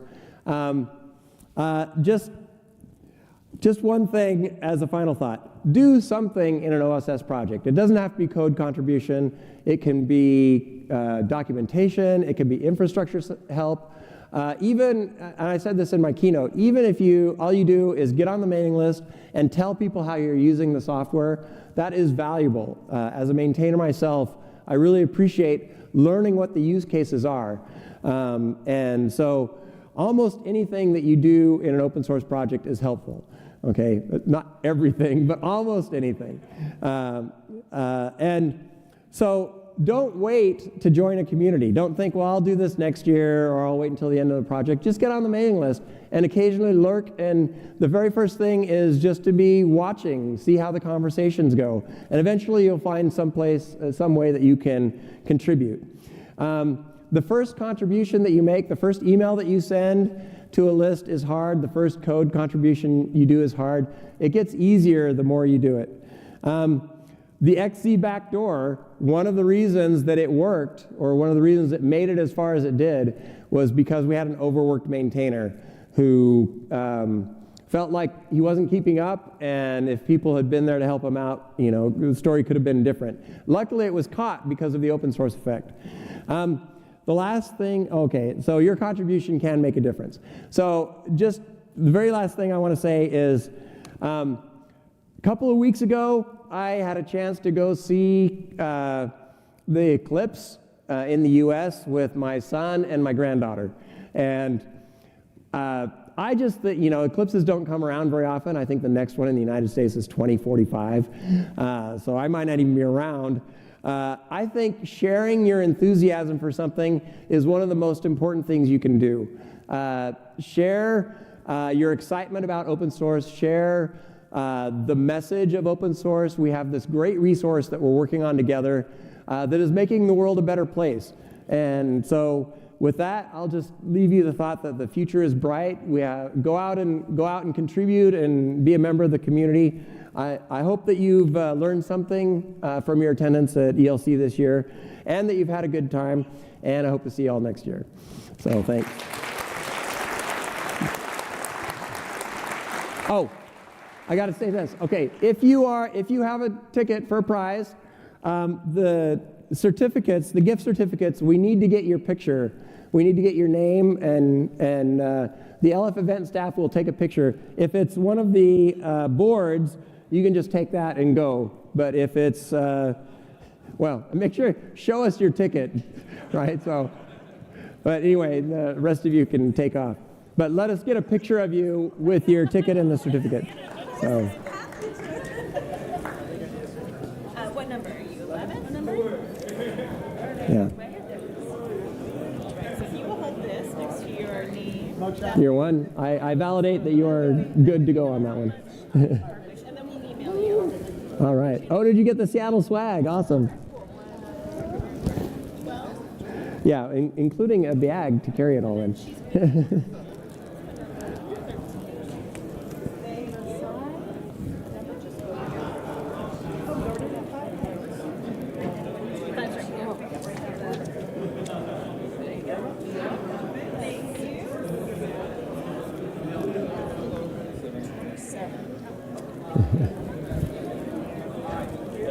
Where will be the next year conference? Oh, sorry. Turn this off. I don't need this on anymore.